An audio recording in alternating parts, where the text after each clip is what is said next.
Chapter 511. The top floor of the Radiant Temple. A skinny, bald, middle-aged man dressed in a long white robe was calmly seated at the head of the table. It was the Holy Emperor of the Radiant Church, Haydns. He was carefully listening to the report from his subordinate.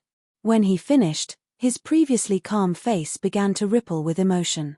He can revive a dead stoniator rat of the 9th rank? Someone from the netherworld has come?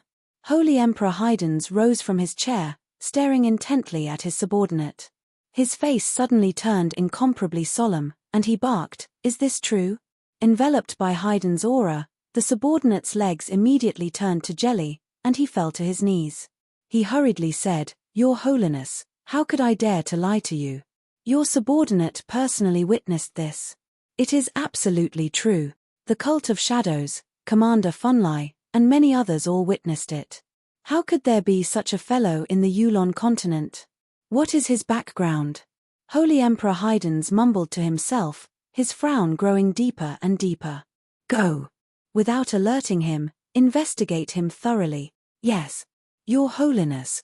The subordinate clasped his fists, bowed deeply, then quickly left. The Yulon continent primarily consisted of 4 great empires, 3 major powers, and 2 major alliances. Although there were still a few small kingdoms and independent powers, the only ones who could truly control the future of the Yulon continent were them. These 4 great empires were the O'Brien Empire, the Yulon Empire, the Roalt Empire, and the Rhine Empire. The 2 major alliances referred to the Holy Union and the Dark Alliance, which worshipped the Sovereign of Light and the Sovereign of Darkness respectively. Their main areas of influence were to the west and south of the mountain range of magical beasts. Ever since the creation of the 2 major alliances, they had been embroiled in countless conflicts. These 3 major powers referred to the Goddess Temple of the far northern ice cap, the Great Plains of the Far East, and the Anarchic Lands. The Goddess Temple of the far northern ice cap was located in the north, while the Great Plains of the Far East was located in the south. Both were guarded by prime saints. Thus, although they were relatively isolated, no one dared to invade them. Currently, Chubei's Wushan Township belonged to the Kingdom of Funlai, which was the largest kingdom within the Holy Union. "Did you hear?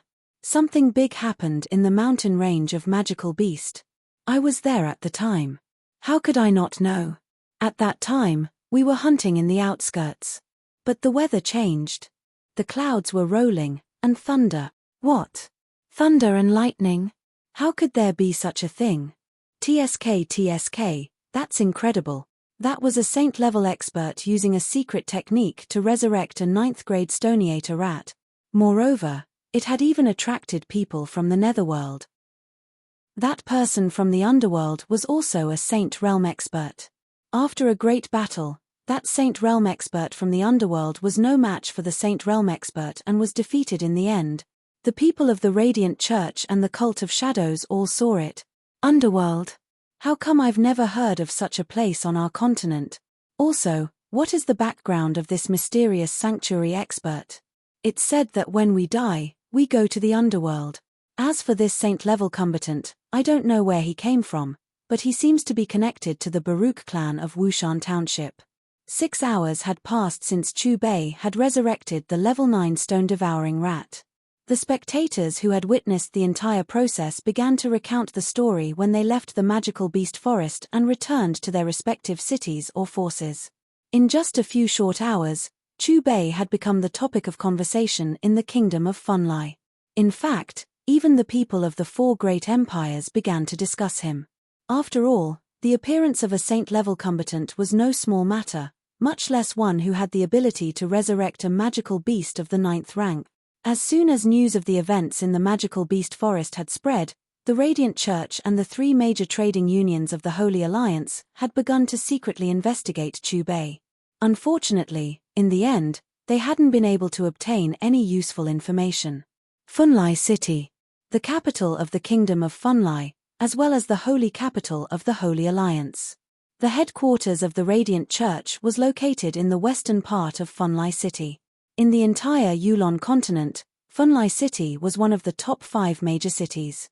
It occupied an extremely large area, and had long ago housed over 10 million residents. In terms of layout, It was primarily divided into the eastern part and the western part. The eastern part was administered by the Kingdom of Fonlai, while the western part was administered by the Radiant Church. Master, in all my years, this is my first time visiting Fonlai City. It really is a bustling place. Wushan Township can't compare at all. On the main street of the eastern part of the city, little Linley followed behind Chu Bei, looking around, his little face filled with excitement. In this group, aside from Chu Bei and Linley, there was also little Wharton, Hillman, the Stoniator rat and shadow mouse of the 9th rank, as well as the recently born Bibi. As for Hogg, he had stayed behind in Wushan Township and hadn't come. Ha ha, quick, look. There are 2 rats standing on the shoulders of that baby, not just 2. He's holding one in his hands. But from the looks of it, that little rat just opened its eyes. Hey! That person looks so familiar. It's him. Don't be so surprised. Who is he? That mysterious saint-level combatant who defeated the Netherworld emissary in the magical beast forest. Can it be that that rat is the 9th rank rat he resurrected? Good heavens, then hurry up and follow him. He actually came to Fonlai City. On the main street of the Fragrant Pavilion, the pedestrians quickly noticed the Stoniator rat and shadow mouse on the shoulders of little Linley. But when someone recognized Chu Bei's identity, everyone's eyes focused on Chu Bei's body in unison, and clamorous exclamations rose from all around. "My lord, they recognized you." Seeing that more and more people were following behind them, Hilton couldn't help but speak out.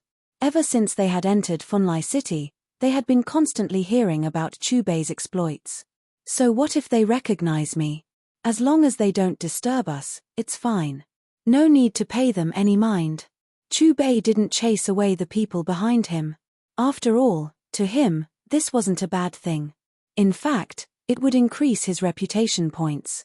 The second mission of the system required both his reputation points and the reputation points of the All Heavens shop to reach a total of 90 in the Yulon continent. The entire main street of the Fragrant Pavilion was paved with smooth limestone, and was wide enough for multiple carriages to pass side by side. On both sides of the street, there were tea houses, clothing stores, weapons stores, and all sorts of other businesses. Soon, Chu Bei's group came to a halt in front of a large building. Fonlai Hall. What is he doing here? Can it be that this saint-level combatant is going to establish his own school? That has to be the case. Otherwise, why would he come here? Based on what I know, any saint-level combatant who establishes his own school will receive the full support of the kingdom. Aside from seizing land, the kingdom will also help advertise the school. Isn't this all for the sake of roping in the saint-level combatant? Because a large group of people had gathered in front of the main gate, it didn't take long for the Fonlai Hall to take notice. When the manager of the Fonlai Hall learned that Chu Bei was the saint-level combatant from the Forest of Magical Beasts, he immediately began to treat him with respect. And then, after probing a bit more about Chu Bei's power, the process quickly concluded. 2 hours later, in the southern part of the eastern part of the city, a new school was established. It was to be known as the All Heavens Shop. At almost the same time, the army of the Kingdom of Fonlai began to roam through the various cities, spreading the word about this new school. In the future, the All Heavens Shop will be your home. When I am not here, you must guard this place well. But of course, if you encounter an expert you cannot defeat, your life is your #1 priority. Within the main hall of the All Heavens Shop, Chu Bei's gaze fell upon the 2 rats of the 9th rank. He said these words calmly. Yes, benefactor. The 2 rats of the 9th rank simultaneously nodded. You are now part of the All Heavens Shop. From now on, you can call me Boss Chu. After calmly saying these words, Chu Bei turned to look at Hillman. In the future, you will be the manager of the All Heavens Shop. I'll have to trouble you with all matters, big or small. Bring those children of Wushan Township here. They won't regret joining the All Heavens Shop. I will do as you say, Master. Hillman immediately changed his tune. This is the 9 Heavens Art. It is a foundational training technique that I have selected. When those children arrive, you can pass it on to them. As soon as his words came out, Chu Bei waved his right hand, and a thick, exquisite book landed in Hillman's hands. By nightfall, The All Heavens shop was filled with quite a few people. Of course, these people were all residents of Wushan Township. They had brought their children to join the All Heavens shop, which had just been established. Boss Chu, this, Nine Heavens art, seems to be different from the techniques I've seen before. Within the main hall, Hillman looked at Chu Bei, puzzled. The techniques he had seen before were separated from the techniques used by warriors and Magi. But this, Nine Heavens art, didn't seem to have such a division. It was like a completely new training system, different from the techniques passed down from the Yulon continent. Just train according to it. Chu Bei smiled knowingly. Year 9990 of the Yulon calendar. July 22nd. On this day, the All Heavens shop was established in the Yulon continent, the top floor of the Radiant Temple. Your Holiness, the saint-level combatant in the mountain range of magical beasts, has established a school in the eastern part of the city, known as the All Heavens shop. However, we still haven't been able to find out anything about him. A short, stout man dressed in a robe was respectfully kneeling in front of Pope Haydn's. Based on your subordinate's conjecture, most likely this mysterious expert has been hiding in some unknown place, training in seclusion. Only recently did he emerge. The All Heavens shop. Does this organization sell things? What does it sell? And who are the people? Haydn's frowned. He was very concerned about the birth of every new organization within the Holy Alliance. Once there was a possibility that the Radiant Church would be threatened, he would immediately eradicate it.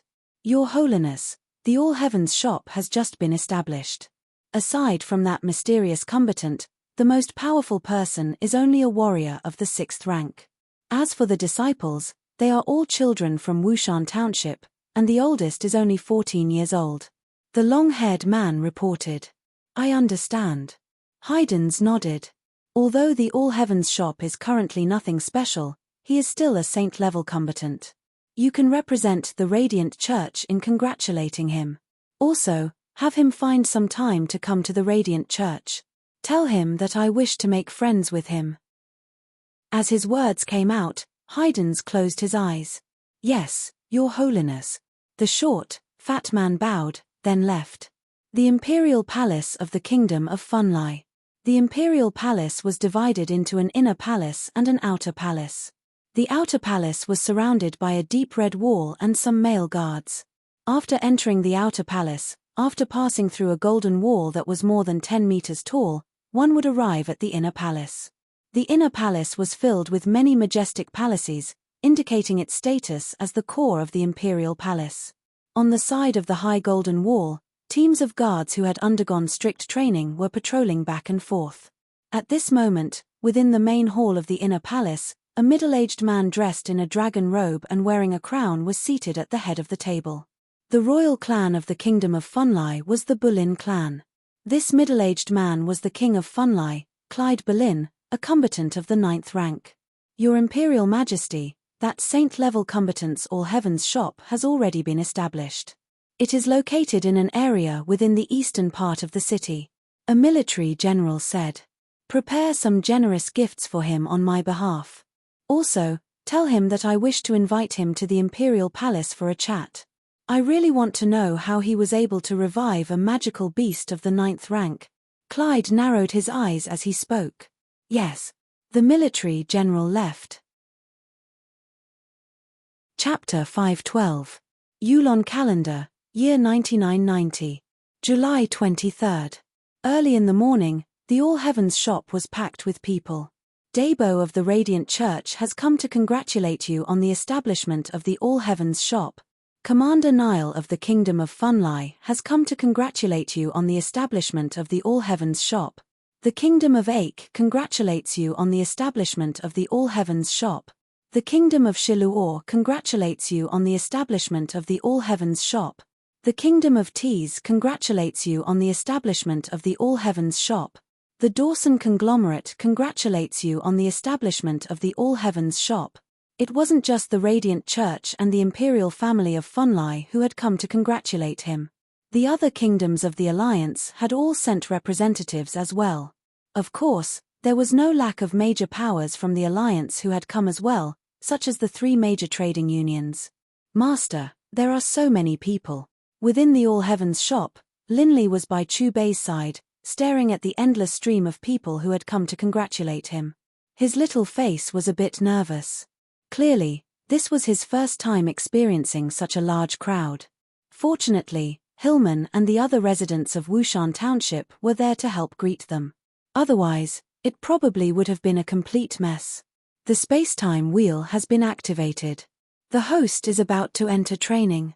Before Chu Bei could go up and greet these people of the Alliance, the system's voice rang out in his mind. Here it comes again. Hearing the system's voice, Chu Bei frowned. As soon as he let out a resigned sigh, the space-time wheel appeared, and a powerful gravitational force that even he found hard to resist instantly pulled him into the space-time wheel. In the final moments before leaving, he heard Linley's frantic calls, asking him where he was going. This wasn't his first time entering the space-time wheel. The amount of energy contained within the space-time wheel was simply too terrifying.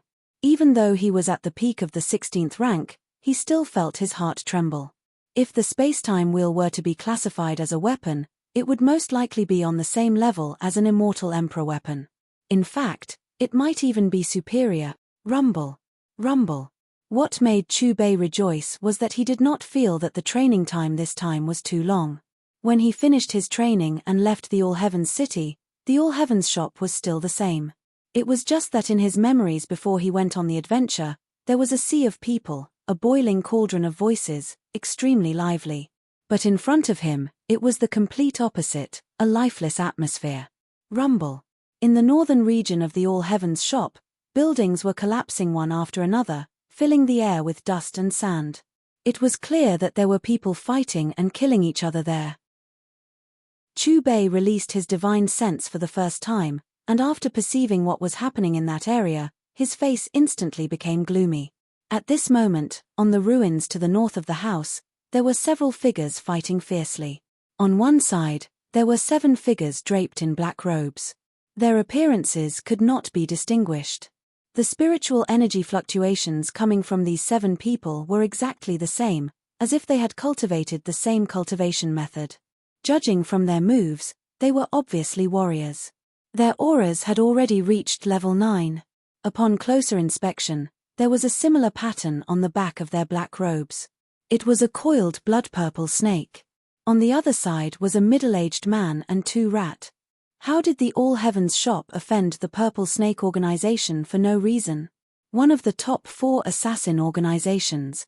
Perhaps it wasn't the All Heavens shop that offended the Purple Snake organization. Instead, someone paid a high price to hire the Purple Snake organization to destroy the All Heavens shop. No matter what, the All Heavens shop is in danger. Speaking of which, where did Linley go? Why hasn't there been any news of him in the past 2 days? It's as though he suddenly vanished from the face of the earth. That's true. Linley's talent really is terrifying. He's only 16 years old, but he's already a warrior of the 9th rank. In addition, after transforming into the ancestral dragon, he's able to fight evenly with ordinary saint. So what if he's powerful? Right now, the All Heavens shop is in danger, but we don't know where he is. If he doesn't come back soon, everyone in the All Heavens shop will probably die at the hands of those 7 from the Purple Snake organization. 10 years ago, the All Heavens shop was established. But on the 2nd day of its establishment, the owner of the All Heavens shop disappeared without a trace, becoming the biggest joke of the All Heavens shop. If one day he comes back and sees the ruins, what will he think? More and more people were gathering around the ruins. Seeing the intense battle, they all sighed incessantly. Some were sympathetic, some were gloating, and some were indifferent, just watching the show. Rumble. In the middle of the chaotic battlefield, a heaven-shaking explosion could be heard. 3 figures smashed viciously onto the ground, and blood stained the ground. Uncle Hillman. Wharton was already 12 years old. He was no longer the toddler who couldn't even walk properly. He hurriedly ran forward, a look of worry on his face, but more than that, he was filled with hatred towards those 7 figures. Young master, I'm fine. Hillman wiped away the blood at the corner of his mouth. He stood up once more, staring coldly at the 7 from the Purple Snake organization. In the past 10 years, Hillman had trained in the 9 Heavens incantation, and become a combatant of the 9th rank.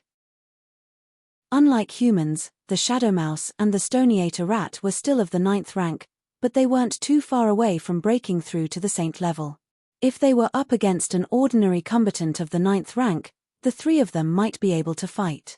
But these 7 assassins in front of them all trained in the same technique, and their teamwork was flawless.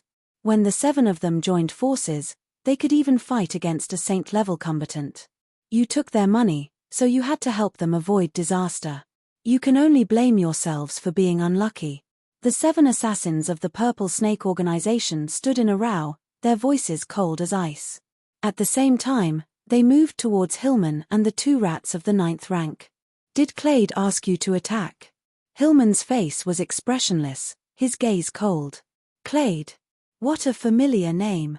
That's the king's name. What? These assassins were hired by His Majesty. Impossible.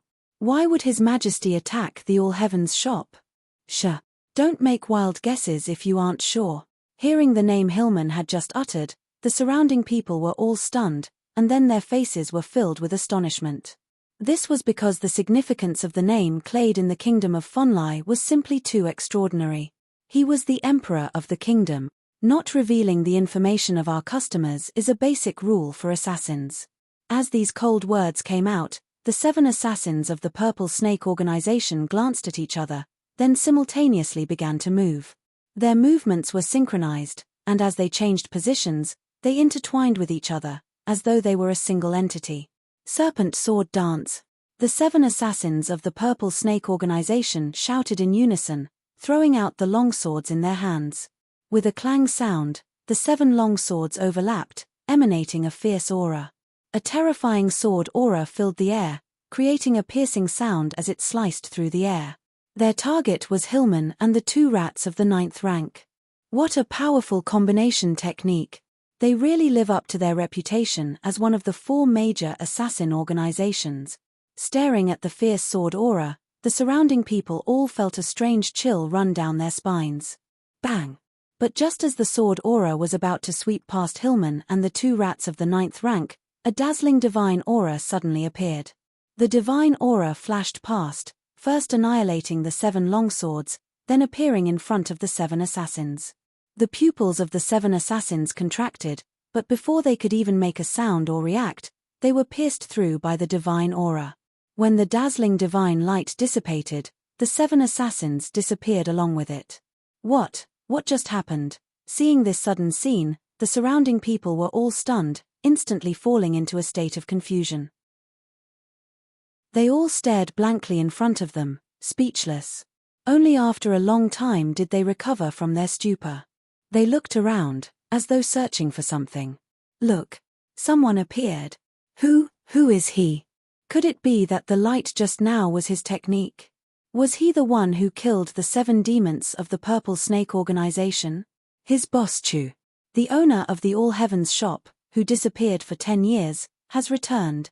Above the ruins, a young man appeared. His face was expressionless, and his expression was somewhat gloomy. The surrounding people all stared straight at Chu Bei.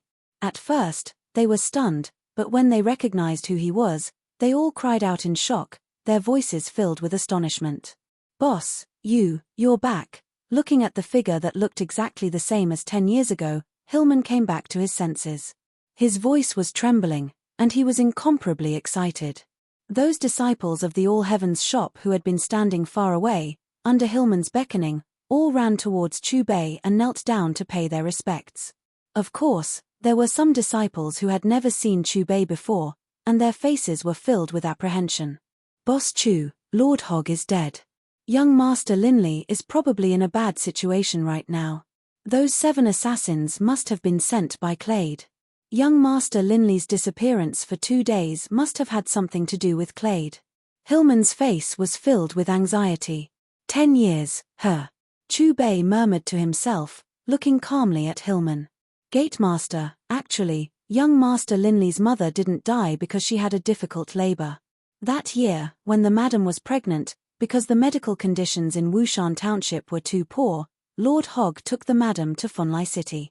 But just as the madam gave birth to Wharton, a group of mysterious people appeared and took the madam away.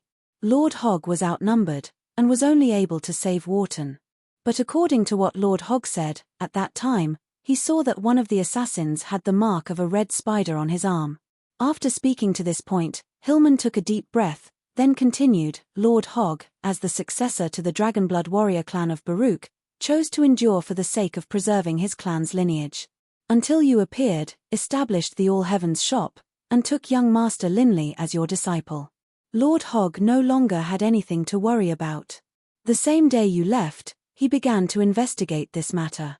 Afterwards, following the trail of the red spider mark, Lord Hogg finally found the person behind the kidnapping of the madam. That year, the mastermind behind the assassination attempt was the younger brother of the current king of Funlai, Clade, Duke Patterson. But unfortunately, Lord Hogg's assassination attempt failed, and he was surrounded instead. Heavily injured, he came to me. Before dying, he repeatedly warned me that only after young Master Linley broke through to the 9th rank would I tell him the truth. Just half a month ago, young Master Linley successfully broke through. When he learned that Lord Hogg had died, as well as the truth behind his mother's death, he immediately sought an opportunity to kill Duke Patterson. The next day, when he returned, he told me that the true mastermind behind the assassination attempt wasn't Duke Patterson, but rather the current king of Funlai, Clade. 2 days ago, young Master Linley left without saying a word. But up until now, he still hasn't returned. If I'm not mistaken, the reason he left this time was to go find Clade. After speaking, Hillman looked frantically at Chu Bei. Boss, 2 days have passed, but young Master Linley still hasn't returned. I'm afraid something has happened. Chapter 513. Uncle Hillman, just now, you said that father, he's dead. That can't be true. That can't be true. Mother didn't die because she gave birth to me. Why didn't you and Big Brother tell me? Hearing Hillman's words, little Wharton's eyes turned red. Clenching his fists, he raised his head and stared in the direction of the imperial palace of Funlai, his eyes filled with hatred. Did I hear wrong? His Majesty Clade sent people to capture Linley's mother? No way. Why would His Majesty Clade do such a thing? Can it be that there's something special about Linley's mother? What's more, it seems Linley's father died at the hands of Duke Patterson. If that's the case, then everything makes sense. So Duke Patterson's death was caused by Linley. His taking revenge. Then in that case, Linley has been missing for the past 2 days. Could it be that he was captured by His Majesty Clade? Or perhaps he has already been killed?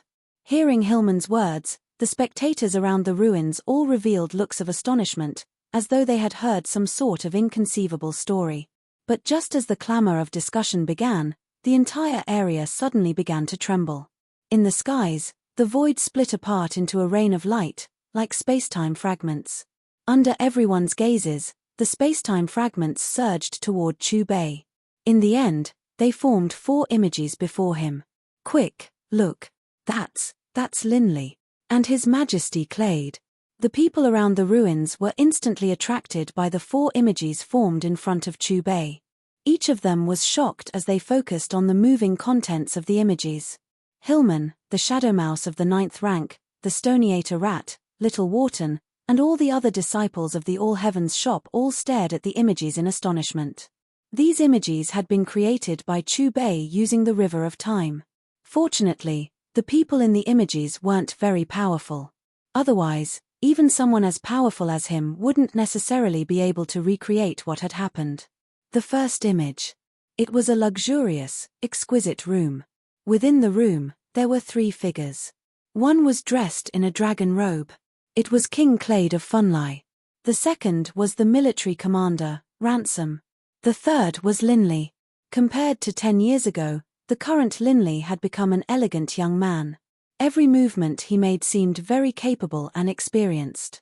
Linley, why are you looking for His Imperial Majesty so late at night? Commander Ransom looked at Linley, frowning. However, just as the general finished speaking, a black shadow flashed past with a swish. This was a palm-sized rat-shaped magical beast. Its speed was very fast, and it instantly appeared in front of Ransom. The rat-shaped magical beast waved its sharp claws and directly cut Ransom's throat. The latter didn't even have time to let out a shrill scream before his eyes completely dimmed. Then, his body fell to the ground with a bang, blood flowing everywhere. "Linley, what are you doing?" Glancing at the palm-sized rat which had easily killed Ransom, a warrior of the 8th rank, and then landed on Linley's shoulder, Clade was shocked. His face changed, and he retreated a few steps, a look of vigilance on his face. "Clade, do you still remember how, 12 years ago, you ordered Patterson to send people to kidnap my mother?" Linley stared coldly at Clade, his cold voice echoing in the room. His eyes were filled with a thick, murderous intent. "What? That woman was your mother?" Clade was stunned, and then a look of terror appeared on his face. "You killed Patterson. It seems your memory isn't bad. You haven't forgotten what happened 12 years ago." Linley's eyes were filled with killing intent. "Speak. Where is my mother right now? Is she alive, or is she dead? So that's how it is. So that's why you came to kill me." Clade suddenly began to laugh loudly. "I did indeed order Patterson to send people to kidnap your mother, but after capturing her, I handed her over to someone else. Someone who neither I nor you can afford to offend." The second image. This was a large courtyard. Right now, an intense battle was taking place within the courtyard. Or, more accurately speaking, a group of powerful generals were attacking a 10-meter-long 5-clawed golden dragon and a palm-sized rat. Rumble, in the battle, although the generals had the advantage in numbers, in front of the 5-clawed golden dragon and the little rat, they couldn't withstand a single blow. This was a one-sided slaughter. One general after another fell, their blood flowing everywhere. In but a few seconds, the generals had been wiped out. "Clade, do you have anything else to rely on?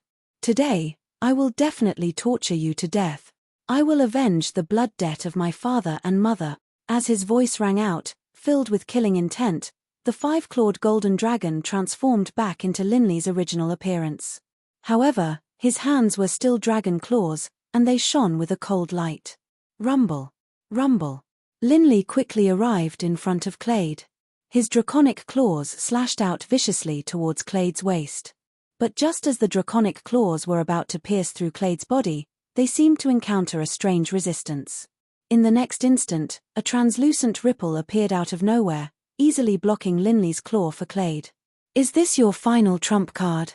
Linley frowned, his face extremely ugly to behold. "It's the reward I got for sending people to capture your mother. With it, even if you transform into the ancestral dragon, you won't be able to kill me." Clade stared at Linley expressionlessly. His cold words were filled with pride. "If I don't kill you, the hatred in my heart will never disappear." Linley transformed into the ancestral dragon again. His powerful aura exploded, and he slashed out again and again at Clade's body. Rumble. 21 claws in a row, and each claw landed on a different spot. But no matter where Linley's attack landed, it was blocked by the translucent ripple in the end. The third scene. It was still the blood-soaked courtyard. At this moment, Clade was in a sorry state. The translucent ripple on the surface of his body had almost dissipated. Crack. Finally, under the repeated blows of Linley's claws, Clade's defense finally shattered with a clear, crisp sound. "Old man, let's see if you die this time." Linley laughed wildly. His eyes were bloodshot as if he had gone crazy. His hands turned into dragon claws again, and he slashed at Clade's head. But just as Linley's claws were about to shatter Clade's head, right at this moment, above Clade, a tall, skinny man dressed in a long white robe appeared. He stood there in mid-air, looking down at Linley like a god from the heavens. Rumble. The long-robed man attacked with incomparable power. In just 2 short exchanges, he heavily injured Linley, and then, under Clade's grateful gaze, he took Linley away. I can't accept not being able to kill you." Within the palace, Linley's hysterical, murderous howls could be heard. "No way. Linley's mother really was captured by His Majesty Clade. Didn't you hear what His Majesty said? He was just trying to curry favor with the person behind the scenes. But speaking of which, given His Majesty Clade's status, who would need him to curry favor with him like this?" That Linley actually went to attack His Majesty Clade. Right. If it hadn't been for the Holy Emperor intervening, His Majesty Clade probably really would have been killed by Linley. After seeing the third image, the spectators around the rubble couldn't help but let out cries of shock. Gatemaster, has young Master Linley fallen into the hands of the Holy Emperor, Haydn's? Hillman looked at Chu Bei, a puzzled look on his face. In the past 10 years, although our All Heavens shop hasn't had a particularly good relationship with the Radiant Church, we haven't had any conflicts. Since Holy Emperor Haydn's has already prevented young Master Linley from killing, why hasn't he released him yet? Chu Bei didn't say anything. He just gave Hillman a look, indicating for him to continue watching. The fourth image. This was an enormous main hall. The interior of the hall was decorated in a Western style. Right now, there were two figures within the hall. One was the Holy Emperor, Haydn's, while the other was Cardinal Guillermo. Holy Emperor, how should we persuade Linley? After all, he is the king of the kingdom of Funlai. If he were to die, the kingdom would be thrown into chaos. Guillermo looked at Haydn's. No need to persuade him. This kid's fate is either to serve the Radiant Church, or to die. Haydn's said calmly. What? Hearing Haydn's reply, Guillermo was clearly shocked. Holy Emperor, this Linley's master is a saint-level expert. We have always minded our own business with the All Heavens shop. There's no need for us to help Clade get rid of his enemies. Guillermo, do you know why Linley wants to kill Clade? Haydn's turned to look at Guillermo. Guillermo was startled. Isn't it because he killed his mother? Right.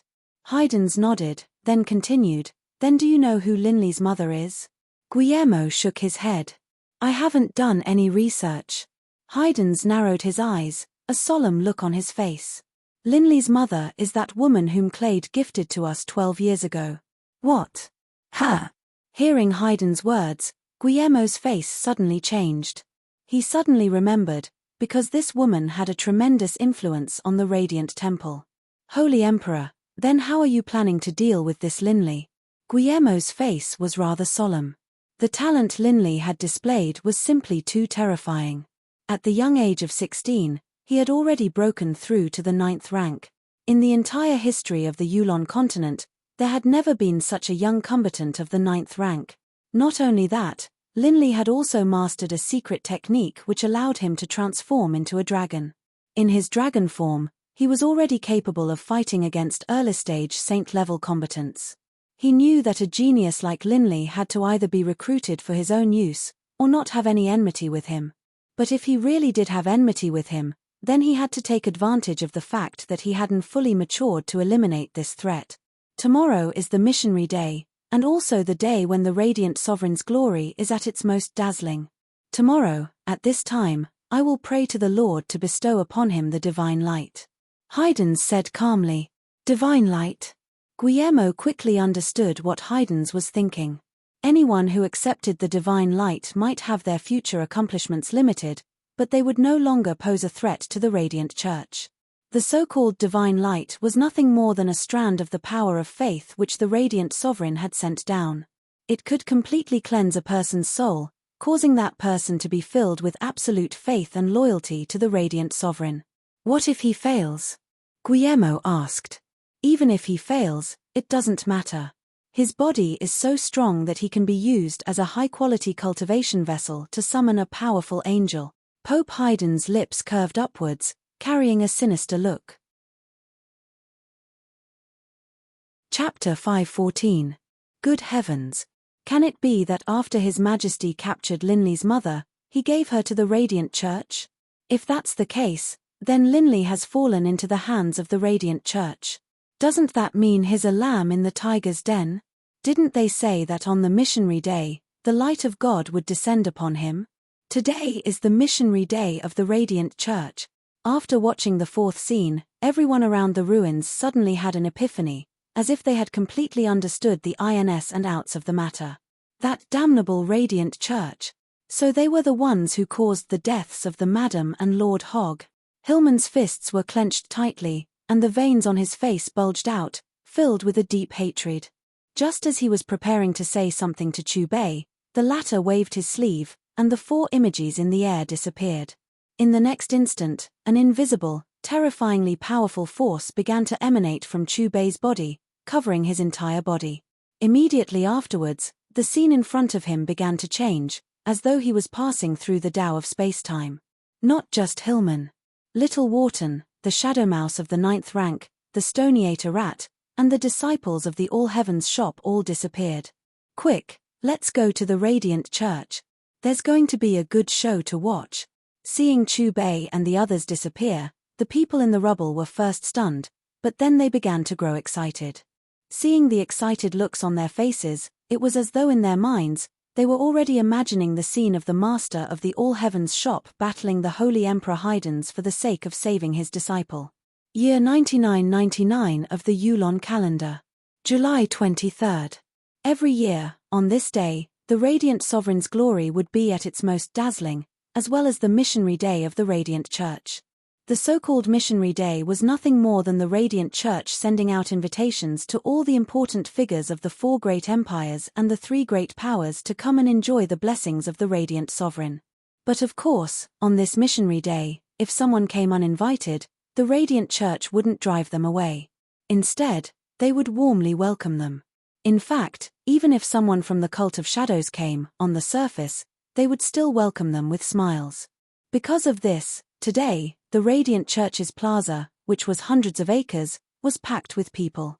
Some of these people came from the O'Brien Empire, some from the Yulon Empire, some from the Roalt Empire, and some from the Rhine Empire. Of course, other than the people from the Empire, there were also many nobles from small kingdoms. As for their cultivation, the weaker ones were at the 2nd or 3rd level, while the stronger ones had already broken through the 9th level and become saint-level experts. Have you heard? Before this year's Radiant Sovereign bestowed his blessing, the Radiant Church seemed to have a small episode. Of course I do. It seems to be related to the proxy owner of the All Heavens shop. Are you referring to Linley? This little guy was really something. At the mere age of 17, he was already a level 9 expert. After transforming, he'll be able to battle a saint expert. It's a pity that such a genius will fall today. What do you mean? What the hell happened to Linley? Don't worry, you'll know soon enough. In the plaza, powerful practitioners and nobles from all over the continent were fervently discussing the topic of the Radiant Church's Missionary Day. As they chatted, someone brought the topic to Linley. Those who were familiar with Linley, upon hearing this news, all revealed looks of astonishment on their faces. They wanted to get to the bottom of this. Thank you, everyone, for taking the time to participate in this important ceremony of the Radiant Church on such an important day. In the center of the plaza, there was a large dais. Accompanied by a deep voice, Holy Emperor Haydns flew over from afar, slowly landing on the dais. A few seconds later, nearly 10 figures appeared on the dais after Haydns. Amongst them were 3 cardinals, 2 praetor chiefs, 6 special executors, and King Clade of the Kingdom of Funlai. Of the people seated on the dais, the weakest was a combatant of the 9th rank. After a while, 2 white-robed executors stepped onto the dais. However, they were holding down a youth who looked to be around 16 or 17 years old. Is that Linley from the All Heavens shop? A 16-year-old warrior of the 9th rank. How did he offend the Radiant Church? He was actually forced onto the dais by executor on this missionary day. Countless gazes from below the dais fell upon Linley's body. When Linley was forced to the center of the dais, a strange, complicated, octagonal magical formation suddenly took shape. Your Holiness, what are you doing? Linley's voice was very low. Right now, he didn't know that the Radiant Church was the true culprit behind his mother's death. When he saw that Clade was also on the dais, his fists clenched tightly, and his eyes were filled with a murderous intent. He wanted nothing more than to rip Clade's tendons and break his bones. Everyone, this little brother Linley has been bedeviled. He even snuck into the palace to assassinate Clade. If I hadn't arrived in time, the King of Funlai probably would have been replaced. As soon as Holy Emperor Haydn's words came out, the entire plaza was in an uproar.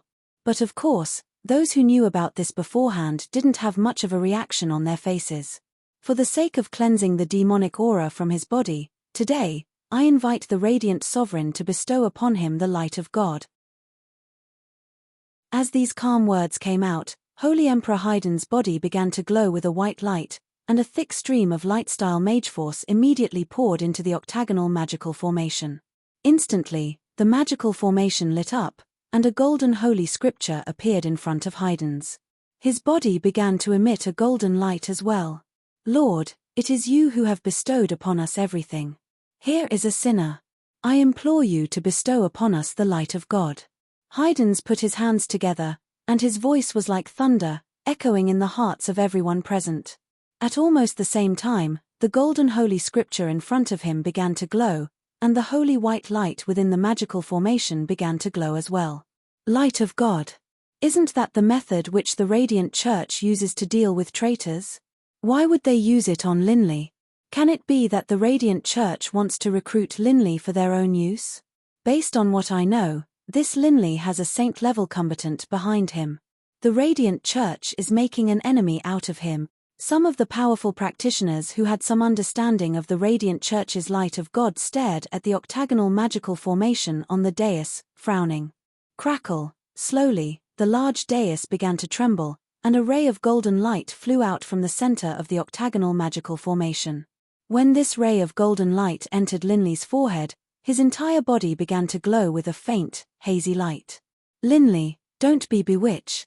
This so-called light of God isn't anything good at all." Just as Linley was reveling in this warm, healing golden light, During Cowart's voice suddenly rang out. "Ah!" But before Linley could respond, his face suddenly twisted, and a miserable, agonized howl came from his mouth, as though he was experiencing some sort of unbearable pain. This ray of golden light actually had an inner and outer ray. When the outer ray of light entered Linley's body, a warm feeling arose. But when the inner ray of light entered Linley's body, Linley felt as though 10,000 bugs were gnawing at his heart. "Grandpa Duering, this ray of light is going to drill into my soul." Linley forced himself to endure the pain. Using his divine will, he hurriedly communicated with Duering Cowart.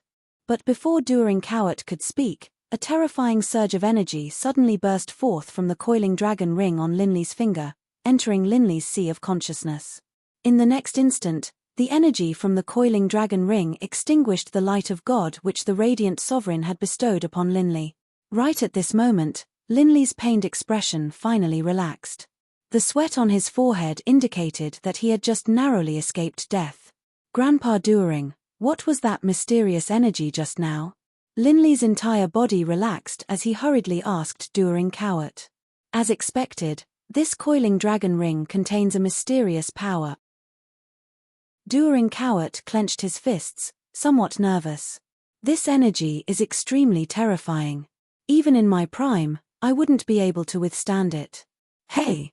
The light of God of the Radiant Church actually lost its effect. So something like this actually happened." All of the experts of the 8th rank and above seemed to have realized something, and looks of surprise appeared on their faces. The most shocked people present were none other than Pope Haydn's and the 3 cardinals. They stared in astonishment at what had just happened to Linley's body. The light of God had clearly descended, but Linley's forehead didn't show any signs of being a servant of the radiant God. "Your Holiness, what should we do now?" A white deacon looked at Haydn's, frowning. The second option. As Holy Emperor Haydn's cold words fell, an enormous explosion could be heard in the distant skies. And then, a dazzling beam of light, 5 meters in diameter and carrying a divine aura, descended from the heavens, smashing down upon Linley's body. Boom! At almost the same time, Linley's body trembled, and then he collapsed. Ah! Instantly, Linley's face turned savage. His curled-up body began to convulse in agony, the veins on his entire body bulging. His agonized screams were heart-shaking. A draconic roar could be heard. While struggling, Linley transformed into a 5-clawed golden dragon. But despite that, he continued to convulse. His shining draconic scales began to fall off, and traces of dark red blood flowed from his body. It was a shocking sight. What just happened? Wasn't Linley perfectly fine just a moment ago? How did he suddenly become like this? The Radiant Church received him. Linley has become a cultivation vessel. Someone is trying to take over his body. What sort of deep enmity does he have with the Radiant Church, for him to be reduced to such a state? Around the high platform, the people slowly began to understand, and looks of pity appeared in their eyes. Linley, you shouldn't have probed into what happened 12 years ago. You can't blame us for all of this. Haydn's words were cold and sinister. Boss. I will definitely avenge you. From afar, a palm-sized rat stared fixedly at Haydn's with its blood-red eyes. Kid, even if I risk my life, I don't know if I'll be able to save you. Duering Cowart let out a quiet sigh, then flew out from the coiling dragon ring. However, just as Duering Cowart was preparing to use his secret technique, a bone-piercing cold wind suddenly arose, blowing towards him. At this moment, not just him, but all of the tens of thousands of people present felt a chill in their hearts, as though they had been plunged into an icehouse. Chapter 5:15. To use my disciple as a cultivation vessel, are you tired of living? Suddenly, an icy voice filled with boundless killing intent rang out from the heavens, echoing in the air above the plaza. The air instantly froze. Who is it? Who is speaking? In the large plaza, everyone couldn't help but shiver. Gusts of cold wind that came out of nowhere blew past their bodies, making them feel as if they were in an icy cave. In particular, that omnipresent killing intent caused their hearts to tremble. Countless experts turned their heads and looked around, as though searching for something. Very quickly, several figures appeared in their field of vision. Right at this moment, everyone in the plaza turned their gazes towards the leader of those figures, a young man. The young man's face was gloomy, and no emotion could be seen on his face. His eyes faintly emanated the coldness of the cold in the forest. Boom! Boom! Boom! Suddenly, the air began to vibrate, and the ground began to shake violently, as though an earthquake had occurred. And then, a series of ear-splitting explosions rang out in everyone's ears. What happened? Everyone in the plaza struggled to stabilize themselves, their voices filled with terror. Quick, look. This can't be. Some of the saint-level experts who were standing on higher ground in the plaza flew into the air. When they saw what was happening around them, all of their faces froze. Their faces were filled with astonishment, as though they couldn't believe what they were seeing. Seeing the shocked faces of those saint-level experts in the air, more and more people in the plaza began to climb to higher ground. The wind-style magi immediately used the soaring technique, allowing them to temporarily hover in the air. When they saw what was happening within the Radiant Church, their faces were no different from those saint-level experts, or even more exaggerated. All of them were stupefied. It was as though their brains had lost the ability to control their actions. They stood there like wooden blocks, staring blankly ahead of them. The Radiant Church was located in the western part of Fonlai City, and it took up tens of thousands of square meters of land. But right at this moment, every single corner of the Radiant Church was exploding with heaven-shaking, earth-shattering explosions. Under the power of the explosions, large swathes of buildings were transformed into nothingness, dissipating into the air. Boom! In the distant sky, the sound of someone stepping on air rang out, shaking everyone's hearts. As Chubei's foot landed, the tens of thousands of acres of the Radiant Church exploded with a dazzling light. One could faintly hear the miserable cries of countless people, which disappeared in an instant. When the dazzling light disappeared, the people in the square could once again see everything around them. They couldn't help but suck in a breath of cold air as their bodies went numb. The Radiant Church is gone. It's him. It must be him. Who the hell is he? Looking at the ruins of the Radiant Church, or more accurately, the ruins, the experts snapped out of their daze and fixed their gazes on the figure in the sky. Their eyes were filled with dread and fear. The Radiant Church, one of the most powerful forces of the Yulon continent, had been reduced to rubble in an instant. All of this had happened too suddenly and unexpectedly, catching them completely off guard. In addition, today was the Radiant Church's most important missionary day. Who could have imagined that on this day, the enormous Radiant Church would be gone just like that? Those tens of thousands of followers of the Radiant Church, along with the buildings, had been reduced to rubble. One could even smell the pungent stench of blood in the air, causing one to feel nauseous and terrified. Your Holiness, the radiant church is gone, the faces of the red-robed archbishops instantly turned grey. They were not the only ones. The other upper echelons of the church on the high platform all looked as if they had been struck by a bolt of lightning. They were at a loss, as if they had been struck by lightning. They looked like clay statues. You are the owner of the All Heavens shop. Boss Chu. Pope Haydn's flew into the air, glancing at the dust and rubble around him. Letting out a long breath, he suppressed the fear in his heart, then stared warily at Chu Bei. Right now, Haydn's entire body was as taut as a rock, and his heart felt as heavy as lead. The owner of the All Heavens shop. So he is the owner of the All Heavens shop who disappeared 10 years ago. How can this be? Didn't they say that the owner of the All Heavens shop was only a saint-level combatant?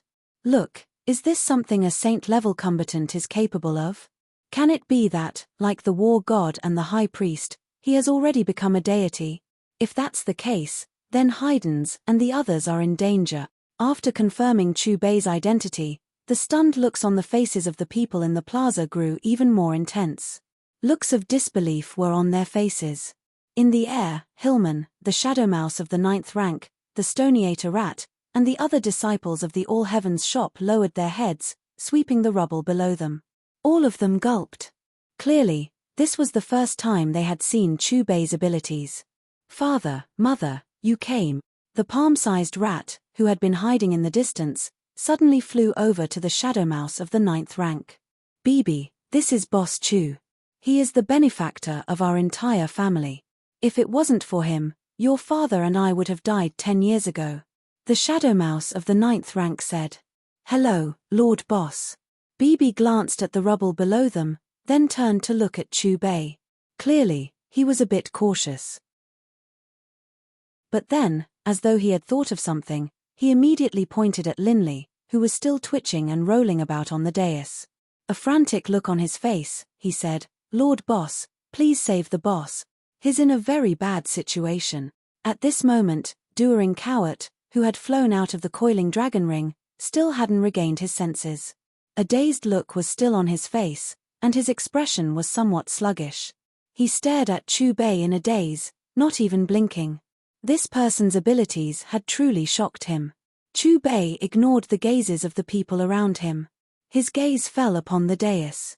With a wave of his right hand, a gust of wind shot out from his palm, instantly smashing against Linley's body. Ah! A miserable scream rang out. Only, this scream wasn't Linley's voice. Instead, it was an even more piercing screech. In the next instant, under the astonished gazes of countless people, a semi-translucent figure flew out from Linley's body. To be precise, it didn't fly out. Rather, it had been pulled out of Linley's body by an invisible force. That's the four-winged angel. Is that the angel who was going to take over Linley's body?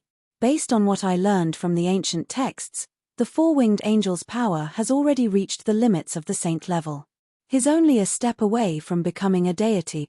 That semi-translucent figure had 4 wings on his back, and a circular halo of light above his head. When the experts in the plaza recognized him, they all began to cry out in shock. Boom!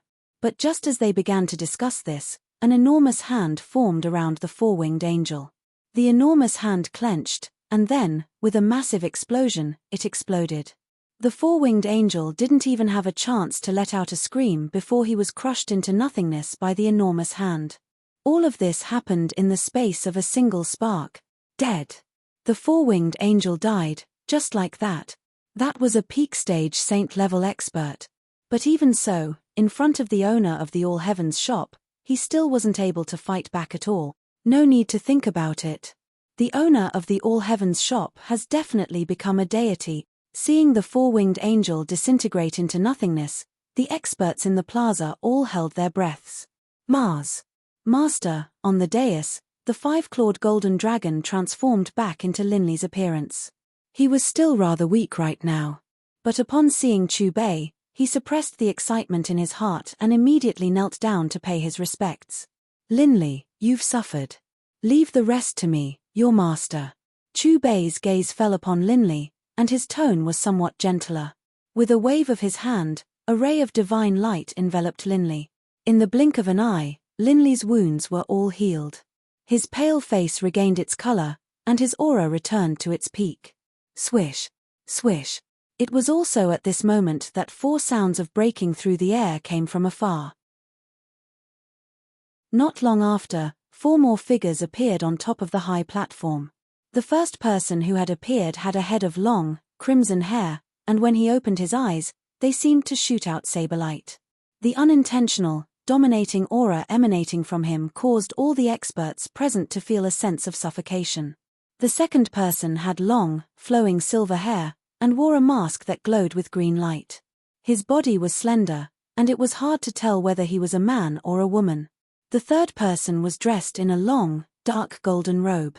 He looked like a devilish youth, but the strange thing was, aside from his normal pair of eyes, he had 4 more eyes on his forehead, for a total of 6 eyes.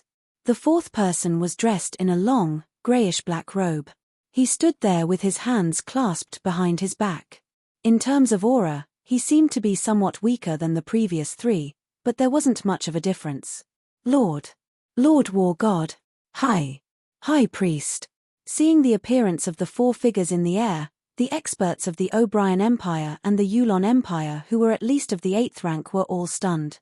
After they came back to their senses, they all immediately knelt down respectfully towards the 2 figures in the air. What? They are the war god O'Brien and the High Priest. Seeing the experts of the 2 empires simultaneously kowtow, the other experts in the plaza were all stunned, and then they couldn't help but cry out in shock. In the Yulon continent, there were a total of 3 deities. They had surpassed the saint level, and stood at the very peak of the Yulon continent. The first was the spiritual pillar of the O'Brien Empire, the war god. The second was the spiritual pillar of the Yulon Empire, the High Priest. As for the third, it was the one from the Forest of Darkness. What are the backgrounds of the other 2? Can it be that one of them is the deity from the Forest of Darkness? Just as the experts were guessing at the identities of the 3rd and 4th figures in the air, the war god spoke out. Dylan, I didn't expect you to have escaped from the Jabardo's prison. And you, Shisai, I didn't expect you to have become a deity as well. As soon as the war god's words came out, the plaza once more burst into an uproar. Jabardo's prison? What kind of place is that? Why have I never heard of it? Judging from the war god's tone, can it be that these 2 are deities as well? Good heavens! In that case, the 4 of them, plus the one from the Forest of Darkness, means our Yulon continent now has 5 deities. Wrong. If we add in the owner of the All Heavens shop, that makes 6 deities. The war god, the High Priest, Shisai, and Dylan didn't pay any attention to the discussions of the people in the plaza. They glanced sideways at the rubble of the Radiant Church, and then their gazes fell upon Chubei. When they spread out their divine senses to scan Chubei, they all frowned, and their faces grew solemn. Chubei just glanced calmly at the war god, the High Priest, and the others, then his gaze fell upon Pope Haydn's and the King of Funlai, Clade. Faced with Chubei's cold gaze, Clade's gaze was somewhat evasive. His body instinctively trembling, he subconsciously walked towards Haydn's. Boom! But just as Clade was about to walk behind Haydn's, his body suddenly felt as though it was being squeezed by an invisible force. And then, with a rumbling sound, he exploded. Blood and flesh flew everywhere, landing on the bodies of Haydn's, the Cardinal, and the others. Seeing this, the experts in the plaza all gulped. Incomparably silent. Not a single one of them made a sound. Just like that, the King of Funlai, Clade, had died for no apparent reason. Although they hadn't seen the owner of the All Heavens shop attack, they were incomparably certain that this had been done by him. Chapter 5:16. In midair, the war god, the High Priest, Caesar, and Dylan exchanged glances, a hint of shock flashing through their eyes. They were deities as well, but it was hard for them to kill a combatant of the 9th rank without doing anything at all. Bang! Bang! After Clade's explosion, more explosive sounds could be heard from the platform. First were the 2 white executors, then the 6 special executors, and finally the 2 praetor chiefs. No! Staring at the piles of minced meat next to them, the 3 cardinals' faces were filled with terror. They subconsciously leapt into the air. However, before they could fly more than 100 meters, their bodies exploded. It was a shocking sight. In the plaza, the spectating experts were all numb. Their eyes were unfocused as they stared at the platform. In just a few breaths' time, aside from that nauseating pile of flesh and blood, the only person left on the platform was Pope Haydns. Right now, Pope Haydns was trembling. It wasn't hard to see the terror in his heart. His hands were clasped in front of his chest, tightly clenching a golden pendant. His mouth was mumbling to himself. "Linley, do you know why the Radiant Church is treating you like this?" Chu Bei turned to look at Linley. "They are on good terms with Clade." Linley said. "No. Because they were the true masterminds 12 years ago." Chu Bei said calmly. It's them who harmed my mother." Hearing Chu Bei's words, Linley's aura suddenly exploded, and he stared at Haydns with a murderous look in his eyes. "Why? Why did you kidnap my mother? Where is she right now? Is she dead or alive?" "Dead or alive, don't even think about seeing her again." Haydns suddenly raised his head to look at Linley. In this moment, the terror on his face disappeared. As his words came out, his gaze once more fell upon Chu Bei. Holding the golden pendant in his hand in his mouth, he said with a pious look on his face, "Lord, with my own body as the guide, I implore you to send down your God-level angel." Rumble. Just as Haydn's incomparably sincere words came out, an enormous explosion could be heard from the distant skies above the dais. In the next instant, an enormous halo of light, like the blazing sun, appeared. "Quick, look. That's a six-winged angel." Staring at the resplendent figure within the halo, the experts in the plaza couldn't help but cry out in surprise. Even the war god, the high priest, Caesar, and Dylan revealed a hint of astonishment on their faces. Under the watchful gazes of the countless people present, the six-winged seraphim walked out of the halo, then flew down, merging with Haydn's body. In the blink of an eye, Haydn seemed to have become a completely different person. 2 beams of dazzling golden light shot out from his eyes, and 6 pure white wings grew out from his back. With a bang, the high platform under his feet turned into powder under his powerful aura. Haydns used his own body as a furnace to summon the 6-winged seraphim. Seeing Haydns fly into the air, emanating an incomparably terrifying aura, the people in the plaza all revealed looks of astonishment. Blasphemy against the Lord of Light and the destruction of our Lord's legacy in the mortal world. High up in the air, Haydn's face was cold, as though he were a god. His voice was low and cold, but it wasn't the same tone as before. Clearly, the one currently in control of Haydn's body was that 6-winged angel. The Lord of Light. Hearing this name, Chu Bei wasn't moved at all. His face didn't change in the slightest. He doesn't care about the Yulon continent. Even if the Radiant Church here were to be destroyed, he probably wouldn't care. After speaking to this point, Chu Bei narrowed his eyes. His tone suddenly changed, and his voice turned cold. "What's more, he really did come. If he dares to take action for this matter, I will kill him as well." Impudent. What arrogance. Chu Bei's words instantly enraged the 6-winged seraphim. With a loud shout, a holy light began to emanate from Haydn's body. In the next instant, the entire plaza fell silent.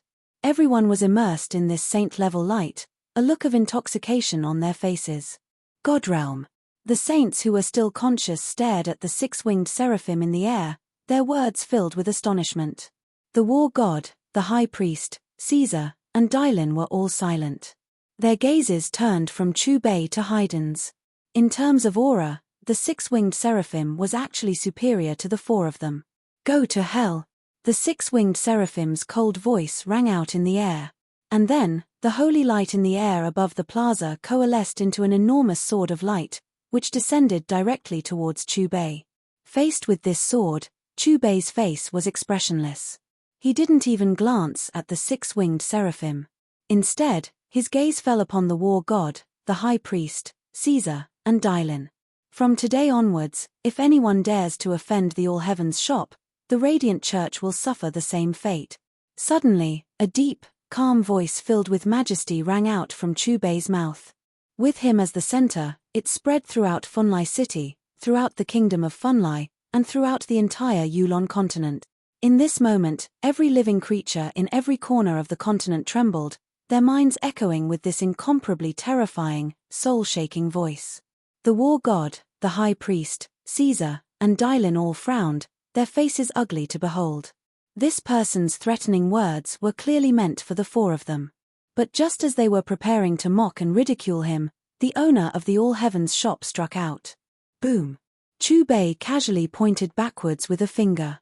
With an enormous, heaven-shaking boom, the space behind him twisted and then exploded. That enormous sword of light and Haydn's, at almost the exact same moment, both twisted and distorted, then exploded. Dead. Just like that, he died. Even the six-winged seraphim, in front of the owner of the All Heavens shop, is nothing more than an ant. Good heavens! It seems the owner of the All Heavens shop is even more powerful than the war god and the high priest. Staring at the six-winged seraphim, who had been killed before he could even react, the experts in the plaza all fell into a daze. This person is most likely no weaker than that person in the forest of darkness. The war god, the high priest, Caesar, and Dylan were all stunned. They stared blankly at Chu Bei's figure, their eyes swiveling in thought. No one knew what they were thinking. Crunch! Right at this moment, the space which had been shattered by Chu Bei's punch suddenly began to emit a clear, cracking sound, as though some grand ceiling formation which had been sealed for 10,000 years had been broken apart. On the other side, the forest of darkness. Lord Beirut, why did you suddenly wake up? The three violet gold rats stared at the figure in front of them, puzzled. I was too careless. I didn't expect him to have such power. The Yulon continent is about to change. Under the confused gazes of the three violet gold rats, the figure suddenly disappeared. Crunch, crunch, crunch, in the air above the plaza, the shattered space behind Chu Bei seemed to have collapsed a second time, as a strange, enormous hole appeared. Ha ha! 10,000 years. I, Rocker, have finally come out. The air of the Yulon continent is so fresh. If I think about it, it's been more than 1,000,000 years. My wife, my child, are you all well? I, B.A. Fong, have returned. Beirut, it's time for us to settle this debt. Soon, tens of thousands of excited voices intertwined and floated in the sky. As far as the eye could see, from that enormous hole behind Chu Bei, countless figures were wildly charging out like locusts, then flying in every direction. Friend, were you the one who rescued us? Thank you so much. A middle-aged man dressed in a black robe came to a halt in front of Chu Bei. After clasping his fists, he took a step forward, shattering the space beneath his feet and then disappearing. These fellows. This sudden turn of events caused the war god, the high priest, Caesar, and Dylan to be stunned. 90% of the powerful auras emanating from those tens of thousands of figures were above theirs. In fact, some of the auras emanating from them were enough to make them feel as though they were suffocating. To be precise, it wasn't just the four of them. Everyone in the plaza was stupefied. All of them had numb looks on their faces as they stared at the distant divine rainbows. They couldn't help but gulp. Good heavens! Where did these fellows come from? They're all able to stand in midair. In other words, even the weakest of them is at least at the saint level of power. No. The feeling they give me is even more terrifying than that of the war god and the high priest. The onlookers in the plaza all had their mouths wide open. Their heads were swiveling non-stop, unable to be any more shocked. Boom. Yet another muffled sound. A black-robed figure appeared in the air above the plaza. Recognizing the black-robed figure, the war god, the high priest, Caesar, and Dylan's pupils contracted. Coming back to their senses, they simultaneously clasped their fists. Lord Beirut! The war god and the other three had respectful looks on their faces as they called out in unison. It's that Lord of the Forest of Darkness. He actually appeared as well. Was he alarmed by what just happened? Even the war god and the high priest are so respectful towards him. I imagine his power must be terrifying. I wonder, compared to the owner of the All Heavens shop, who is stronger? After appearing, Beirut glanced sideways at Chu Bei, who looked as though this had nothing to do with him. Frowning, Beirut stretched out his right hand, transforming it into an enormous black palm that slapped towards the crack in the formation. Rumble. Rumble. Rumble. The enormous palm emanated a black light, and a strange seal began to form within it, repairing the shattered ceiling formation. In just a few breaths of time, the unending stream of people pouring out from the crack was like a river that had been cut off, no longer able to charge out. After repairing the seal, Beirut let out a long breath, then stared intently at Chubei. Because of you, the continent is about to change. In the air above the plaza, Beirut finished sealing the crack in the formation, then turned to look at Chubei, letting out a gloomy sigh. Lord Beirut, what's going on? And those tens of thousands of experts, where did they come from? Caesar looked at Beirut and asked. He had become a deity not too long ago, and didn't have a complete understanding of this continent. That strike of his didn't just shatter the void, it also shattered a formation that sealed another dimension. Beirut pointed at Chubei, then looked at Caesar. Those tens of thousands of experts you saw just now, they came from that dimension. Another space. Caesar's frown deepened. They came from the Jabados planar prison, and I came from there as well. Before Beirut could speak, Dylan, by Caesar's side, spoke out. Did you hear their conversation? The Jabados planar prison. What sort of place is that? How can there be so many experts who are not weaker than the war god or the high priest? The experts in the plaza all had puzzled looks on their faces, but their eyes were filled with curiosity and eagerness. Chapter 5:17. Now that I think about it, the Jabados prison is actually one with the Yulon continent.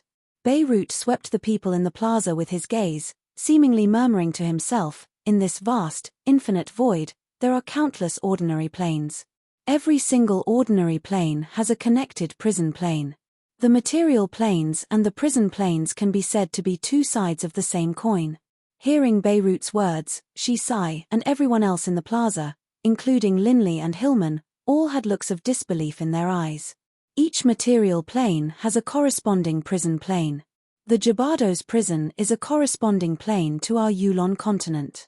In the history of the Yulon continent, whenever a saint or deity offends the planar overseer will imprison them into the planar prison. Beirut continued to explain. Then, in other words, these people were all experts of the Yulon continent. Shisai asked. Right. Beirut nodded, then once more stretched out a finger towards Chubei. After being imprisoned in the planar prison, it is harder than ascending to the heavens for them to escape. But just now, he released those prisoners. Lord Beirut, will this cause any consequences? The war god looked at Beirut with incomparable respect. Beirut shook his head and laughed. Above the saint level is the deity level. Demigods, gods, high gods. Every single deity has different levels of power. Those who escaped from the prison, there are more than 10 high gods. If they wanted to take over a territory, would you demigods be able to stop them?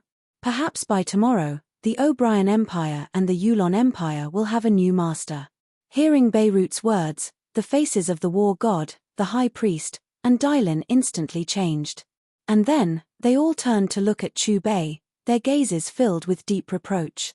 If it hadn't been for this person, how could those tens of thousands of deities have escaped from the prison? They wouldn't have been in such a passive situation. Chubei ignored the war god, the high priest, and the others. He didn't care about those experts who had escaped from the Jabados prison. It was fine if these fellows did not provoke him, but if they dared to come looking for trouble, he would just kill them with a raise of his hand. The Radiant Church has been destroyed by me. From now on, the territory of the Holy Alliance will be under the control of my All Heavens shop. Right at this moment, Chubei's voice rang out once more. His deep voice drifted out to every corner of the Yulon continent, shaking the hearts of every single person. What? The Radiant Church had been destroyed. Are you serious? All Heavens shop? Never heard of it. Could it be that it's the one who destroyed the Radiant Church and wants to replace them? Could this All Heavens shop be the one with less than 100 people? How could it have destroyed the Radiant Church? There's something you don't know. That representative Linley really is a monster. He's only 16 years old, but is already a combatant of the 9th rank. Based on what I know, Linley has a master. Who do you think is speaking now? Could it be the owner of the All Heavens shop who disappeared for 10 years? F***CK. If that's the case, it's possible. Instantly, in every corner of the Yulon continent, both warriors and commoners, looks of astonishment appeared on their faces as they began to discuss this topic. All Heavens shop. Interesting. The power of this speaker is rather unfathomable. For him to be able to shatter the formation and allow us to escape from the prison, he definitely isn't a simple figure. As I see it, he should be one of the top gods. Forget it. I'll leave this All Heavens shop to those high gods. I'll just pick one of the smaller duchies. On the continent, those deities who had escaped from the Jabardo's prison could sense the strange aura contained within that sound wave. All of them frowned. Forget it. If it's chaotic, it's chaotic. I won't care. In the air above the plaza, Beirut let out a long sigh, then turned his gaze to the Shadow Mouse of the 9th rank, Stoniator Rat of the 9th rank, and Bibi by Chu Bei's side. The three of you, if you have the time, come to the Forest of Darkness. The next day, the All Heavens shop officially moved to the Palace of Fonlai, and the kings of the other duchies of the Alliance were abolished. Chu Bei acted aggressively, and anyone who dared to disobey was immediately suppressed. In just half a day, the Sacred Alliance was consolidated into a single organization known as the All Heavens shop. And on this very day, deities began to emerge from the various regions of the continent, fighting over territory and declaring themselves kings. Within the All Heavens shop, seated on a luxurious dragon throne, Chu Bei was sipping tea while looking at his reputation points in the coiling dragon plane. His lips couldn't help but curve upwards in a smile. Master, the duchies of the continent have been taken over by those deities who escaped from the prison. Even the Rhine Empire has been taken over. Master, do you think they will act against us as well? Linley stood by Chu Bei's side, a respectful look on his face. If they dare to come, we'll just kill them. Chu Bei put down the tea in his hand and said casually, as though he didn't care about these deities at all. The far northern ice cap. The environment here isn't bad. It's very suitable for me to live in. From now on, it's my territory. A silver-haired old man flew over, sweeping the icy plains below him with his gaze, a smile on his face. How dare you? Who dares to spout such arrogant word? A group of people approached from afar, led by a lithe, graceful woman. Noisy. The silver-haired old man let out a cold snort, and the group instantly disappeared, including the prime saint of the icy plains, Penslin. The Great Plains of the Far East. Above the vast plains, two streaks of divine light flashed past, finally coming to a halt in front of an enormous castle. Who goes there? A rough-looking man flew out from the castle, wolf-fang mace in hand. Behind him was a group of powerful warriors of the 9th rank. From now on, the Far East is the territory of us two brothers. An icy voice rang out from the mouths of the two figures. Then let's see if you have the power. The rough-looking man's aura exploded forth, and with his wolf-fang mace in hand, he led his group of warriors of the 9th rank in an attack. A group of ants who don't even have a divine spark. How dare you try to be brave? How laughable. Disdainful, mocking laughter rang out, and then an enormous hand slammed down from the skies. With a bang, everyone, including the man in the lead, was transformed into a bloody mist. The O'Brien Empire. So this is the current largest empire in the Yulon continent. In the air above the Imperial Palace, a group of experts had arrived. The leader was a handsome youth dressed in an extravagant golden robe. Yes, Lord Adkins. Behind the handsome youth, a silver-haired old man said respectfully, "This person named O'Brien has trained for less than 5,000 years. He is only a demigod. The current Yulon continent really is weak. A mere demigod is actually able to take over such a large territory." The handsome youth's tone was filled with disdain towards O'Brien. As his mocking voice rang out, an enormous amount of elemental essence suddenly began to gather, and the air above the Imperial Palace began to rumble. Who are they, exactly? What do they want? The cultivators of the Empire could all sense the change in elemental essence, and they all stared at the sky in astonishment. In the future, I, Adkins, shall be the master of this land. The handsome youth swept the imperial palace with his gaze. As soon as his smug voice rang out, he waved his hand. Rumble. With an enormous sound, countless wind blades suddenly appeared in the air above the imperial palace, forming into a forbidden-level spell. Every single wind blade was incomparably terrifying. Flashing with golden light, they descended like a torrential downpour. Not good. Quick, flee. Terrified screams rang out from within the imperial palace. However, the speed of these innumerable wind blades was simply too fast.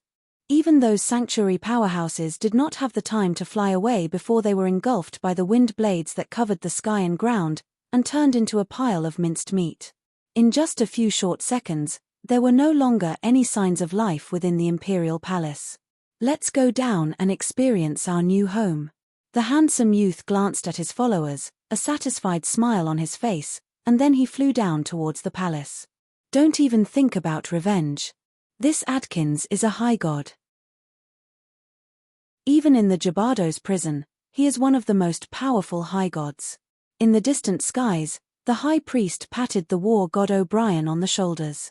One day, I will take back this territory. O'Brien's eyes were filled with the color of blood. His fists were clenched tightly, and the veins on his face were bulging. His eyes were filled with hatred. Yet another day passed. Who are these mysterious experts?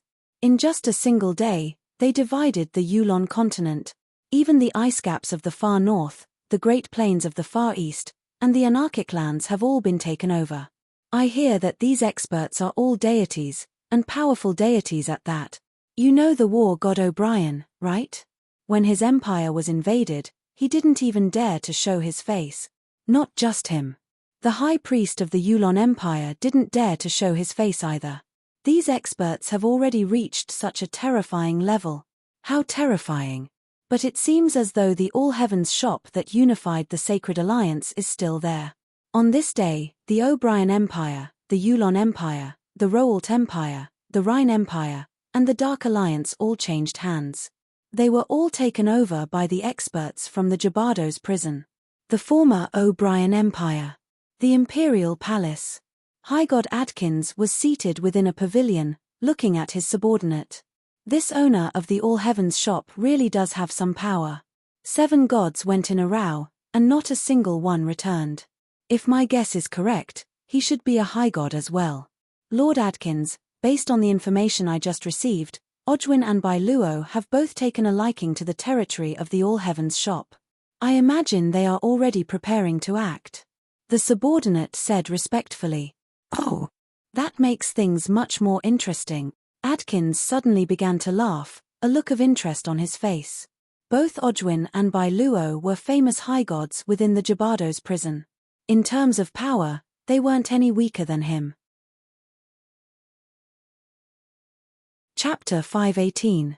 New mission. Host, help Linley return to his ancestral home and resolve the crisis of the 4 divine beasts. Within the All-Heavens shop, Chu Bei was seated on a chair when the system's voice suddenly rang out in his mind. Return to my ancestral home? Chu Bei murmured to himself. He hadn't expected that a new mission would be issued before he had even completed the previous mission. Based on what he knew, Linley's ancestors had all gone to the infernal realm of the higher planes. Master, more people have come. In addition, these people seem to be even more terrifying than the previous ones. Right at this moment, hurried footsteps could be heard. Linley, Hillman, and the others ran in, looks of panic on their faces. These guys really are boring. It seems I'll have to establish my dominance. Thinking about how his next mission would require him to leave the Yulon continent, Chu Bei's face slowly turned cold. As his calm words came out, Chu Bei took a single step forward, instantly arriving in the air above the All-Heavens shop. Rumble. At the same time, the skies above the Yulon continent began to rumble. Dark clouds began to fill the skies, and then, one image after another appeared before the eyes of everyone present. That's the kingdom of Funlai of the Holy Alliance. No, wait. It should be called the All-Heavens shop now. Can it be that that young man is the master of the All-Heavens shop? I've finally seen what he looks like in person. Hey! Who are those two? No need to think about it. They are definitely deities who are preparing to take over the All Heavens shop. In the instant that strange phenomenon appeared in the skies, everyone in the Yulon continent raised their heads. All of their gazes were fixed on the image in the skies, looks of astonishment on their faces. Lord Ojwin and Lord Bailuo. Are the two of them planning to attack the All Heavens shop? It seems the final territory is about to be taken over. The most astonished people were none other than those deities who had escaped from the Jabado's prison. When they saw Ojwin and Bailuo on the screen, their pupils suddenly contracted. Both Ojwin and Bailuo were extremely famous within the Jabado's prison. It could be said that they stood at the very peak of high gods. However, what they hadn't expected was that these two overlords would set their sights on the All Heavens shop's territory at the same time. That's interesting.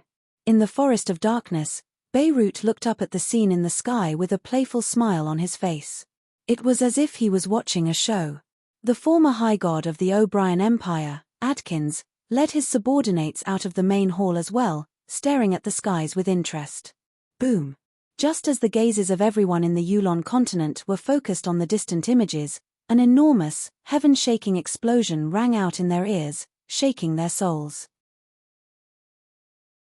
In the next instant, the imperial palace of Funlai disappeared from their vision, replaced by darkness. Before they could express their shock, a gigantic golden five-clawed dragon appeared in the dark image. The 4 pairs of dragon horns on the head of the giant dragon were inexplicably frightening. This is, the residents of every corner of the Yulon continent, including the deities who had escaped from the Jabado's prison, were all stunned. Their lips twitched as they stared blankly. Above the forest of darkness, Beirut frowned. Looking up at the sky, a solemn look appeared on his face for the first time. Within the imperial palace of Funlai, Linley, Hillman, Bibi, and the other disciples of the All Heavens shop all looked at each other. They were staring directly at the image in the sky. It was a hazy field of primordial chaos, and nothing could be seen clearly. But through the image, they were able to see the 5-clawed golden dragon within the primordial chaos. Finally, aside from the 5-clawed golden dragon behind Chu Bei, the images of Ojwin and Bailuo appeared as well. Right now, from the looks of shock on their faces, it was as though they were experiencing some sort of terrifying experience. In reality, this was indeed the case. Ojwin and Bailuo, the 2 high gods of the Jabado's prison, stared in terror at the 5-clawed golden dragon in front of them, their eyes filled with regret. Ever since the owner of the All Heavens shop had raised his hand and imprisoned them in this boundless little world, they had realized how terrifying their opponent was. In particular, after the 5-clawed golden dragon had manifested behind him, the draconic aura emanating from it had actually caused the divine power in their bodies to stop circulating. Even amongst high gods, they were powerful existences. They had never been forced into such a passive position in a battle. You are of the four divine beasts clan? Ojwin seemed to have thought of something, and his voice trembled as he spoke. Chu Bei ignored Ojwin. The 5-clawed golden dragon behind him swung its head back and forth, its massive eyes staring down at the ground below. Crackle! In an instant, tens of thousands of golden lights shot out from the endless images in the sky, shining on the experts who had escaped from the Jabado's prison. It was also at this moment that all the experts who were hit by the gaze suddenly trembled as their heartstrings tightened. Inexplicably, it was as if a terrifying, invisible energy had intruded into their bodies. This energy carried with it terrifying, destructive fluctuations. It felt as if, with just a thought from the owner of this energy, they would explode under the bombardment of this energy, turning into ashes. This king will emphasize once more. The former sacred alliance is now within the territory of the All Heavens shop. No matter how you fight outside this area, this king will not interfere. The calm voice was mixed with an incomparably cold and majestic voice. At this point, the voice became low and threatening. However, if anyone dares to covet the territory of the All Heavens shop, their fate will be the same as theirs. After hearing Chu Bei's words, everyone in the continent subconsciously cast their gazes towards Ojwin and Bailuo. Then, in the images, an enormous dragon claw swept across the sky, thousands of stars swirling within it.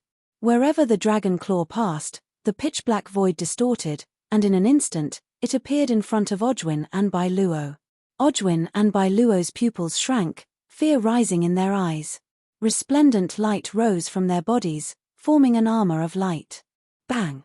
However, this seemingly indestructible armor of light was like a decoration in front of the dragon claw. In an instant, Ojwin and Bai Luo were transformed into nothingness. A short while later, the images in every corner of the Yulon continent began to change. The pitch-black battlefield disappeared, once more transforming into the imperial palace of Funlai. The incomparably enormous five-clawed golden dragon behind Chu Bei disappeared as well. Chu Bei hovered in the air above the imperial palace, his hands clasped behind his back, a calm look on his face. The deities who had escaped from the Jabardo's prison all stared blankly at the sky, their expressions frozen, as though they had been frozen in time.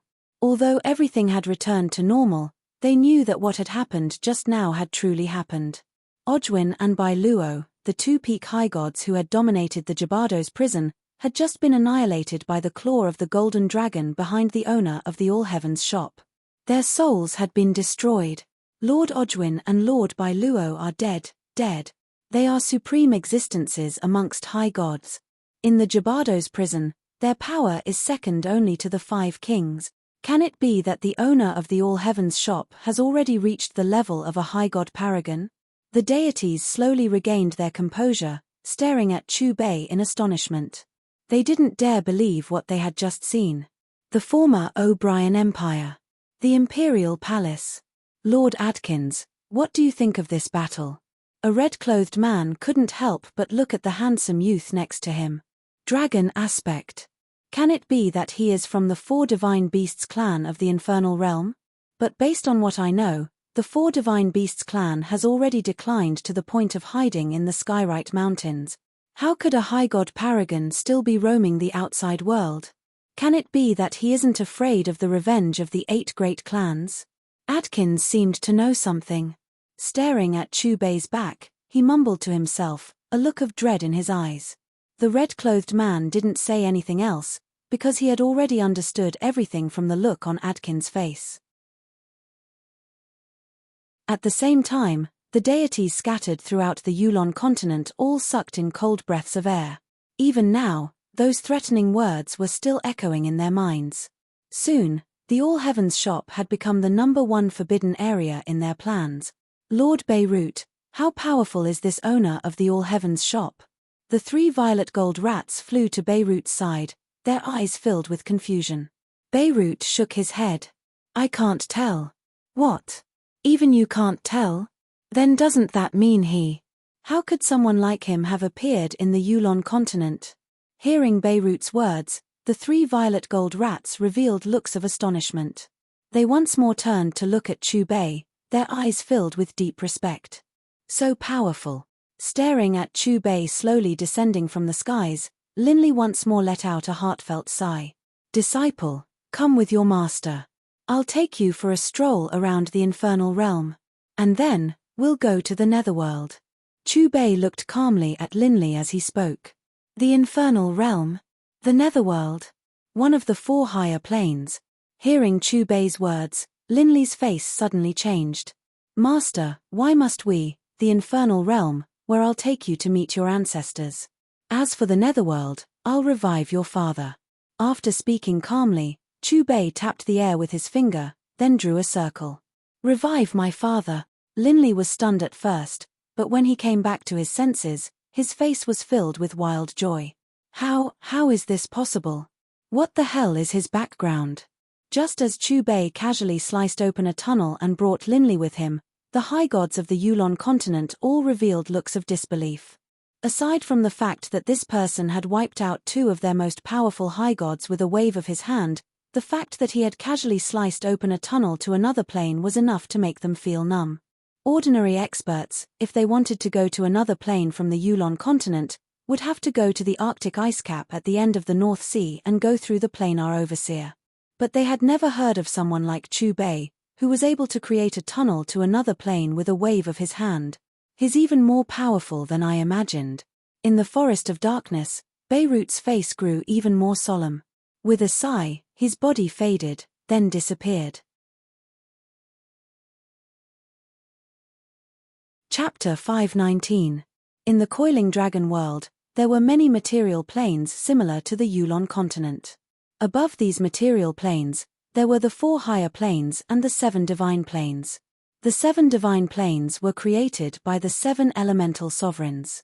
As for the 4 higher planes, they were created by the 4 overgods. The 7 divine planes were the earth, fire, water, wind, lightning, light, and darkness divine planes. As for the 4 divine planes, they were the celestial realm, the netherworld, the infernal realm, and the life realm. The infernal realm. A cold, sickle-like moon hung in the night sky, emanating a hazy violet light that covered the boundless world below. Rumble, the gloomy waves of water slammed repeatedly against the 10,000-meter-tall cliff, but over the course of countless years, no matter how the waves crashed against it, the cliff remained unshakable. Because this cliff was straight up and down, and its surface was as smooth as a mirror, in the infernal realm, it was known as the Mirror Moon Cliff. This cliff also had a common name. It was known as the Cliff of Welcoming. Anyone who came from another plane would appear on the Mirror Moon Cliff, all because of the 2 enormous magical formations drawn by the overgods. Recently, the 4 Divine Beasts clan has been in a bad situation. Alas, 10,000 years ago, the 4 Divine Beasts clan was so glorious. Their clansmen were spread throughout every plane, and they were extremely powerful. But who would have imagined that in a single night, all 4 of the sovereigns of the 4 Divine Beasts clan would die at the same time? Recently, the revenge of the 8 great clans has been growing more and more frenzied. The Sea of Chaos has already become their designated battlefield. I hear that by now, 60% of the elders of the 4 Divine Beasts clan have died. Perhaps soon, the 4 Divine Beasts clan will completely disappear from the infernal realm. On the cliff, there were several men dressed in violet robes, who had special violet tattoos on their foreheads. They were chatting casually. Rumble, right at this moment, the enormous magical formation on the cliff suddenly lit up with a resplendent light, and then roughly 10 figures appeared in the center of the magical formation. The newcomers have arrived. Everyone, get busy. Let's split the spoils. Staring at the 10 figures who had appeared in the magical formation, the men with the violet tattoos on their foreheads suddenly began to smile. 6 demigods and 4 saints. The quality of this batch is just barely acceptable. A purple-clothed man's gaze swept over the 10 people one by one. After sizing them up, he nodded. Is this hell? A place where experts are as common as clouds? Inside the magic matrix, 10 figures looked around. They came from different planes, but when they gathered together, they had the same desire and curiosity. Little fellows, welcome to the higher plane created by the supreme god, Hell. What led you here safely was this supreme magic formation, which was personally drawn by the overgod himself. Anyone who wishes to enter Hell must pass through this magic array. Even overgods are no exception, the purple-clad man in charge of receiving newcomers said calmly. Is there really a supreme god in this world? Was this magic formation drawn by an overgod? Hearing the purple-clad man's words, the 10 powerhouses who had just entered Hell were stunned. They lowered their heads to look at the magic array beneath their feet, shock filling their faces. Kyla. But at that moment, a gap appeared above their heads. A young man appeared in the gap with a youth. On the youth's shoulder was a palm-sized mouse. Boss, is this the hell? It's so sinister. It's so different from our Yulon continent. BB stared around, unable to help but call out in surprise. At this moment, on the cliff below, the faces of everyone, including the purple-clothed man, were frozen. Their eyes were wide, and looks of disbelief were on their faces. It was as though they had seen something completely impossible. My lord, didn't you just say that this magic formation was personally drawn by the overgod? Anyone who wishes to enter Hell must pass through this magic formation. Otherwise, even sovereigns cannot. The 10 people who had just arrived in the infernal realm stared blankly at the violet-clothed man. They didn't forget to point at Chu Bei and Linley, who were slapping their faces in midair. Their eyes were filled with confusion. Then how did they? Shut your mouths. The purple-clothed man barked, and his powerful aura instantly sent the 10 noisy newcomers flying. In terms of shock, he was far more shocked than these 10. Since ancient times, he had never heard of anyone being able to enter hell from a material plane without going through a magic formation. However, the reality before their eyes was that this impossible scene had actually been witnessed by them. More importantly, from the aura ripples of these two people, one of them was only of the 9th rank, while the other seemed to be an ordinary person. It could be said that the two of them weren't even qualified to enter the infernal realm. After all, in order to enter the 4 higher planes through the planar overseers, one had to be at least at the saint level. "Where did you come from?" A purple-clothed man stared intently at Chubei and Linley. So powerful. Sensing the aura ripples emanating from the purple-clothed man, Linley let out a cry of surprise. The aura emanating from this man was even stronger than that of the war god O'Brady. "We came from the Yulon continent," Bibi said. "Bullshit. That's not what I'm asking." The purple-clothed man barked. "Why didn't you come out from the magic formation?" "I don't know. Boss just casually waved his hand, and we came in. When we came out just like that." Bibi continued. "Casually waved his hand? Do you think you are an over-god?" The purple-clothed man immediately frowned, thinking that Bibi was trying to trick him. Capture them first and let the Lord Prefect make a decision.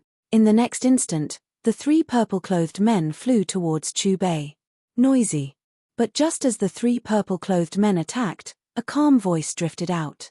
Immediately afterwards, the 3 purple-clothed men exploded, as though they had been crushed by an invisible force. Instantly, the 3 purple-clothed men transformed into nothingness.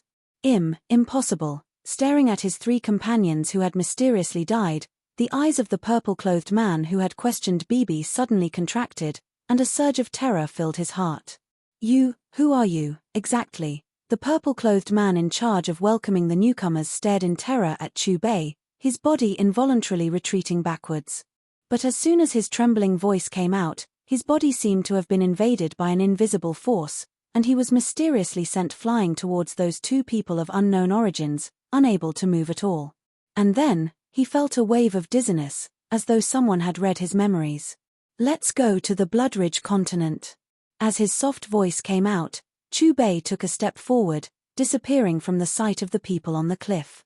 At almost the same time, with a bang, the purple-clothed man exploded. From the purple-clothed man's memories, Linley knew that the infernal realm primarily consisted of 5 vast continents.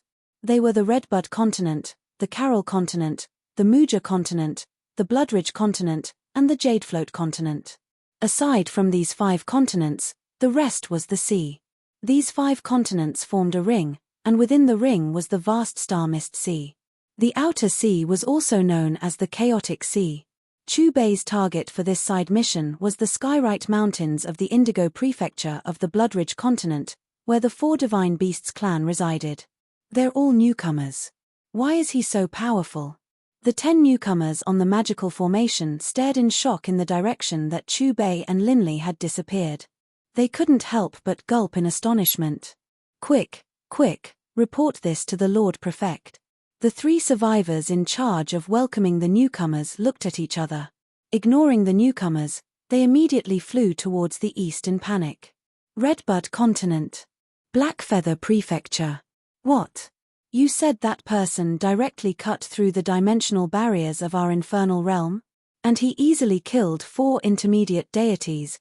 Within a large hall within the prefecture, a middle-aged man, after hearing his subordinate's report, immediately questioned the Lord Prefect.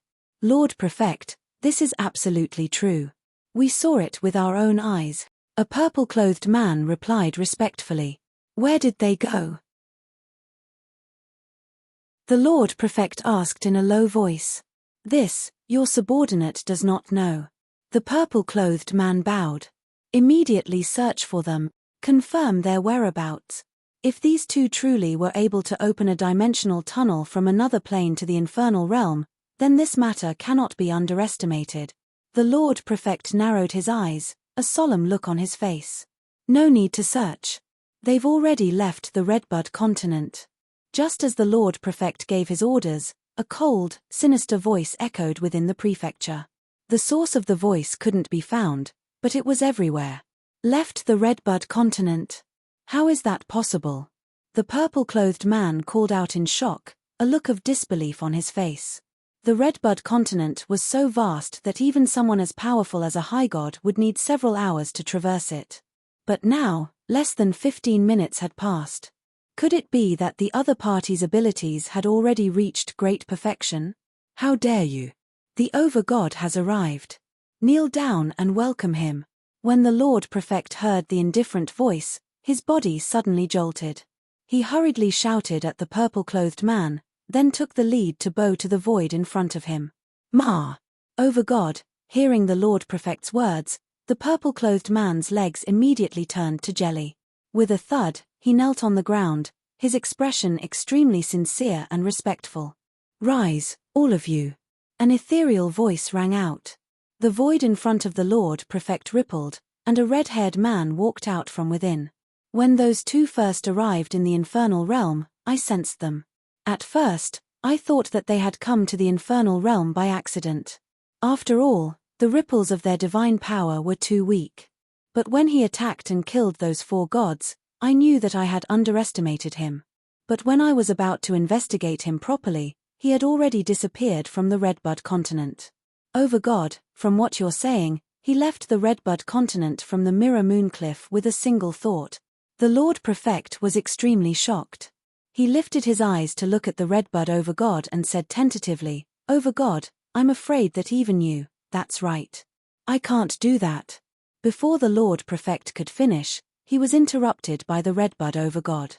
Overgod, does that mean that person's abilities have already? The Lord Prefect took a deep breath. Even so, it was still difficult for him to suppress the shock in his heart. I can't see through him.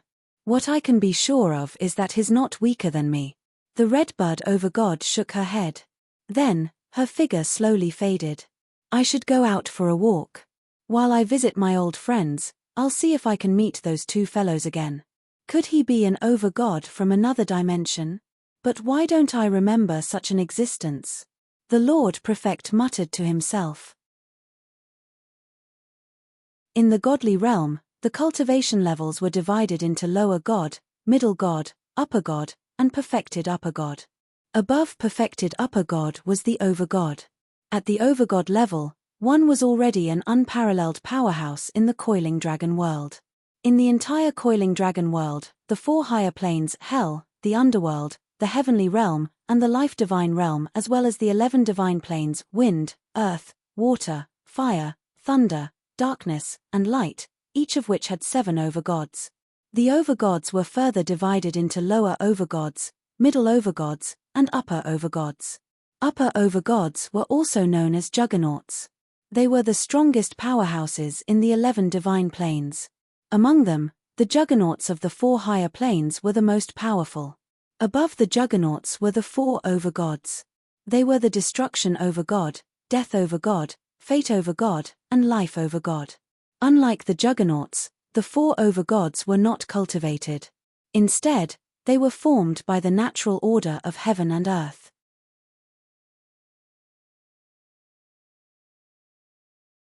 Chapter 520. The Bloodridge Continent. Master, my ancestors live here? Lin Kuei looked at Chu Bei, a puzzled look on his face. This was an extremely tall mountain peak that seemed to pierce through the heavens. Its upper half was like a heavy sword, and at the top of the sword-shaped mountain peak, clouds swirled around it. Stonesword Mountain. This was the symbol of the Indigo Prefecture. Rumble. Suddenly, a series of explosions rang out from afar. Soon, multiple figures appeared within Chu Bei and Linley's field of vision. What powerful ripples! Master, they are fighting. In the air above Stonesword Mountain, Linley's attention was immediately drawn to the battle that was drawing closer and closer. Looking over, he saw dozens of figures being hunted down by 3 white-robed men. Based on this trend, in at most half a month, your 4 Divine Beasts clan will completely disappear from this world. Give up.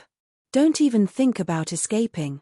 The 3 white-robed men surrounded the dozens of figures while laughing loudly. These 3 white-robed men all had the same characteristics. They all had long golden hair and violet eyebrows. As they flashed through the air, every so often, figures would fall from the encirclement. "Master, did you hear that? That group of people is from the Four Divine Beasts clan," Linley said to Chu Bei. "Split up and flee." After the leader of the Four Divine Beasts clan gave the order, the group of people immediately began to flee in every direction. "You won't be able to escape. Today, all of you will die." A cold, calm voice rang out, and on the backs of the three white-robed men, a pair of golden wings that were 10 meters long suddenly appeared. This pair of enormous golden wings emanated a hazy golden light, and a holy aura emanated from them. Right at this moment, with the three white-robed men at the center, an enormous golden prison of light was formed, sealing off the escape routes of the Four Divine Beasts clan. Damn! 10,000 years ago, when the 8 great clans saw us, all they could do was flee. I didn't expect that we would fall into their hands. After their escape route was sealed off, the Four Divine Beasts clan once more gathered together, all of them staring fixedly at the three white-robed men, their faces filled with unwillingness. They were all gods, but the three pursuing them were all high gods. The difference between high gods and gods wasn't something that numbers could make up for. "Die!" A cold voice rang out from within the prison. Crack! However, just as the three white-robed men were about to slaughter to their heart's content, the golden light prison seemed to receive a terrifying pressure from the outside. Amidst a crisp sound, the golden light prison shattered and turned into nothingness. "Who are you?" The three white-robed men frowned as they stared coldly at Chu Bei and Linley, who had suddenly appeared. Their faces were gloomy, and their eyes were filled with killing intent. "You must be the little fellows from the Black Tortoise clan." Chu Bei ignored the three white-robed men. Instead, he looked at the group of people being chased and spoke calmly. "May I ask who you are?" Compared to the white-robed man, the members of the Four Divine Beasts clan were clearly much more respectful. "How dare you meddle in the affairs of the Ba family? Are you tired of living?" Noticing Chu Bei's attitude towards the Black Tortoise clan, the three white-robed men's faces darkened and they moved at the same time. Bang!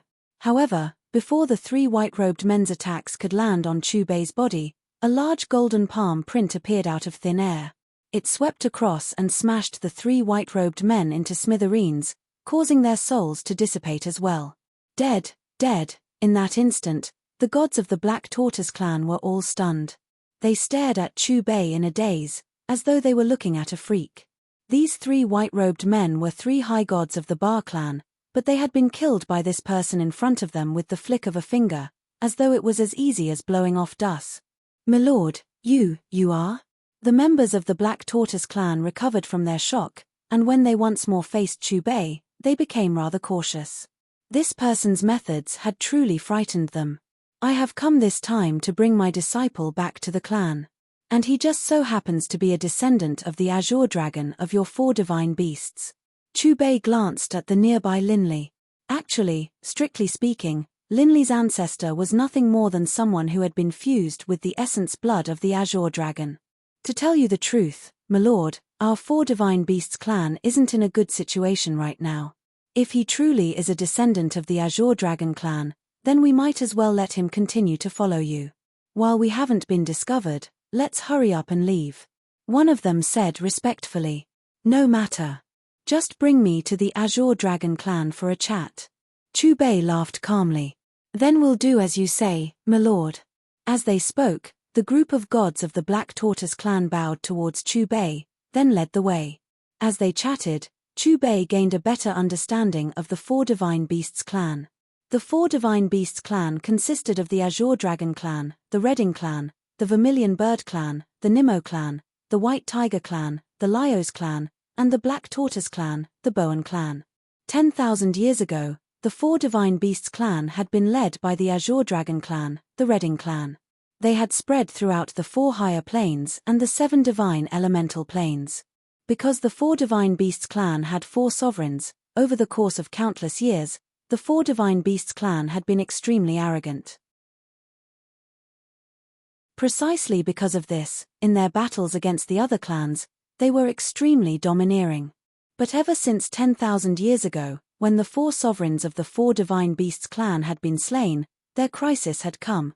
Those clans which had once been at odds with the four divine beasts clan had begun to consciously ally together. Amongst them, 8 clans were the most powerful, and they were the main force behind the attack on the four divine beasts clan. The 3 white-robed figures Chu Bei had killed earlier were one of the 8 great clans, the Baya clan of the celestial realm. In order to reduce the number of casualties, ever since then, the forces of the four divine beasts clan, which had spread throughout the various planes, began to pull back, retreating to their headquarters in the infernal realm. Despite that, however, they still weren't able to escape the pursuit of the 8 great clans. In fact, these clans didn't hesitate to leave more than half of their supreme experts in the infernal realm, all for the sake of completely annihilating the four divine beasts clan. At first, the four divine beasts clan had the protection of the Bloodridge sovereign, and so the 8 great clans were rather wary of them.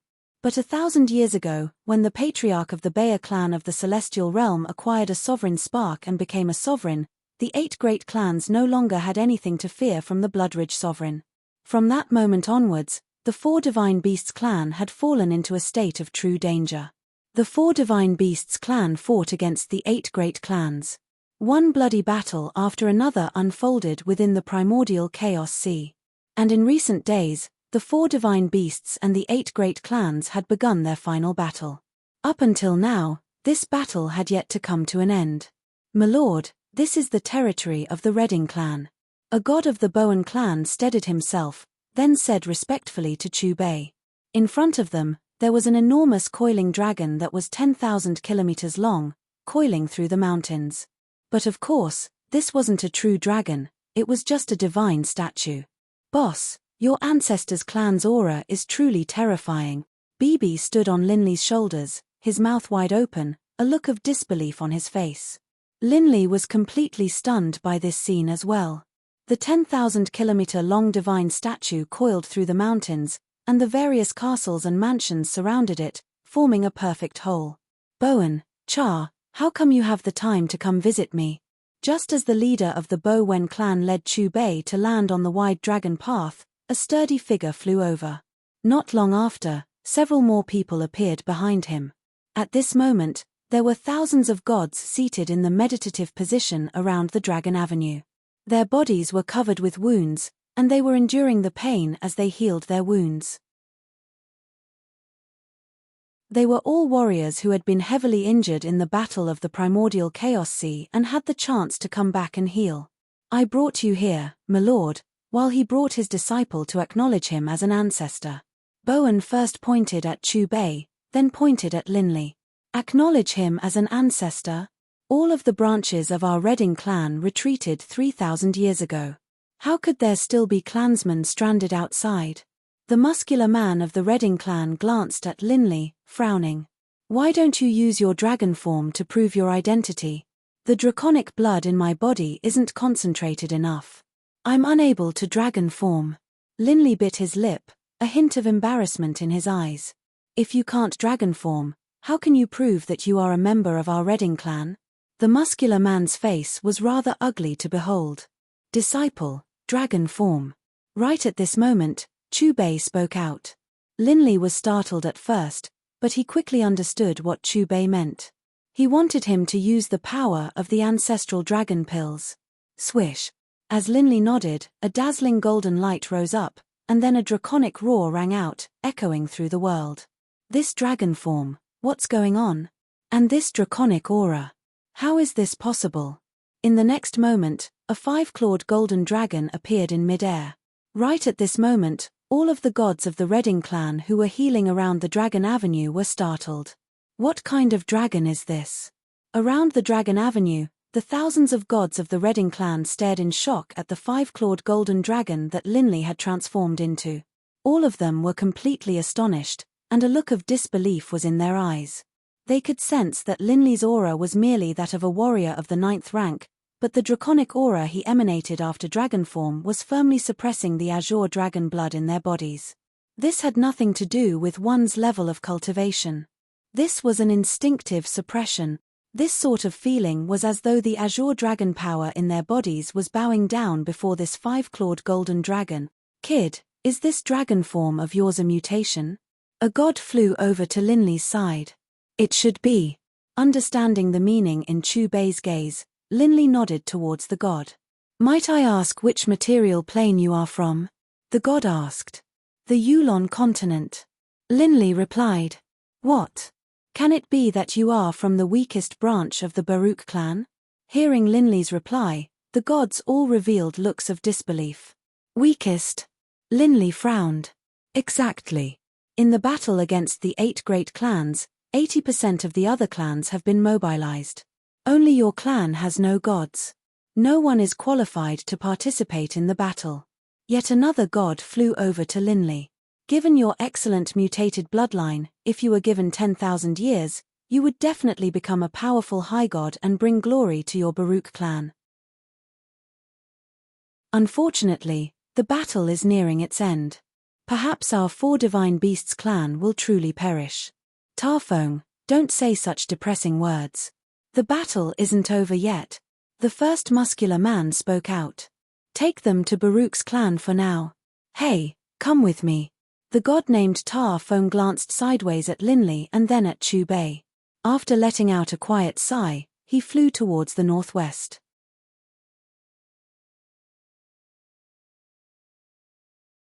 Chapter 521. Lord Tarfong, what brings you here today? Just as Tarfong led Chu Bei and Linley to land in a valley within the Baruch clan's territory, dozens of figures flew over at high speed from afar. The leader of the group was dressed in a sleeveless shirt that accentuated his muscular chest. His dark brown hair was disheveled, and his eyes shone with a sharp light. Baruch, I didn't expect you to have such an outstanding descendant. Tarfong didn't hesitate to tease the leader. So he is Baruch. The founder of my Baruch clan? My ancestor. Hearing Tarfong's words, Linley turned to look at the leader. His heart felt as though it had been struck by a giant hammer. Lord Tarfong, what do you mean by this? Baruch's face was filled with surprise. This kid came from the Yulon continent. He says he is from your Baruch clan. Tarfong pointed at Linley. From the Yulon continent. Baruch was startled, and then a look of wild joy appeared on his face. But he quickly calmed down. Looking at Linley, he coughed twice. Kid, if you are a member of my Baruch clan, you should know about the ancestral records regarding your ancestors, right? Of course I do. Hearing Baruch's words, Linley immediately nodded solemnly. And then, he said, Baruch, the first dragonblood warrior of the Yulon continent. In the year 4560 of the Yulon calendar, Baruch fought against a black dragon and a titanic frost WM at the gates of Linnan City. In the end, he slew both the titanic frost WM and the black dragon, causing his name to shake the world. In the year 4579 of the Yulon calendar. Good, good, good. Hearing Linley recount one record after another, Baruch excitedly said good 3 times in a row, and then took Linley into his arms. Child, welcome home. After laughing loudly, Baruch pulled out a clan badge from his clothes. Child, this is the proof that you are a member of the Redding clan. Drip a drop of blood on it and acknowledge your ancestors. Linley accepted the badge. Without hesitating at all, he immediately dripped a drop of blood onto the badge. A short while later, through the badge, he could sense the aura of the other clansmen. Linley has successfully acknowledged his ancestors. The host's mission is half complete. Right at this moment, the system's voice rang out in Chu Bei's mind. Lord Tarfong, who is this? Baruch's gaze fell upon Chu Bei, a puzzled look in his eyes. This. Tarfong stared blankly at Chu Bei, not knowing how to introduce him. His attention had been on Linley from the very beginning. He had even forgotten to ask the Black Tortoise clan about this person's background. Buzz buzz. Suddenly, the awkward atmosphere was broken by the deafening sound of a horn. Following the sound of the bugle horn, the entire Skyrite Mountains began to tremble. One divine rainbow after another shot into the skies from every corner of the mountain range, their roars shaking the heavens and the earth. Fight! The moment he heard the sound of the bugle horn, Tarfong roared. His aura rose to its peak as he soared into the air and flew towards the southeast. Has the final battle begun? I really want to fight alongside you. Kill everyone from the 8 great clans. Staring at the tens of thousands of divine rainbows flying past the mountain range, Baruch, Hanuman, and the other experts of the draconic bloodline from the Yulon continent clenched their fists. They shook their heads and sighed, their faces filled with hatred and resentment. Ancestor, what's with this horn? What's going on? Lord Tarfong and those clansmen in the sky, where have they gone? Linley stared at the skies, frowning, a puzzled look in his eyes. This is the war horn of our 4 divine beasts clan. Once it is blown, it means that all of the gods and above of our 4 divine beasts clan, regardless of whether they are injured or not, must step onto the battlefield to kill our enemies. Baruch stared towards the southeast, his eyes bloodshot. This war horn is only blown at the final moment. It seems as though our 4 divine beasts clan is in a disadvantageous situation. I'm afraid, we are in grave danger. If the sovereigns of our 4 divine beasts clan hadn't died, how could we be in such a dangerous situation? Although the sovereigns of our 4 divine beasts are all demigod sovereigns, once the 4 of them unleash a fusion technique, they are comparable to chief sovereigns. Hanuman took a deep breath. As the second clan leader of the Baruch clan, 100 years ago, he had just become a demigod. Given his power, on the battlefield, he wouldn't even be considered cannon fodder, much less kill. The 2 of you, follow me. When the second war horn is blown, we will quickly flee the Skyrite Mountains. And then, we will find a plain to hide in. We can't let the 4 divine beasts clan be wiped out. Baruch shook his head and sighed, but as soon as the words came out of his mouth, a surge of mysterious power swept through his entire body. And then, Baruch felt the scene in front of him change. When he could once more clearly see everything around him, his pupils instantly contracted. Not just Baruch. Hanuman, Tuors, Nibble, and the other experts from the Yulon continent all revealed looks of astonishment on their faces. They all stared blankly downwards, numb as though they were made of wood. Unbeknownst to them, they had already been taken away from their homeland by that mysterious power. And they had arrived at the battlefield of the Sea of Chaos. Master, why did you bring the ancestor and the others here? Linley's words instantly shocked Baruch, Hanuman, and the others, causing them to turn their gazes towards Chu Bei.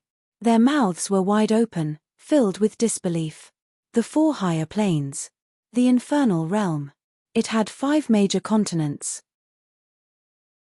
They were the Redbud continent, the Carol continent, the Muja continent, the Bloodridge continent, and the Jadefloat continent. These 5 continents formed a ring, and within the ring was a vast, boundless sea known as the Sea of Chaos. In terms of surface area, even the largest of the 5 continents, the Muja continent, wasn't even a tenth of its size. At this moment, above the waters of the Bloodridge continent, an incomparably fierce battle was taking place.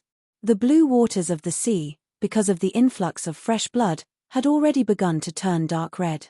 As the waves crashed against each other, the air was filled with a pungent, fishy smell.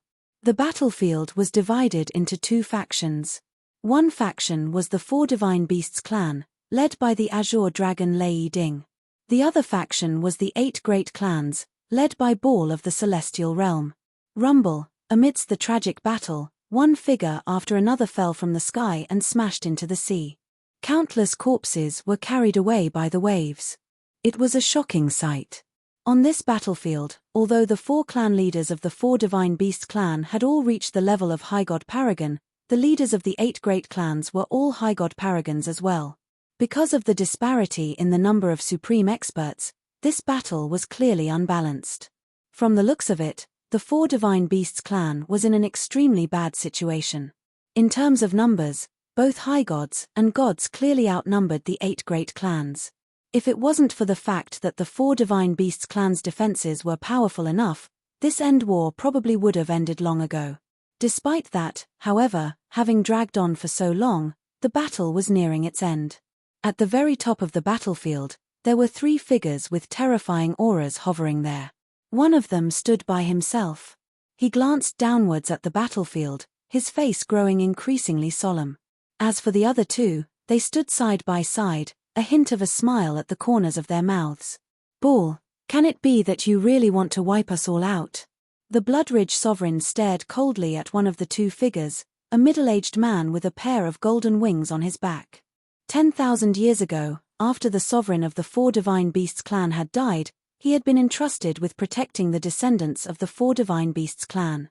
At first, the 8 great clans did indeed fear him, and so they only launched small-scale battles. But who would have imagined that one of the 8 great clans, the former patriarch of the Ball clan, would suddenly acquire a sovereign spark and become a sovereign as well?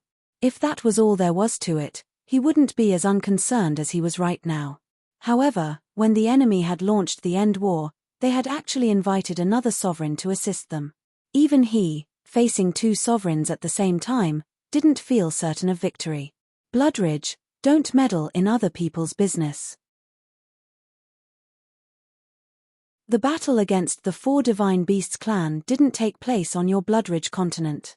What's more, Ball and I didn't interfere. We just allowed those little fellows to battle it out. We were already giving you a lot of face. Sovereign Luke, by Ball's side, spoke out. He was a sovereign of the life realm. Because he owed Ball a favor, he had agreed to help out. That fellow, Beirut, asked me to watch over the 4 Divine Beasts clan. The Bloodridge sovereign swept Ball and Luke with his gaze, then spoke out once more. Beirut. Hearing this name, a hint of astonishment flashed through Ball's eyes, but he quickly regained his composure. So what if it is him? Do you think I'd still be afraid of him? In addition, would his true body dare to leave the Yulon continent? Hearing this, the Bloodridge sovereign shook his head. Even an additional Beirut wouldn't be able to change the situation. The 4 of them were all lesser sovereigns, and their power was fairly close. Even if he joined forces with Beirut, they might not necessarily be able to defeat Ball and Luke. Chapter 522. The Battlefield. The Northwest. Baruch, Hanuman, and the other Dragonblood warriors from the Yulon continent stared down at the battle below. All of them had gaping mouths, looks of disbelief on their faces. It was you who brought us here.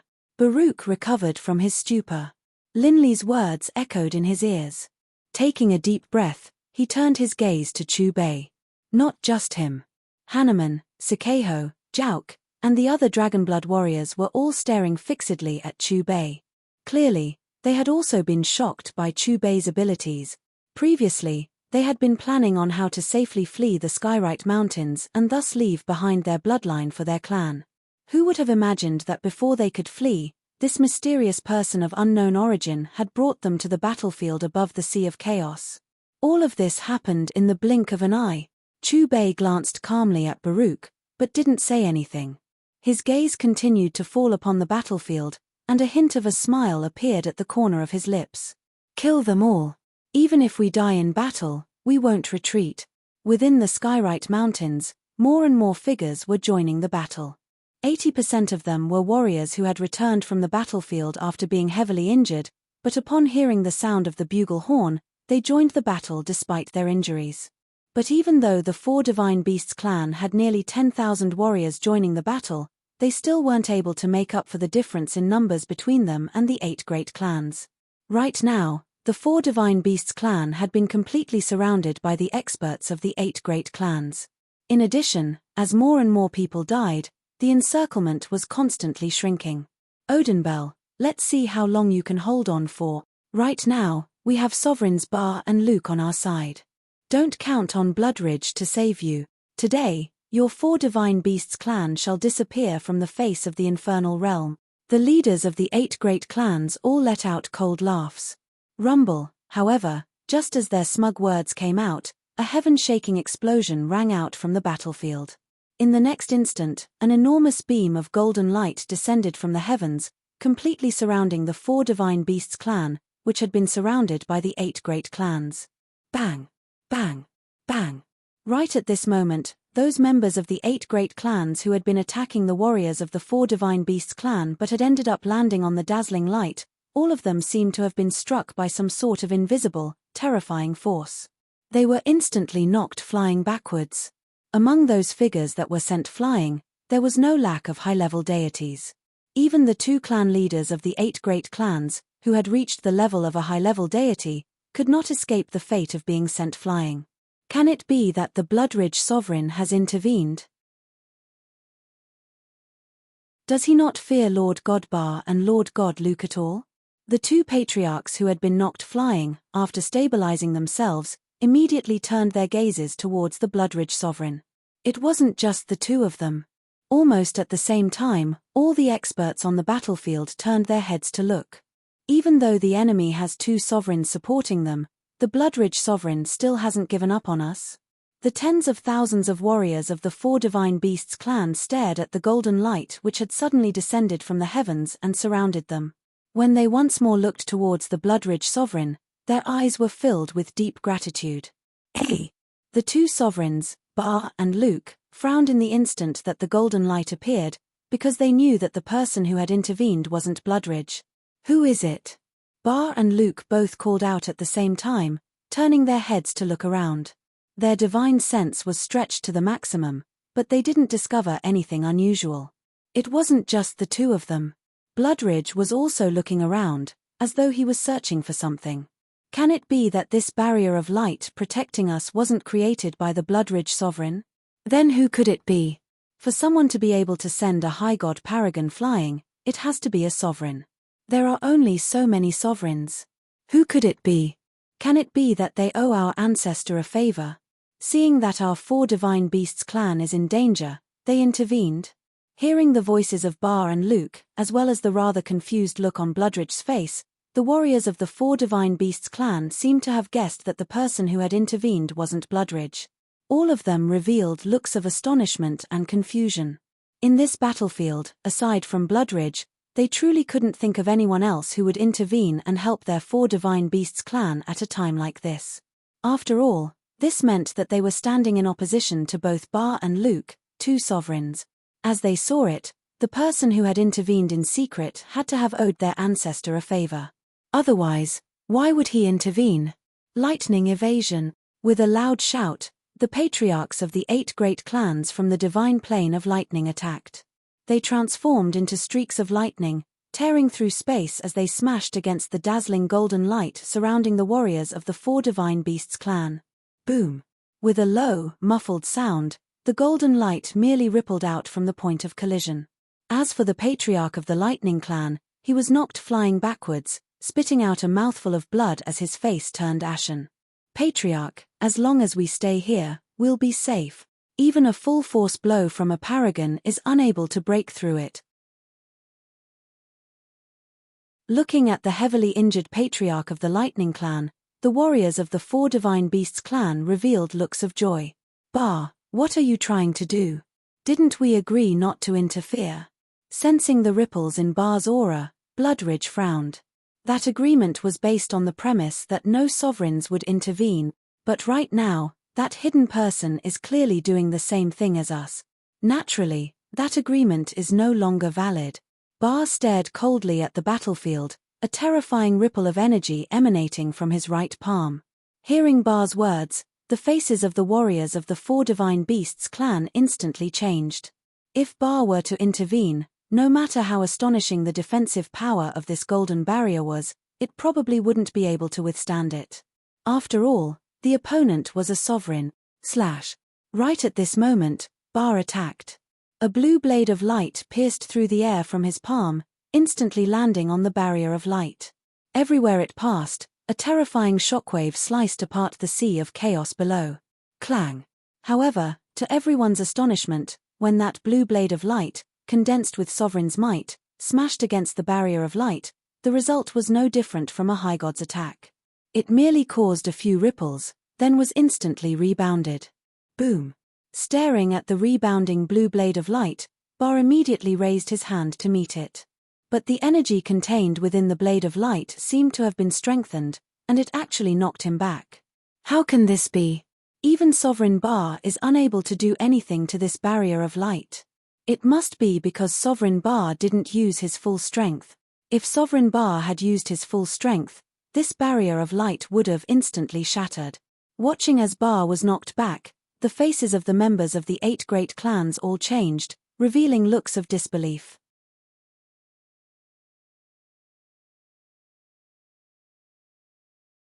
Chapter 523.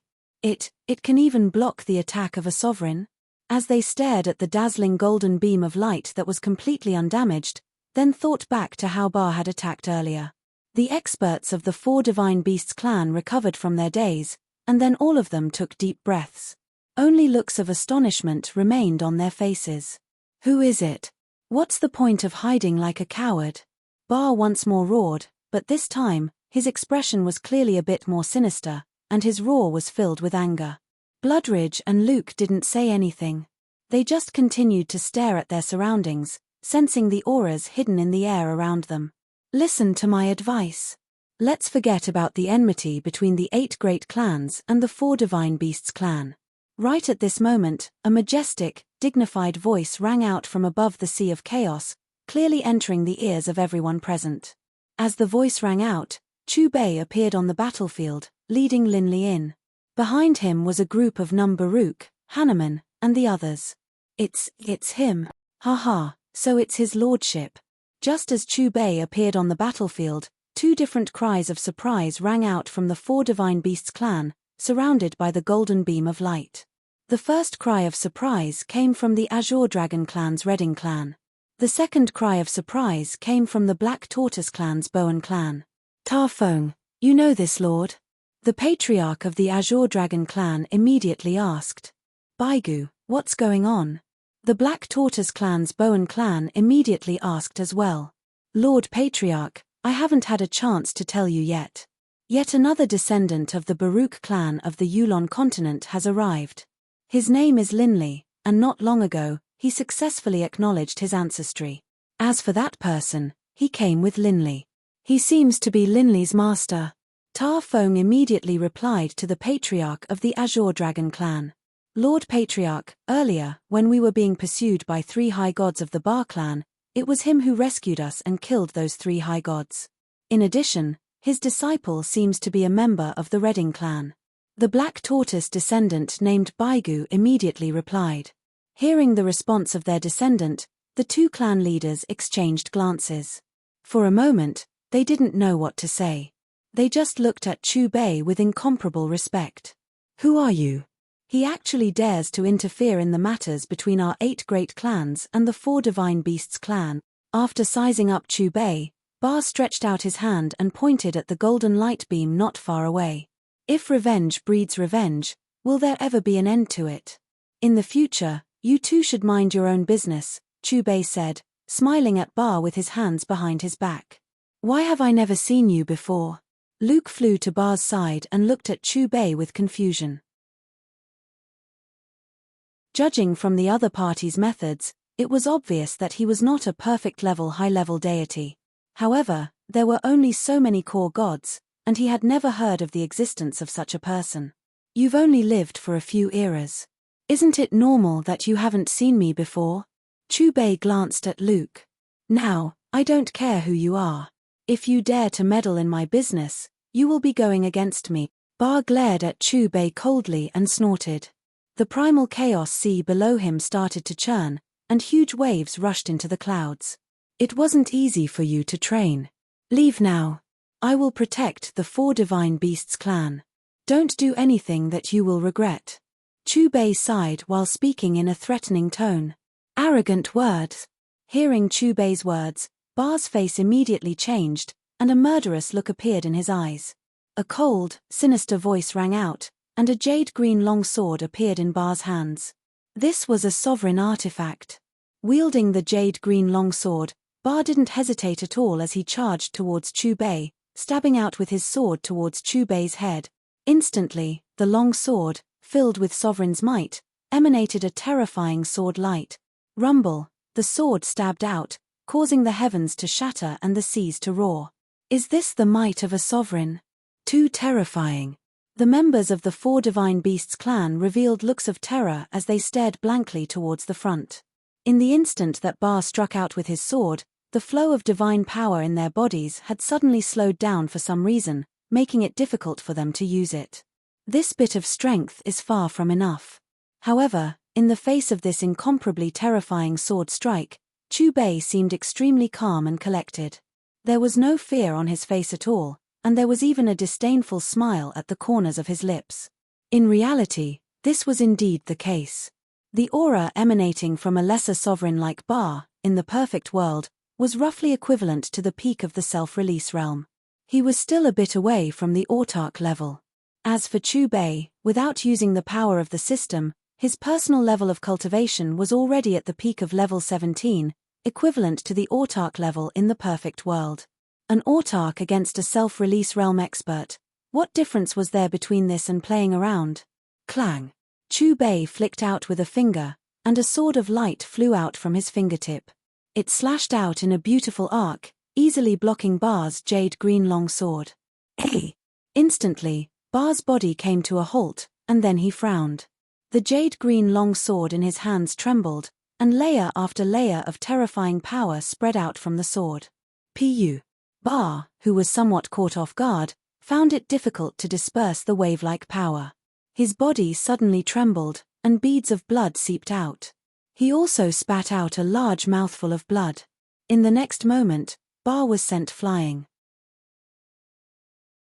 The space within 1,000 kilometers completely collapsed, and a terrifyingly large hole appeared.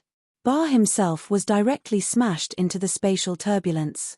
Terrifying shockwaves spread out, and the sea of chaos below directly boiled. All the creatures in the sea died, instantly turning into dust. Not a single trace of them was left behind. How is this possible? How can Sovereign Ba be at a disadvantage? Ba must have underestimated his opponent. The warriors of the 8 great clans looked at the hole in the sky that was filled with spatial turbulence. Their pupils all constricted, and their expressions were extremely ugly. On the contrary, the warriors of the 4 Divine Beasts clan revealed excited expressions, looking at Chu Bei's figure in admiration.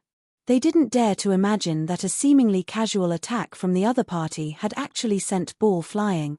Lu Ku, if you want to fight as well, then let me exchange a few blows with you. Sensing that Lu Ku's aura was rising, Bloodridge let out a cold laugh. Ha, that won't be necessary. Lu Ku restrained his aura, as though he had sensed something. He said, perhaps Ba alone will be able to deal with this fellow of unknown origins. Rumble. Just as Lu Ku's words came out, an enormous rift suddenly appeared above Chu Bei's head. Within the rift, dark clouds roiled about, and lightning flashed everywhere. Ba, who had been smashed into the spatial turbulence, appeared once more. However, the jade-green longsword in his hands had been replaced by a javelin that was surrounded by a large amount of lightning. This was also a sovereign artifact, and an extremely powerful lightning-style sovereign artifact. Swish! Ba descended from the skies, his gaze cold. He threw out the javelin in his hands, the tip of the javelin striking straight towards Chu Bei's head. Everywhere it passed, there was only a faint ripple of energy. Clearly, the attack power of the javelin had already reached its limit. You really are stubborn. Right at this moment, the smile on Chu Bei's face vanished, replaced by a gloomy look. He spat out 6 cold, emotionless syllables from his mouth, like the sound of thunder from the 9 heavens, echoing through the skies. And then, without even raising his head, he swung his hand towards the air above his head. With a wave of his hand, his arm was covered with a layer of golden draconic scales. Rumble! Chu Bei's fist smashed against the javelin. With an explosive sound, the javelin instantly shattered into countless fragments that flew everywhere. Chapter 524. Not good. The sovereign god Ba seemed to sense danger. An inexplicable chill surged through his heart, and his expression changed dramatically. However, by the time he wanted to flee, it was already too late. Chu Bei's fist rumbled through the air. After shattering the javelin, it instantly appeared in front of Ba. Ba's pupils constricted. His body had been forcibly restrained by the mysterious power of that fist, and he could only watch as that scale-covered fist landed on his chest. Bang! Ba's chest was instantly pierced through, and his originally wild and powerful aura instantly fell to rock bottom. You want to steal my divine spark? Even if I die, I'll take you with me. Ba first let out a miserable cry of agony as he watched that hand reach into his body to take away his divine spark. Then, he began to roar wildly. In the next moment, all the veins on Ba's body bulged as the surrounding elemental energy surged into his body like a torrential river. More accurately, it was within his divine spark. In the face of absolute power, self-detonation is nothing more than a joke. As his calm voice rang out, Chu Bei slapped out with his other hand. It rapidly expanded and instantly enveloped Bar's body. Right at this moment, Bar's body swelled to the limit and began to split apart. Bar had successfully self-detonated. However, there was no earth-shattering explosion as everyone had expected, nor was there any terrifying phenomenon. It was as though the giant hand had stopped firing. There was only an incomparably low, muffled sound.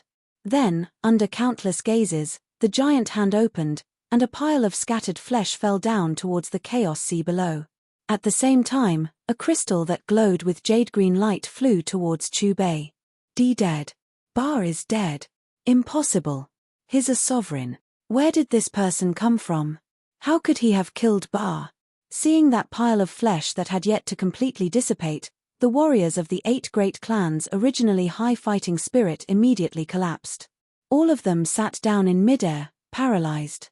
They could not believe what they had just seen. Chief God Bar was dead. Their greatest pillar of support was gone. Bar is dead. Bar is dead. The warriors of the 4 divine beasts clan recovered from their stupor. They were all extremely excited, and they all bowed towards Chu Bei, their eyes filled with gratitude. Why Yuri, an intermediate chief god? Lu Ku came to his senses and looked at Chu Bei again with a gaze filled with dread. At the same time, Lu Ku made up his mind. Once he left, he would immediately report this matter to the 4 sovereigns of the laws. In the many planes, the sovereigns had an agreement. There were 3 ranks of sovereigns. If the lower-ranked sovereigns didn't offend the higher-ranked sovereigns, the higher-ranked sovereigns weren't allowed to slaughter the lower-ranked sovereigns. Only sovereigns of the same level of power were allowed to battle each other. If a chief god were to violate the rules, they would be jointly punished by the chief sovereigns of the 4 laws. From the looks of it, this middle-rank chief god who had appeared out of nowhere had first interfered with the lesser chief god's affairs. This was a violation of the rules. Chu Bei glanced disdainfully at Lu Ku, paying no attention to this terrified lesser sovereign. He then turned to face the warriors of the 4 divine beasts clan behind him. With a flick of his finger, a clear clang sound could be heard. The dazzling golden light surrounding the warriors of the 4 divine beasts clan shattered and vanished. Thank you, my lord, for saving our 4 clans from this calamity. The patriarchs of the 4 divine beasts clan immediately knelt down towards Chu Bei, their faces filled with deep gratitude. Although they didn't know who this person in front of them was, nor had they ever heard of such a figure amongst the sovereigns, this person had definitely killed Sovereign Bar and saved them. Thank you, my lord, for saving our lives. Immediately after the 4 patriarchs, the tens of thousands of warriors, including Baruch, Hanuman, and the others, all knelt down as well. Their unified voices shook the entire infernal realm. Rise, all of you. I only did this out of convenience for the sake of my disciple. As his calm words came out, Chu Bei waved his hand, and a jade-green crystal landed in front of the patriarch of the Azure Dragon Redding clan. This is a sovereign spark. Sensing the aura emanating from the jade-green crystal, the patriarchs of the 4 divine beasts clan almost immediately confirmed its identity. Looks of astonishment appeared on their faces. My lord, what is this? Redding Bell stared rather nervously at the sovereign spark in front of him. It was precisely because he had some guesses that he was so nervous. This thing is of no use to me. I'll give it to you. Chu Bei crossed his arms in front of his chest as he spoke casually. Thank you, my lord. Now that his guesses had been confirmed, Redding Bell immediately revealed a look of unconcealable excitement. If he became a sovereign, why would he need to fear the 8 great clans? But just as he was planning how to take revenge on the 8 great clans after he became a sovereign, that mysterious person who had given him the sovereign spark seemed to have read his mind. I said before that the battle between the 8 great clans and the 4 divine beasts clan is to come to an end. In the future, each of you will mind your own business. Under the circumstances that the 8 great clans did not provoke you, if you dare to take the initiative to attack the 8 great clans, don't blame me for taking back the sovereign spark. Cold in the forest's voice rang in his ears. Then, when he met Chu Bei's icy gaze, Redding Bell immediately shivered. Clenching the sovereign spark in his hand, he hurriedly said, "I'll do as you say, my lord." Hearing Chubei's words, the surrounding warriors of the 8 great clans immediately let out a long sigh of relief. It was as if a huge rock had been lifted from their hearts. Xiefeng and Luke, who had been watching the battle from the side, couldn't help but be greatly shocked when they saw Chubei casually toss the sovereign spark he had taken from Ball to Redding Bell. That was a little too extravagant. That was a chief god's divine core, a supreme treasure that could create a chief god. However, such a supreme treasure was nothing special in the eyes of the other party. Stop hiding in the shadows. The battle is already over. All of you, go back to wherever you came from.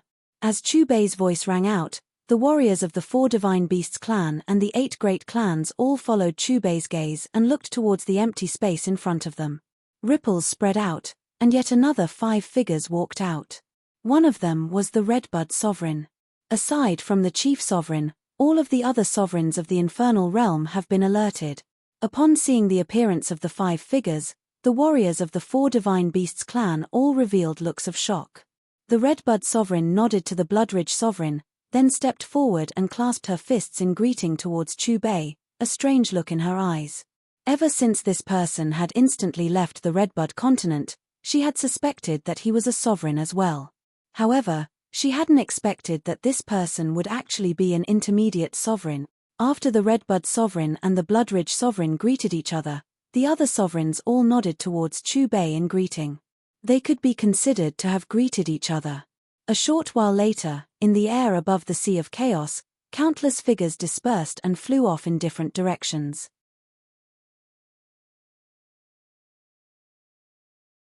Chapter 525. Skyrite Mountains. Azure Dragon's Redding Clan. My lord, you are leaving just like that. Aren't you going to stay for a few more days? Redding Bell had successfully fused with a sovereign spark and was now a sovereign. Despite that, he was still incomparably respectful towards Chubei. Chubei shook his head. This disciple of mine had a father who died many years ago. It is time to bring him back to life. Bring back the dead. Master, you said that my father can be brought back to life, just like how you brought back Bibi's father. Hearing Chubei's words, Redding Bell and Linley both revealed looks of astonishment, especially Redding Bell, who was both surprised and overjoyed. Their natures are different. Bibi's father died not too long ago, and his soul has just entered the netherworld. I am still able to gather his soul. But your father died many years ago. Even I, as your master, have to make a trip to the netherworld. Chubei looked at Linley as he spoke calmly. Netherworld? Linley frowned. As soon as he finished speaking, Chubei led him away from the infernal realm. The 4 higher planes. The celestial realm. Lord Orloff, you have to help us get justice.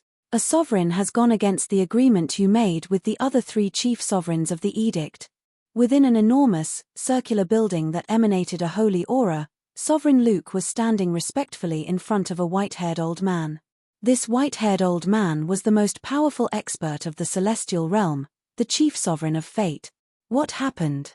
Orloff stroked his beard, frowning as he stared at Sovereign Luke in front of him. Have you heard of Bar? Luke asked. A newly ascended sovereign. He can be considered a lucky fellow. The chief sovereign of fate nodded. He was killed by someone, by a god. We didn't offend this god at all. He was the one who interfered with our affairs first. Luke who told Orloff about what had happened above the Sea of Chaos, embellishing his story. Who knew where Luke had gotten this information, but he actually knew that Chubei came from the Yulon continent, and was the leader of a major organization. The owner of the All Heavens business? How strange. There clearly isn't such a person amongst the sovereigns, but he has the power of an intermediate sovereign. The chief sovereign of fate frowned, lost in thought. One of the 4 higher planes, the life realm. Lord Life Dominus, please punish that fellow who violated the agreement between the Lord. This was a lord who was on good terms with Luke, and he was standing respectfully behind a black-clothed woman. If he really broke the rules as you said, then we will naturally give you an explanation, the woman in black said calmly. The infernal realm of the four higher planes. Lord Destruction Dominus, this is what happened. What do you think of this matter? In the depths of the Muja continent, a red-clothed man bowed to a man shrouded in black chi. Let's see what the other three have to say first. After all, this middle-rank sovereign can be said to have helped the Four Divine Beasts clan, and the Four Divine Beasts clan is in my territory. The Destruction Dominus sighed faintly. But if he really did violate the rules, I'm afraid I won't be able to protect him. The four higher planes, the netherworld. Haha, interesting, really interesting. After these endless years of boredom, something interesting has finally happened. In a gloomy castle, a pretty red-haired girl sat at the head of the table. Her face was filled with joy, as if she had yet to mature. Lord Death Dominus, since you already know about this matter, then I'll take my leave first. A lightning-type sovereign glanced at the pretty girl warily, then impatiently walked out of the castle. Hee, I really want to see what this middle-rank sovereign of unknown origins looks like. The red-haired girl rubbed her palms together, an expectant look on her face. It was also at this moment that a deep, forceful voice filled with majesty drifted out from the four higher planes and the seven elemental planes. Owner of the All Heavens shop, in 6 hours, come to the sovereign judgment platform for your trial. This voice seemed to contain boundless power. In an instant, it filled every corner of the various planes. This is the Fate Dominus voice. Owner of the All Heavens shop. Who's that? Why haven't I heard of him before? Sovereign judgment platform? Could this owner of the All Heavens shop be a sovereign? And a sovereign who's made a mistake at that? Don't you know? The owner of the All Heavens shop is an middle-rank sovereign. He ignored the agreement the four sovereigns of laws made back then and killed a lesser sovereign, Bar, in the Chaos Sea of Hell. I've heard of Bar. Not long ago, he coincidentally obtained a sovereign divine core and became a sovereign. But why haven't I heard of this middle-rank sovereign, the owner of the All Heavens shop? After all, there are only so many sovereigns. Who cares so much? Hurry up and hurry to the sovereign judgment platform. If you're late, there won't be any seats in the front row. Do you think the owner of the All Heavens shop won't go? Impossible. No one has ever dared to go against the four sovereigns of laws. News of Chu Bei killing sovereign god Ba quickly spread throughout the various divine planes. The first to receive the news were naturally the four sovereigns of laws, followed by the other 7 sovereigns. After that, it was the sovereigns, as well as higher, intermediate, and lesser sovereigns. At the same time that the news spread, tens of thousands of sovereigns headed for the Celestial Realm's sovereign judgment platform through interdimensional transportation portals. The divine plane of light. The owner of the All Heavens shop. Is he the one who destroyed the radiant church of the Yulon continent? Atop an enormous jade boulder, the chief sovereign of light, Augusta, had a gloomy look on his face. Lord Chief Sovereign, do you think the 4 chief sovereigns of the edicts will sentence the owner of the All Heavens shop to death?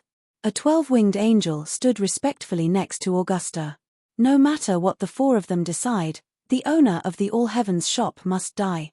The chief sovereign of light narrowed his eyes, a murderous look in them. The higher plane of the infernal realm. The Skyrite Mountains. All of the high gods of the 4 divine beasts clan were gathered together, with the leaders of the 4 clans. Baal, what should we do? His lordship, for the sake of saving us, actually put himself in danger. If the 4 chief sovereigns of the edicts truly sentence him to death, what should we do? The Black Tortoise, Vermilion Bird, and White Tiger clan leaders all looked towards Redingbell. Ever since Redingbell had become a sovereign, he had become the leader of the 4 divine beasts clan. I am already a sovereign. Even in front of the 4 chief sovereigns of the edicts, I have a right to speak. During the trial, I will explain this matter in detail and beg the 4 chief sovereigns of the edicts to forgive you, your lordship. After speaking, Redingbell looked towards the celestial realm. We'll go with you. With enough people, perhaps the chief sovereigns of the edicts will be lenient. The other 3 chief sovereigns and the other high gods all followed closely behind Redingbell.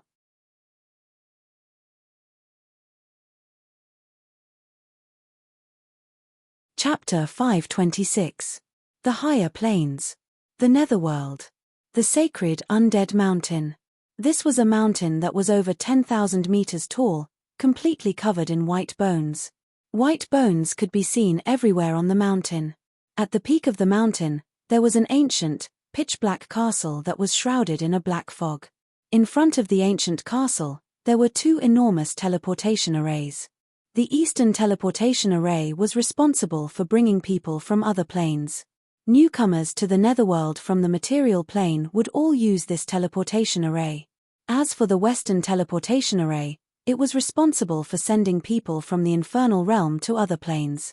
Usually, only a few people would step onto the teleportation portal in the west.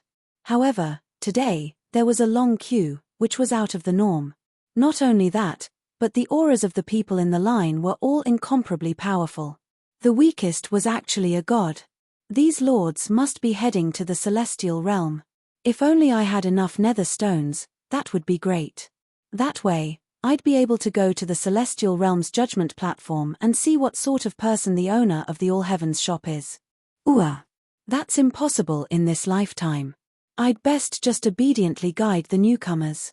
The demigods responsible for welcoming newcomers all stared at the gods and high gods in the line with envy. Master, they're all discussing you. Space rippled, and Linley stretched his body out, pointing at the gods below him as he spoke. Chubei chuckled. The chief sovereign of Fate's roar had caused his reputation to increase quite a bit. Master, then do you want to go to the judgment platform? Based on what they're saying, the chief sovereigns of the edicts seem to be very powerful. How about, after you save my father, we go back to the Yulon continent? Linley spoke out once more, his words carrying a hint of worry. How could your master miss such a lively event? A playful look was on Chubei's face, and then he slapped his palm down towards the teleportation array. Rumble. With an enormous sound, the gods and high gods who had been waiting in line were all startled. They all raised their heads to look at Chubei. Who is it? The gods frowned. This teleportation array has already been modified by me. There's no need for you to wait in line. With a smile on his face, Chubei led Linley away, disappearing from the senses of the deities. Have any of you seen him? Also, is what he said just now true or false? Looking in the direction that Chubei had disappeared in, the gods all had doubtful looks on their faces. There's really no limit on the number of people that can be teleported. My god, who is he? He actually has such a method. Soon, shocked voices came from all around the teleportation array in front of the castle. Master, is this our destination? The abyssal mountain you spoke of? In the distant skies, Linley pointed towards the front, his voice excited. This was a towering mountain peak that was emitting a faint green light. At first glance, it looked like an azure mountain, but upon closer inspection, one would discover that the green light was constantly flashing and changing colors. Sometimes it was violet, sometimes it was blue, sometimes it was black. It was extremely bizarre. Not bad. This is the place. Chubei held his hands behind his back. As soon as he finished speaking, he led Linley into the abyssal mountain. The abyssal mountain. The #1 mountain in the netherworld.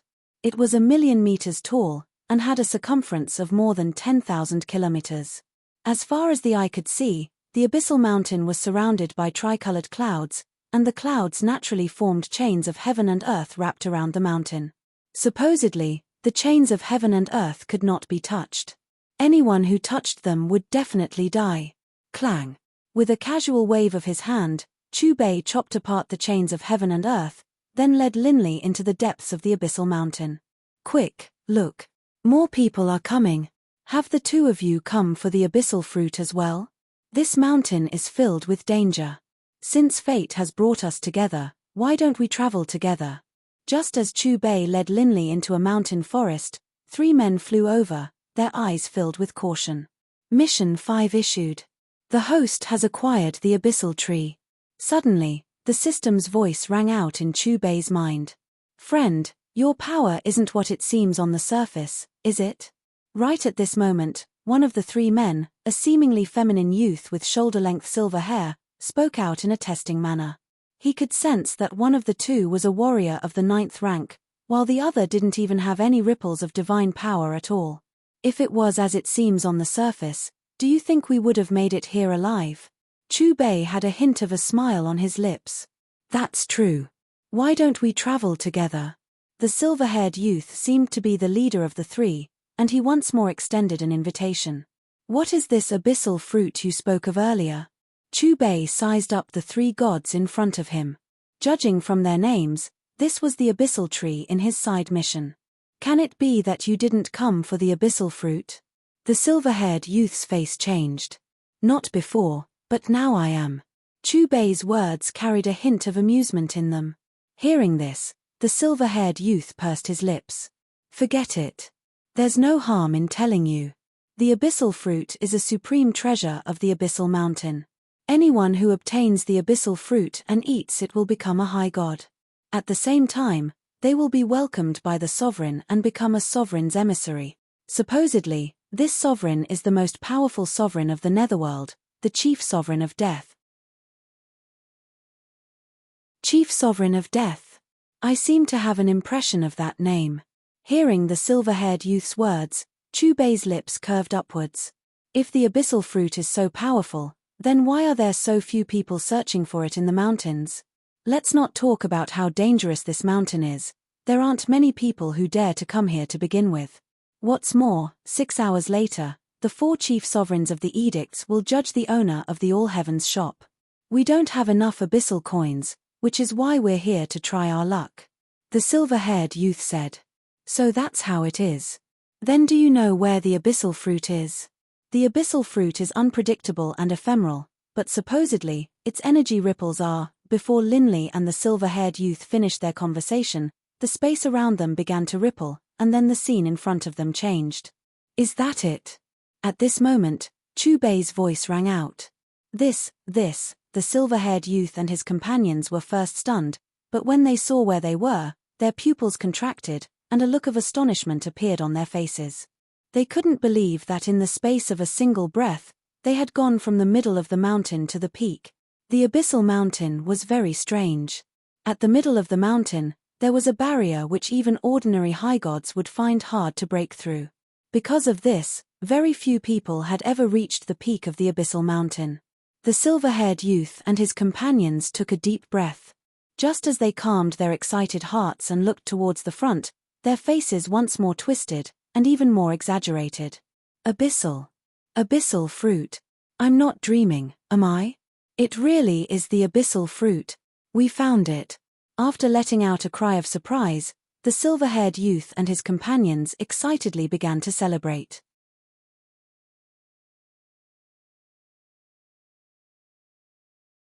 Chapter 527. In front of them was a wide, empty area. In the center, there was a short tree with extremely lush branches. The tree was less than 30 meters tall, but its branches were so thick that even 2 grown men wouldn't be able to wrap their arms around it. Unlike its short height, it had tens of millions of branches, each of which was at least 100 or 200 meters long. On top of these extremely long branches, there were also many small branches sticking out from the side. This caused such a short tree to cover an area of several hundred meters around it. The most conspicuous thing was none other than the fist-sized purple fruits growing on the 3 large branches at the top of the tree crown. They were spherical in shape, and their surface was sparkling and translucent. They glowed with colorful light and emanated a blurry mist. Master, I'll go pick the fruit. Don't be rash. This abyssal fruit is protected by a serpent spirit. Just as Linley was about to move, the faces of the silver-haired youth and the other 2 changed dramatically. But it was already too late. By the time they finished speaking, Linley had already arrived in front of the tree. Crackle, crackle, crackle. Just as Linley reached out with his hand, the branches and leaves of the tree began to tremble, as though they were being blown by a wind. In the next instant, tens of thousands of streaks of green light lit up. Looking carefully, they were palm-sized green snakes. This aura, flee. Staring at the dense cluster of green snakes and sensing the aura hidden within them, the faces of the silver-haired youth and the other 2 instantly revealed looks of terror. Any single one of these snakes had the aura of a demigod. If there were only a few dozen of them, that was one thing. the three of them, as gods, would be able to kill them. But there were tens of thousands of them. What are you standing there for? If you don't run now, it'll be too late. Forget about your disciple. He's dead for sure. Seeing that Chu Bei was still standing there, stunned, the silver-haired youth immediately shouted a warning. However, Chu Bei remained unmoved, a smile on his face the entire time. Linley, who had already appeared in front of the tree, stared at the dense cluster of green snakes and suddenly shivered. He turned around to look at Chu Bei. When he met Chu Bei's gaze, he seemed to regain his confidence. He pushed off the ground with his right foot and soared into the air, reaching out to grab the purple fruit. At almost the same time, those tens of thousands of green snakes with the power of a demigod flooded towards Linley. Just as the densely packed green snakes were about to overwhelm Linley, a pale yellow wall of light suddenly appeared in front of Linley. Kai! Kai! Green smoke rose, and the tens of thousands of green snakes that landed on the wall of light were like moths to a flame, turning into ashes in an instant. All dead. How is this possible? The silver-haired young man and the other two who hadn't flown far away looked back and saw such a scene.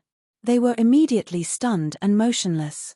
It seems that the Netherworld Mountain has welcomed a rather powerful fellow. At this moment, the short tree swayed, and actually emitted a human voice. Are you all here for the abyssal fruit?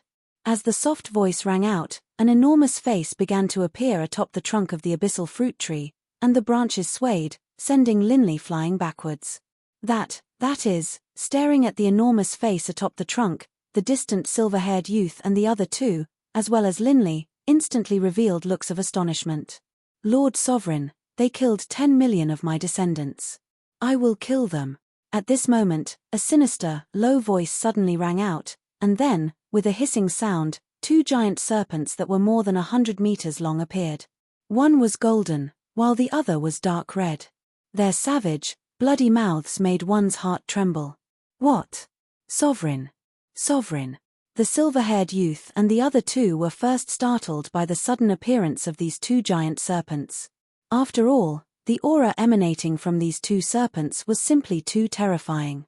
Most likely, even amongst high gods, they were top-tier existences. But before they could recover from their shock, the way the two giant serpents addressed the abyssal fruit tree caused their hearts to tremble even more violently. They had come to harvest the abyssal fruit, and knew that the abyssal fruit was protected by the serpent spirits. But no matter what, they had never imagined that the abyssal fruit tree which grew the abyssal fruit was actually a sovereign.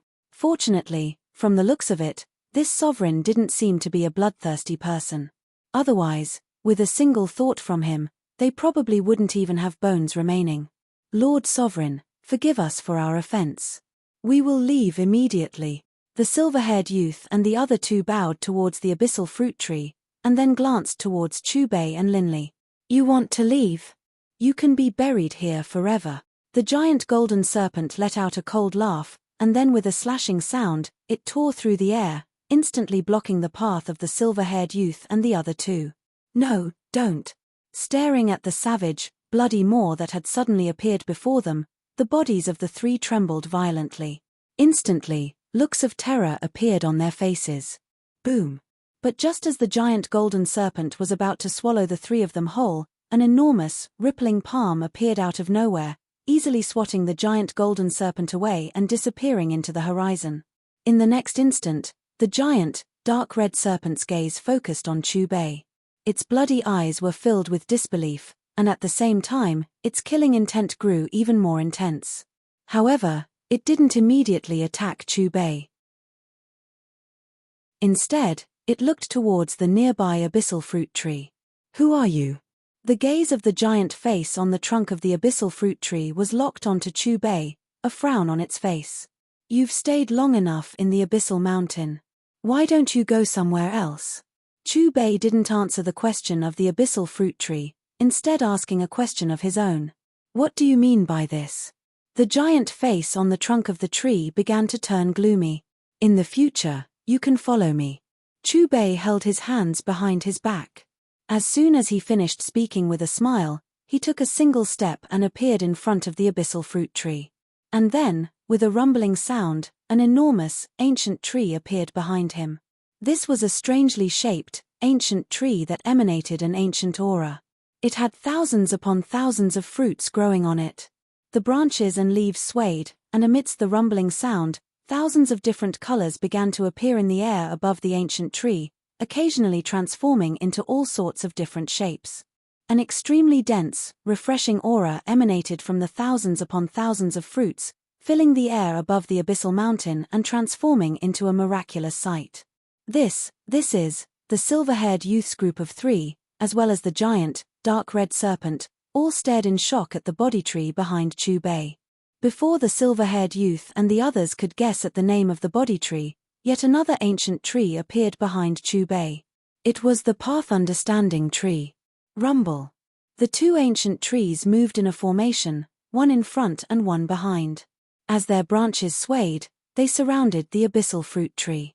Right at this moment, the giant face on the trunk of the abyssal fruit tree seemed to sense danger, but before it could do anything, a miserable, agonized scream rang out from its mouth.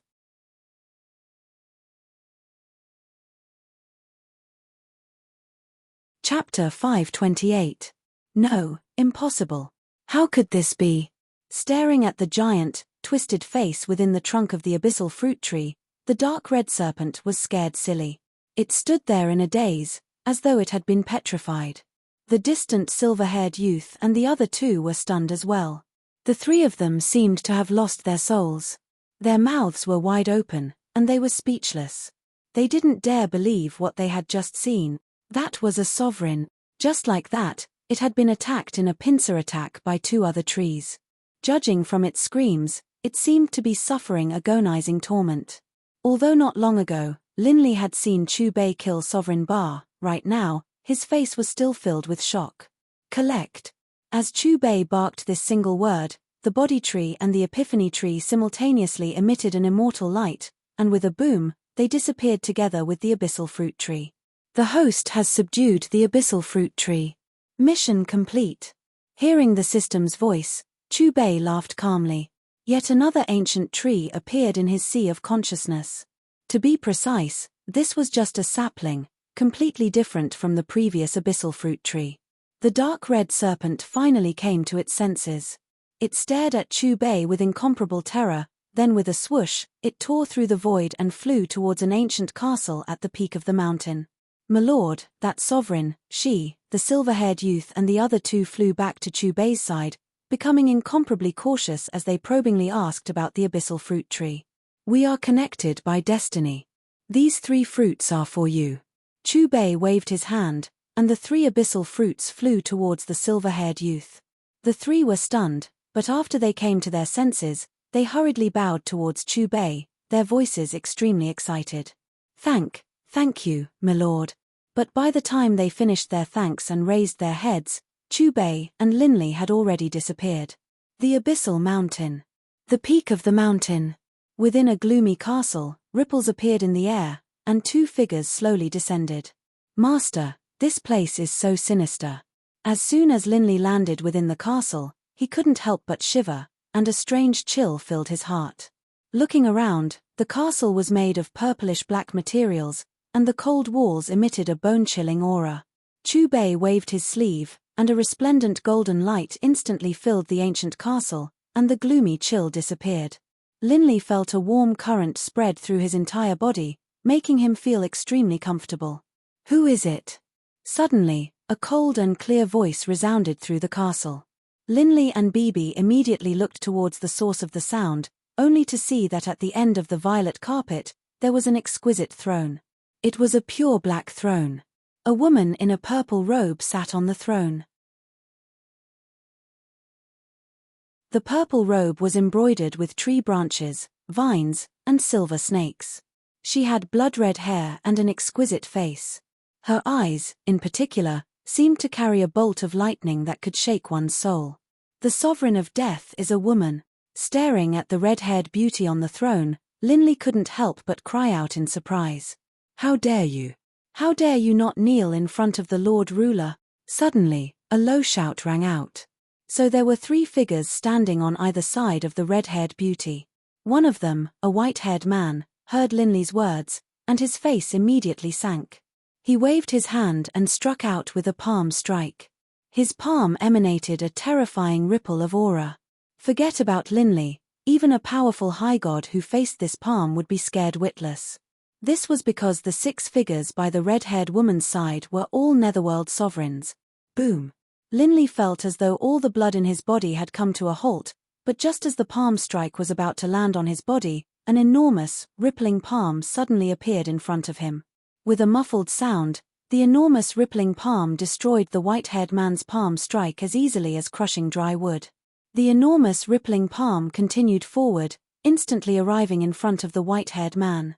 The white-haired man frowned, not hesitating at all as he clenched his fist to meet it. Rumble. Rumble. Rumble. The castle trembled, and a strange light swirled around the walls. The white-haired man was knocked flying backwards, smashing viciously against the walls. If it hadn't been for the swirling light, the entire castle probably would have been transformed into dust by that palm strike. In that instant, aside from the red-haired woman, the other sovereigns all revealed looks of astonishment. All of them stared in disbelief at Chu Bei. "Who are you, exactly?" The white-haired man flew back to the red-haired woman's side. His terrifying aura was rather chaotic, and he once more stared at Chu Bei with a hint of dread in his eyes. At their level, they were able to determine the level of their opponent's cultivation as soon as they attacked. Although he wasn't able to determine this person's exact level of cultivation, he was certain that this person was definitely a sovereign, and a sovereign who was far more powerful than he. "I am the owner of the All Heavens shop." Chu Bei stood there with his hands behind his back, staring with incomparable calmness at the red-haired woman and the sovereign by her side. "What? You are the owner of the All Heavens shop who killed Ba in the infernal realm. Why aren't you heading to the celestial realm's judgment dais? Why have you appeared here?" Upon hearing Chu Bei's words, the sovereigns of the underworld were all stunned. One after another, their voices filled with surprise. In particular, the white-haired man who had attacked earlier looked increasingly unsightly. If he had known the other party's identity from the beginning, he wouldn't have attacked at all. After all, although lesser sovereigns and intermediate sovereigns were all sovereigns, the difference in strength between them was like heaven and earth. It was an insurmountable chasm. "How interesting. I didn't expect to meet you so early, little fellow." On the throne, the red-haired woman who looked no more than 16 or 17 years old looked at Chu Bei with interest. "What business do you have with me?" "I need you to revive someone," Chu Bei said calmly as he looked directly at the Death Dominus. "That doesn't seem like the attitude of someone who is asking for a favor." The Death Dominus looked at Chu Bei with an amused expression. "No, you can take it that I'm ordering you. If you don't want to, then I'll take the underworld heart and do it myself." Chu Bei was unusually calm, a smile on his lips the entire time. "How arrogant. Do you know who you're talking to?" Upon hearing Chu Bei's words, the Death Dominus, who was still smiling, suddenly turned cold, and her brows furrowed. It was also at this moment that the temperature in the ancient castle plummeted again, and a chill filled the air. The 6 sovereigns beside the Death Dominus trembled all of a sudden. They were so frightened that they fell silent. "You only have 1 minute to consider." Facing the Death Dominus' icy gaze, Chu Bei didn't show any fear at all. His expression was still calm and collected. Good, very good. No one has ever dared to speak to me like that." The Death Dominus got up from the throne and suddenly burst into laughter. Her laughter became increasingly cold and harsh. After exchanging glances, the sovereigns of the underworld distanced themselves from the Death Dominus in unison. They were well aware of her temper. Although she was laughing, there was a strong murderous intent behind her laughter. More importantly, the Death Dominus wouldn't consider so much once she got angry. They might be implicated as well. "Lord Dominus, this is bad. The life over goddess, she's been killed." At this moment, a panicked voice broke the tense atmosphere in the ancient castle. The next moment, a red light swept into the ancient castle. It was a dark red snake. As it descended from the sky, it transformed into a red-clothed man and knelt before the Death Dominus. "What did you say? Cai Fu has been killed." Upon hearing the red-clothed man's words, The Death Dominus's expression turned extremely gloomy. The next moment, a dark mist spread out from her body and instantly filled the entire ancient castle. Rumble. Accompanied by a loud noise, under the Death Dominus's murderous intent, the originally majestic ancient castle exploded, and rubble flew everywhere. The sovereigns of the underworld soared into the sky and immediately hovered above Mount Hades. They all looked down at the ruins and sighed faintly. At this moment, they didn't dare to make a sound. After all, the Death Dominus had already gone berserk. As for Chu Bei, as soon as the Death Dominus had developed a murderous intent towards him, he had used Xiao Hei's power. Those flying rocks were knocked away by the chaotic force before they could even reach a meter away from Linley and him. Who killed her? The Death Dominus's divine sense instantly covered the entire abyssal mountain. After confirming that she was no longer able to sense the aura of the life over God, her furious roar shook the skies. If a netherworld sovereign had been killed, she wouldn't have lost her composure like this. But the one who had been killed was the life over God who represented the life dominus. Faced with the Death Dominus's questioning, the red-clothed man formed from the giant dark red snake immediately fell to his knees. Lowering his head, he said in terror, it was a young man who looked to be in his 20s. He didn't have any ripples of divine power, but he was extremely powerful. In front of him, the life over God wasn't able to fight back at all. Hearing the red-clothed man's words, the Death Dominus's gaze once more turned towards Chu Bei. Her murderous intent had already solidified, slicing through space itself. One crack after another spread out like a spiderweb. You were the one who killed Cai Fu. The Death Dominus clenched her fists. The space around her shattered, and an enormous, pitch-black hole appeared. Just looking at it would cause one's heart to tremble. Hearing this, Hong Yi raised her head and turned around, trembling. When she saw Chu Bei, whose lips were curled into a smile, she immediately jumped to her feet. Lord Ruler, it's him. It's him. He's the one who killed the sovereign god of life. What a noisy fellow. Chu Bei glanced calmly at the red-clothed man, then casually flicked out with his finger. With a bang, the red-clothed man shot straight into the pitch-black hole behind the Death Dominus. Is the Cai Fu you speak of referring to the abyssal tree? After casually sending the red-clothed man flying, Chu Bei looked calmly at the Death Dominus. Don't worry. She's fine. Only, in the future, she'll be following me. Where is she? The Death Dominus roared, and a roiling black fog spread out from behind her, forming into a long spear that pierced through the air towards Chu Bei. Wherever the long spear passed, the black fog would swirl and surge in all directions like a roiling river. The black-clothed man and the other 5 lords of the underworld did not hesitate at all. They immediately hid in the void, avoiding the swirling black fog. Clearly, the black fog contained terrifying energy. Even the black-clothed man and the other lords had to be careful when dealing with it. Bang! However, the long spear formed from the essence of the black fog was shattered by Chu Bei's clenched fist when it was less than half a meter away from him. With a deafening boom, the massive nether mountain was split into 2 halves by the terrifying shockwaves. It was as if an emperor weapon had sliced through the air. Looking at where Chu Bei was and the mountain behind him, there was no damage at all. It was as if they were not affected by the black fog long spear at all. Hey Ku, why do I feel like he's much stronger than you? If it were you, would you be able to withstand a chief sovereign's attack so calmly? Is he really just a middle-rank lord? After glancing at Chu Bei, the black-clothed man tilted his head to look at the black-clothed man beside him. His abilities are above mine. I'm afraid he's already at upper-rank lord level.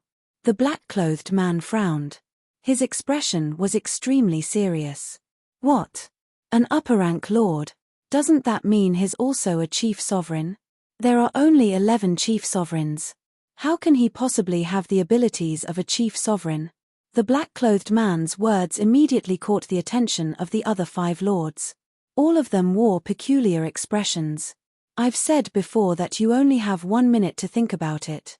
Now, time's up. Suddenly, a voice without the slightest hint of emotion came from Chu Bei's mouth. Since you're unwilling to help me of your own accord, I can only take your underworld heart and do it myself. As soon as he finished speaking, Chu Bei rose into the air and faced the Death Dominus. Subsequently, a terrifying wave of energy that was not at all inferior to the Death Dominus's swept out from Chu Bei. The terrifying aura shattered the dark clouds in the sky, and the abyssal mountain below collapsed with a loud crash. In the vast mountain forest, tens of thousands of ferocious beasts and birds fled in panic. Tragic cries rang out continuously.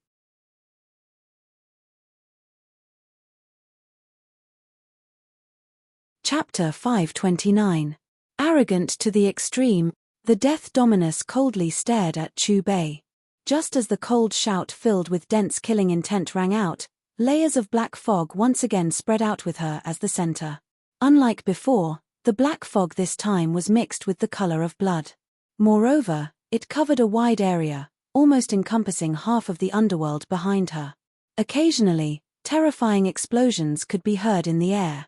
The next moment, a boundlessly large purple figure formed behind the Death Dominus. She towered between heaven and earth as if she had lived for countless years. Heavens! Look at the sky. What's going on? In the blink of an eye, half of the underworld had become a sea of black blood. The air was filled with the pungent smell of blood. At this moment, all the gods on the underworld continent looked up at the sky at the same time. When the blood-colored black fog pressed down, the gods instantly paled. For some reason, they felt a bone-piercing chill. This wasn't a true change in temperature, but a chill brought about by killing intent. It quickly invaded their bodies, causing their hearts to palpitate. That's the Death Dominus. Heavens! Who offended her? Fortunately, this killing intent isn't directed at us. Otherwise, the consequences would be unimaginable. Just as the gods of the underworld were frantically circulating the divine power in their bodies and doing their best to resist the murderous aura of the blood-red mist, a second gigantic figure suddenly appeared in the sky. Boss, it's him. How did he provoke the Death Dominus? Could it be because he took the abyssal fruit tree? Then now that we have the abyssal fruit, will the Death Dominus come looking for us? When the second enormous figure appeared, the gods on the underworld continent were in an uproar. In particular, the three men who had received the abyssal fruit from Chu Bei, led by the silver-haired youth, looked uneasy. This world is far larger than you can imagine. Don't think that you've reached the end of your cultivation. If you really have such thoughts, I'm afraid you'll never be able to transcend. Chu Bei crossed his arms in front of his chest and calmly looked at the Death Dominus. His nonchalant appearance was not affected by the blood-colored black fog at all. Hand over the Tsaifu, and I'll leave your corpse intact. The Sovereign of Death wasn't in the mood to pay attention to Chu Bei's words.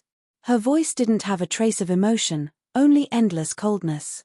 After saying that, countless mysterious symbols appeared on the Death Dominus's skin, and a scythe-shaped magic pattern appeared on his forehead. Behind him, a pair of huge blood-red wings appeared out of thin air. Rumble. The Death Dominus flapped her wings, and a great amount of bloody light instantly erupted from the gap in space behind her. Her figure instantly appeared in front of Chu Bei.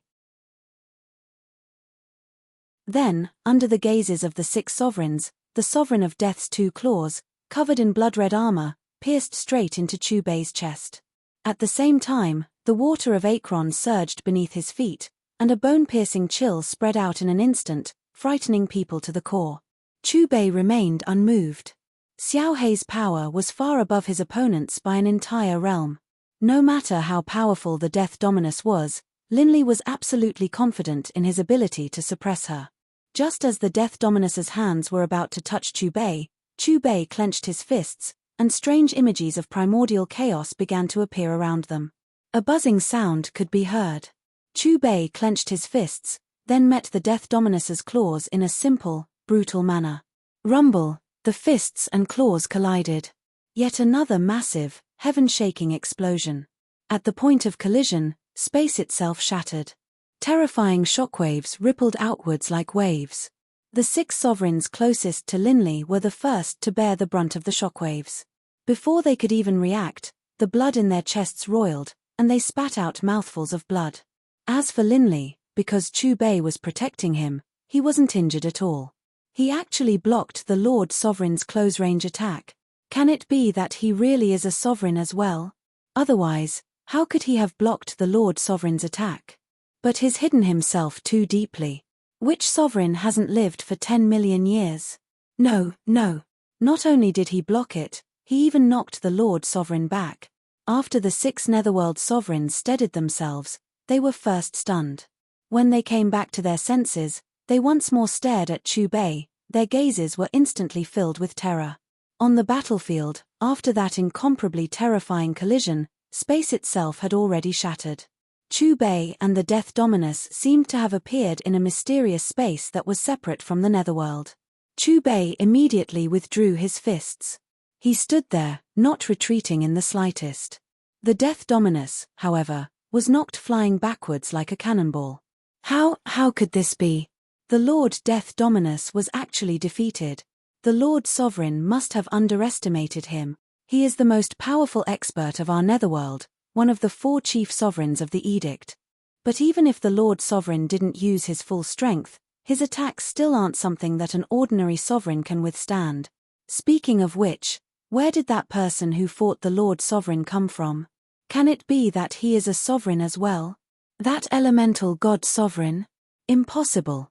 I've seen all 11 sovereigns, but none of them look like him. Just as the gods of the Netherworld were discussing Chu Bei's strength, the Death Dominus' blood-purple wings, which were as sharp as blades, suddenly flapped behind him. After using the recoil to stabilize his body, he leaned forward and swept toward Chu Bei again. This time, the Death Dominus retracted his arms.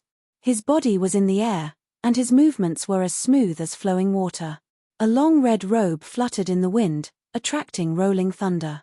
It carried a terrifying purple light as it flashed and appeared above Chu Bei's head. Then, it chopped down forcefully, like a giant axe that could destroy the world falling from the sky.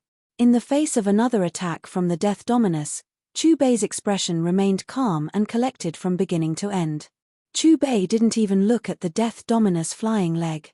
His fingers were like a sword, and after drawing a beautiful arc in the air, a huge dragon head opened its ferocious mouth to meet the attack. Rumble. Another earth-shattering sound rang out. The dragon head and the blood-red leg intertwined, and a sizzling sound rang out incessantly. The attack was blocked again, and the Death Dominus flapped her wings and landed in her original position. This time, she wasn't in a hurry to attack. Instead, she sized up Chu Bei with a cold gaze. She frowned, and it wasn't difficult to see that her expression had become more serious. Her 2 attacks had ended in failure. This was enough for her to take the person in front of her seriously. Especially when she saw how calm and composed he was, she couldn't help but feel shocked. The Lord Dominus has stopped. Could it be that the Death Dominus really can't take this person down? Judging from the 2 collisions just now, the Lord Dominus does seem to be at a disadvantage. It's hard to say who's the victor now. After all, the reason why the 4 sovereigns of laws are above the other sovereigns is that they have Supreme Master God weapons. That's true. Supreme Master God weapons are divine weapons bestowed by the Supreme Master Gods. Although the Lord Dominus failed to attack the Lord Dominus twice, if she uses the Supreme Master God weapon, their battle will probably end in an instant. In any case, after this battle, this person is destined to leave his name in the Netherworld for eternity. I just don't know how he angered the Lord Dominus. The 6 sovereigns, including the white-haired man, and the gods of the Netherworld, upon seeing the Death Dominus suffer 2 consecutive defeats, all sucking in cold breaths. When they looked at Chu Bei again, the look in their eyes was even more strange. As for Linley, all that remained in his eyes was fervent worship. The Death Dominus was known as the most powerful expert of the Netherworld. One didn't even need to think about how terrifyingly powerful she was. But even such a powerful existence didn't have any advantage in front of his master. The black, blood-red fog that the Death Dominus had released, which covered the entire Netherworld, was completely useless against Chu Bei. Before the black fog could even approach Chu Bei, it was forced back by the swirling chaos energy around him. You really do have some power. No wonder you dare to speak to me like this. The Death Dominus stared intently at Chu Bei. From her words, she clearly acknowledged Chu Bei's power. Chapter 530. What? Scared? Chu Bei looked at the Death Dominus with a smile. So what if you're also a juggernaut? The Death Dominus expression darkened at the sight of Chu Bei's playful expression. Then, with a shout, she crossed her arms and clenched them. The next moment, the air in front of the Death Dominus buzzed. Then, a large amount of red light appeared and condensed into a long sword. Countless beautiful demonic patterns shone on the surface of the sword. The image of a skull was engraved on the hilt, while the tip of the sword pulsed with a black glow and released a fierce aura. This aura is. It's a supreme chief god weapon, so the Lord Juggernaut's supreme chief god weapon is a sword. It's an offensive weapon. Has the Lord Juggernaut been forced to use his supreme chief god weapon by the owner of All Heaven's shop? In that case, doesn't that mean the owner of All Heaven's shop is already stronger than those elemental god juggernauts? What a joke! Who spread the news that the owner of All Heaven's shop is an intermediate chief god? Then again, since the Lord Juggernaut has already used his supreme chief god weapon, it's time for this battle to end. Upon sensing the aura of the red sword that had appeared in front of the Death Dominus, the faces of the 6 chief gods changed drastically. Just the aura of the sword itself was enough to make them want to prostrate themselves in worship. This was definitely not a might that a chief god weapon could possess. Interesting. Chu Bei glanced at the red sword, his lips curling into a smile. Through this sword, he could roughly guess the cultivation realms of those 4 so-called supreme chief gods. As a juggernaut, I know that your cultivation has not been easy. I'll say it one more time. Hand over the Cai Fu, and I'll spare your life. The Death Dominus reached out and grabbed the sword hilt. In that instant, her aura surged wildly again. Chu Bei shrugged, his attitude very clear. You asked for it. As her cold voice fell, the Death Dominus moved, the blood-black wings on her back fluttering. Her body began to spin violently. With her as the center, a tornado of blood mist instantly formed around her. At the same time, the red long sword in her hand danced rhythmically. Everywhere it passed, the void collapsed. Thin bolts of black lightning flashed on the surface of the sword. The lightning and the red blood mist intertwined and merged, finally converging at the tip of the sword. Death God chant. The cold and indifferent voice of the Sovereign of Death rang out from within the blood-red tornado. At the same time, a dazzling red sword within the tornado viciously swept towards Chu Bei. Before the sword tip arrived, countless sword shadows had already arrived in front of Chu Bei. Every time the sword shadows were stacked on top of each other, the sharpness would increase by a notch. When all the sword shadows overlapped and finally merged with the tip of the sword, a brilliant black and red light exploded around Chu Bei. His aura was monstrous. Bang! Amidst the explosions that shook the heavens, the battlefield was completely filled with blood-red light, like a crimson ocean. The gods of the netherworld, including the 6 sovereigns, stared blankly at the battlefield. However, all they could see was the Sovereign of Death wielding a resplendent red sword of light. They couldn't see the owner of All Heaven's shop. Did the owner of the All Heaven's shop lose? That's an overgod artifact, and it was the Sovereign of Death who attacked. What's more, it's an offensive weapon. Makes sense. If the owner of the All Heaven's shop didn't die under the might of an overgod artifact, that would be abnormal. But what a pity. A chief sovereign who has been in hiding for 10 million years just died like that. Who told him to offend the chief sovereigns of the edicts? They all have overgod artifacts. On the battlefield, the sea of blood had yet to dissipate, but the 6 sovereigns of the netherworld could already see how this battle would end. Master. Hearing the words of the 6 sovereigns, Linley's face was rather ashen. Clenching his fists, he immediately called out towards the battlefield. Linley's eyes were already filled with the color of blood. Disciple, don't worry. If this is all you've got, you're far from being able to harm your master. Just as Linley's frantic cries rang out, Chu Bei's mocking voice rang out from within the mysterious battlefield, echoing throughout the entire netherworld. Hearing this, the faces of the netherworld deities changed. But before they could even cry out in shock, the sea of blood on the battlefield, along with a cold laugh, collapsed, transforming into a rain of light that dissipated. In the next moment, an enormous illusion of the iron lump appeared in the air, and in front of the iron lump, a figure hovered there. It was Chu Bei. Chu Bei's smile slowly faded, and his entire aura changed as well.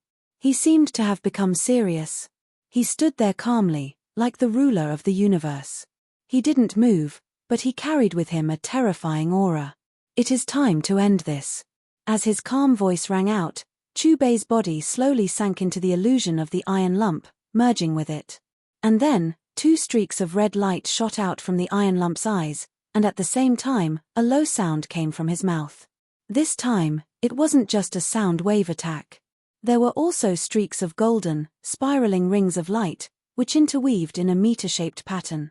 The netherworld deities, including the 6 sovereigns, couldn't even hold on for half a second before they immediately used their divine power to seal up their ears. But despite that, their divine souls continued to tremble, as though they would leave their bodies at any moment. Swish. With a buzzing sound, the spiraling rings of light instantly appeared above the chief sovereign of Death's head, crashing down with a boom. "You're actually fine." The chief sovereign of Death stared at Chu Bei in disbelief. She had used all of her strength in that sword attack just now, without holding back at all. But despite that, her opponent had still survived the attack of an overgod weapon, and he hadn't been injured at all. If it weren't for the fact that the long sword in her hand was still powerful, she would have suspected that her sword attack had been incomplete, or that it had missed. Looking at the meter-shaped spiraling rings of light above her head, the chief sovereign of Death frowned. The red sword in her hand danced again, and then she slashed upwards. However, right when she stabbed out with her sword and the tip of her sword touched the spiraling circle of light, her expression changed, and a strand of surprise suddenly surged into her eyes. After that, the surprise turned into astonishment, and in the end, it turned into terror. At the moment of collision, she suddenly realized that the connection between her and the overgod weapon had been mysteriously severed. Clang! With a metallic sound, several spiraling rings of light wrapped around the red sword, and with a whoosh, she was actually snatched away from the chief sovereign of Death's hands. Give it back to me." With the overgod weapon out of her hands, the chief sovereign of Death's voice was clearly more flustered, as though her greatest protection had been taken away. Her figure flashed, and at the same time, she reached out to grab the red sword's hilt. However, before she could touch the hilt, the remaining spiraling rings of light pressed down on her. "My body, how is it possible?" Suddenly, the chief sovereign of Death let out a terrified cry, and a chill surged in her heart. At this moment, she no longer cared about the overgod weapon, because unknowingly, her body had been imprisoned. She had never imagined that she would be imprisoned by someone. She was one of the 4 chief sovereigns of the laws, the strongest expert of the netherworld. Even the strongest chief sovereign of the laws, the chief sovereign of fate, Orloff, couldn't possibly imprison her body. But now, the owner of the All Heavens shop had actually done it. At this moment, she no longer dared to guess the strength of the owner of the All Heavens shop, because he was definitely above the chief sovereigns, including the chief sovereigns of the laws. Looking at the spiraling rings of light pressing down on her head, this was the first time she had felt so close to death. Just as the overlapping rings of light were about to land on the chief sovereign of Death's body, she took a deep breath, as though she had made an incomparably painful and difficult decision. Rumble. Under the gazes of countless gods of the netherworld, the spiraling rings of light wrapped around the chief sovereign of Death's body and exploded. Countless pieces of flesh splattered across the battlefield. At the same time, the projection of the iron lump, which had fused with Chu Bei, once again let out the sound of the great Tao. It spread through the 9 heavens, directly shattering the void of the battlefield and spreading to the entire netherworld continent. Amidst this terrifying sound of the great Tao, the 6 sovereigns, who bore the brunt of it, trembled violently. Their expressions became extremely distorted, as though they had suffered a great deal of destruction. The gods of the netherworld clutched their heads in pain and howled incessantly. There were only a few who were still standing. The sound of the great Tao faded away. When they recovered and focused their eyes on the battlefield once more, their expressions suddenly froze, and their pupils abruptly contracted. One of the 4 chief sovereigns of the laws, the strongest expert of the netherworld, the chief sovereign of Death, had died. There was no longer any blood-colored light on the battlefield. The overgod weapon had also fallen into Chu Bei's hands. Chu Bei didn't leave the battlefield. As though he had sensed something, he focused his gaze on the exploded pieces of flesh. The pieces of flesh lit up with a hazy fluorescent light, and then they began to gather together. Soon, they actually reformed back into the Chief Sovereign of Death. However, compared to before, the Chief Sovereign of Death could be said to be extremely weak now. In front of Chu Bei, she was no different from a lamb waiting to be slaughtered. You actually managed to escape this seat's killing tribulation. Interesting. Chu Bei looked at the Sovereign of Death with interest. The Sovereign of Death lived up to her reputation as the strongest expert of the underworld. She actually possessed a terrifying death substitution divine ability. Only, the death substitution divine ability would exhaust nearly 90% of her power. Who are you? Who exactly are you? The Chief Sovereign of Death spat out large mouthfuls of blood as she muttered. Her eyes were firmly fixed on Chu Bei, filled with intense unwillingness and even more confusion. She couldn't understand how such a powerful and terrifying existence had appeared out of thin air. His strength was actually above hers. In her opinion, perhaps even the Chief Sovereign of Fate wasn't a match for the owner of the All Heavens shop. Perhaps only those 4 illusory, ethereal overgods would be able to defeat them. Thinking of this, the Chief Sovereign of Death frowned and exclaimed, "Could it be, you're a overgod? Do you still remember what this seat said before? On the path of cultivation, you're still far from the end. It's just that this narrow world limits your horizons. Only when you jump out of the plane can you truly understand what it means to say that there's always someone better out there." Chu Bei shook his head. "Since you managed to escape this seat's killing move once, this seat will spare your life. Look, Lord Sovereign isn't dead. She's alive. But from the looks of it, she no longer has the strength to fight. In the end, she still lost. This is too crazy. Where did that mysterious person come from?" Looking at the resurrected Chief Sovereign of Death, the gods of the Netherworld were stunned for a moment. When they came back to their senses, they were overjoyed. As for the 6 overgods in the sky above Abyssal Mountain, they looked at each other with strange expressions on their faces. When they looked at Chu Bei again, their gazes were filled with even more shock. A overgod. This was the title that the Chief Sovereign of Death had given to the owner of the All Heavens shop. If a lesser overgod, an intermediate overgod, or the elemental god sovereigns had said this, they would definitely scoff. However, the one who had said this was one of the 4 chief sovereigns of the laws, the Chief Sovereign of Death, an invincible existence below the overgod level.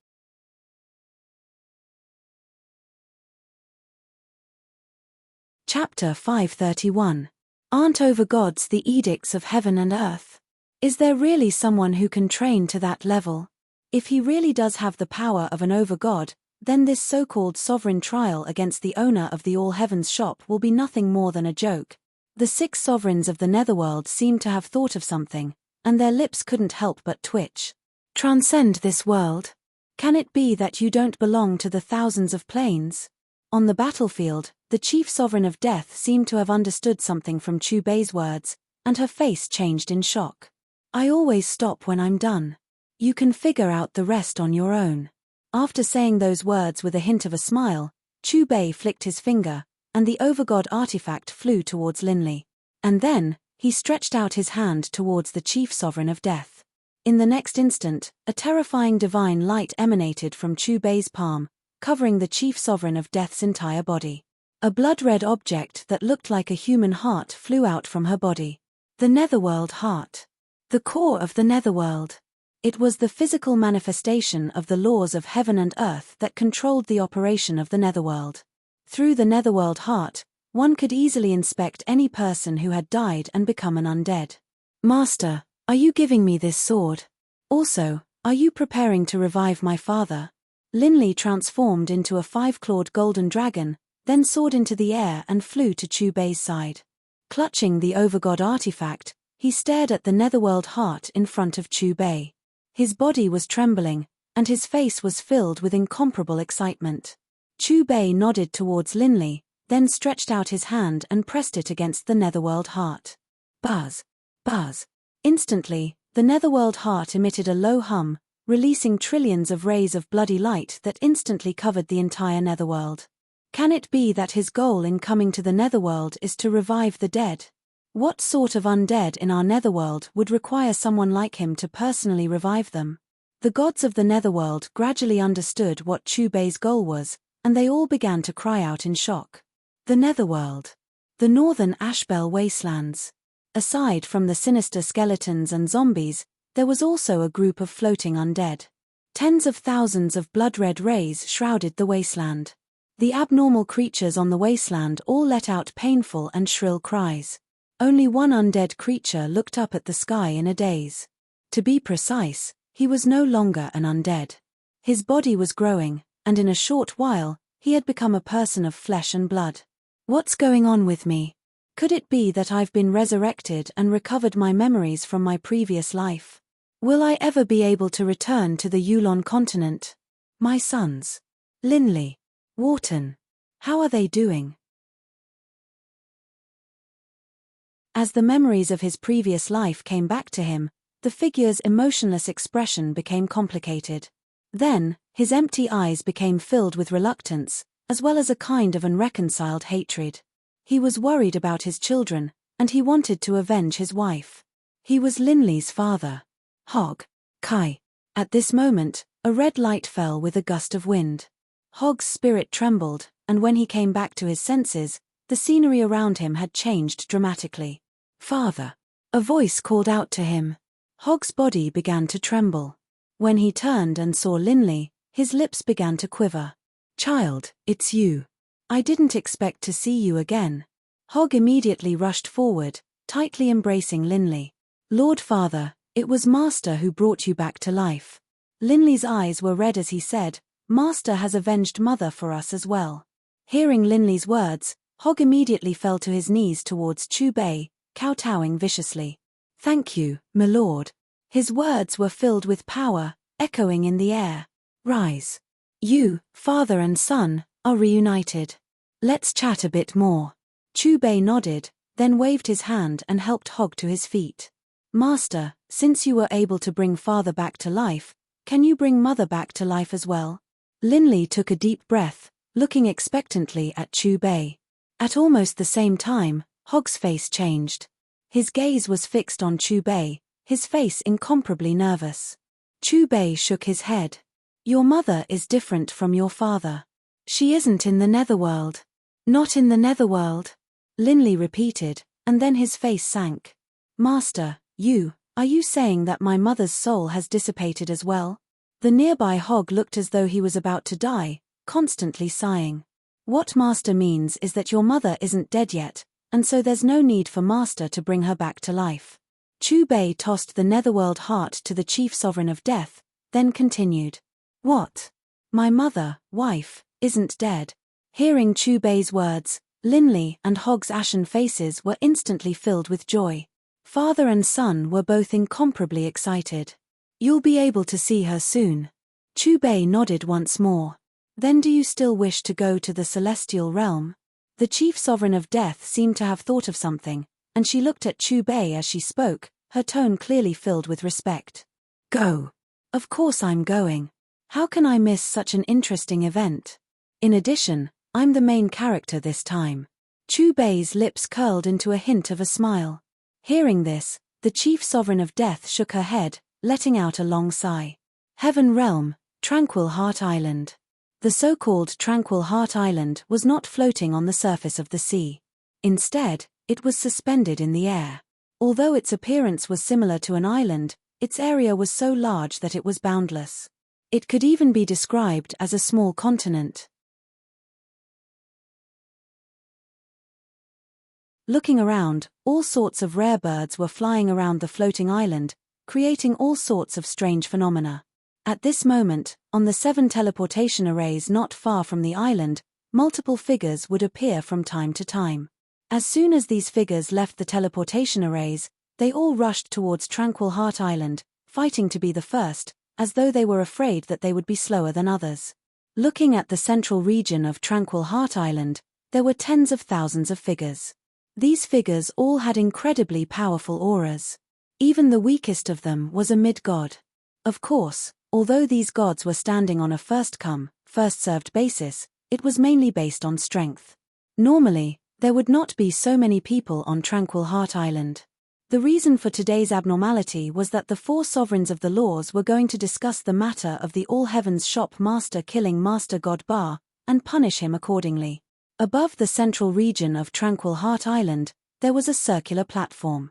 The platform had 8 corners, and each corner had a chain that extended to a giant pillar in the distance. This circular platform had existed for an unknown number of years. It had a name, and it was called the Master God Judgment Platform. From its name, one could tell what it meant. Only when a Master God committed a mistake would the Master God Judgment Platform be activated. Even the most powerful high gods were not qualified to stand on the platform. The people in charge of judging were the sovereigns of the laws of fate, destruction, death, and life. Has the Master of All Heavens shop come? Where is he? I've been here for 4 hours, and I haven't even seen a hair of the Master of All Heavens shop. I seriously suspect that he's gone into hiding out of fear. How could that be? He's not stupid. The sovereigns of the laws have terrifying abilities. If he came to explain himself, he might still have a chance of survival. If he continues to hide, it'll be no different from confirming his crimes. At most, he won't live for more than 3 days. Then tell me, there's less than 15 minutes left before the 6 hours the Chief Sovereign of Fate gave us. Where is the Master of All Heavens shop? What's the rush? Those Chief Sovereigns haven't even arrived yet. Around the Master God Judgment Platform, a group of powerful high gods stared at the empty platform, all of them frowning. Quick, look.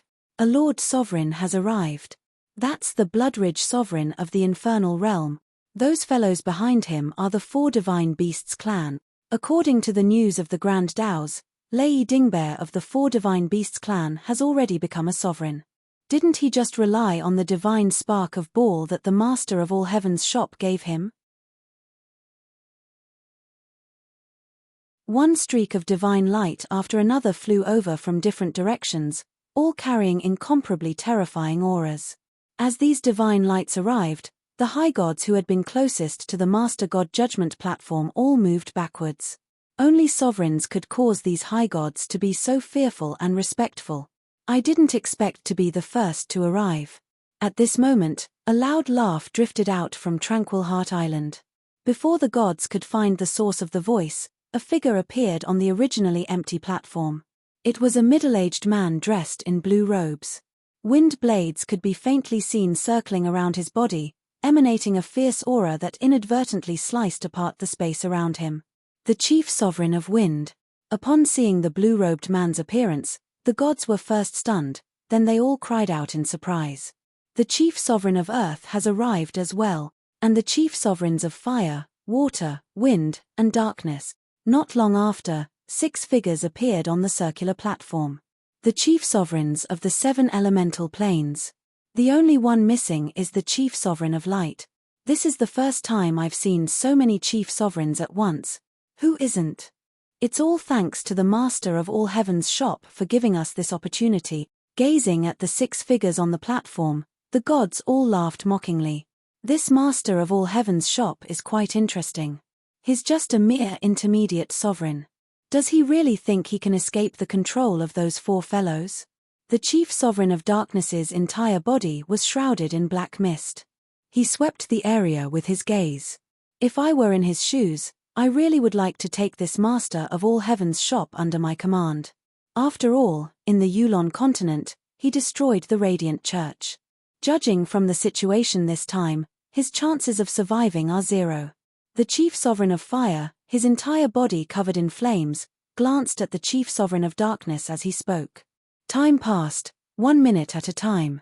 6 hours before the Chief Sovereign of Fate gave his orders, yet another 3 figures landed on the platform. The appearance of these 3 caused the 6 Chief Sovereigns on the platform to feel deep veneration. They simultaneously bowed and clasped their fists in greeting, their gazes filled with respect. They were a middle-aged man dressed in a black robe who gave off a sinister aura, a beautiful woman dressed in a long green robe, and a white-robed, white-haired old man. The Chief Sovereign of Destruction, the Chief Sovereign of Life, and the chief sovereign of fate. The sovereigns closest to the circular platform, upon recognizing these three, all called out in surprise. Hey! 3 chief sovereigns of the edicts have already appeared. Where is the chief sovereign of death? The chief sovereigns of life and fate haven't lost any of their soul auras at all.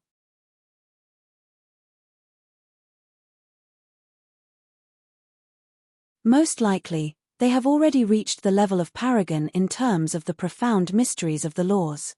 Supposedly, the chief sovereign of death was the very first life form of the netherworld. In terms of innate divine abilities, she is most likely no weaker than the chief sovereigns of life and fate. Stop guessing. Forget about the 4 chief sovereigns of the edicts. Even the chief sovereign of the elemental elements is far more powerful than we can imagine. Since you've arrived, then take a seat. A cold voice rang out from the platform. The speaker was the chief sovereign of destruction. As soon as this cold, incomparably dignified voice drifted out, the discussions around the judgment platform immediately ceased. Everyone fell silent.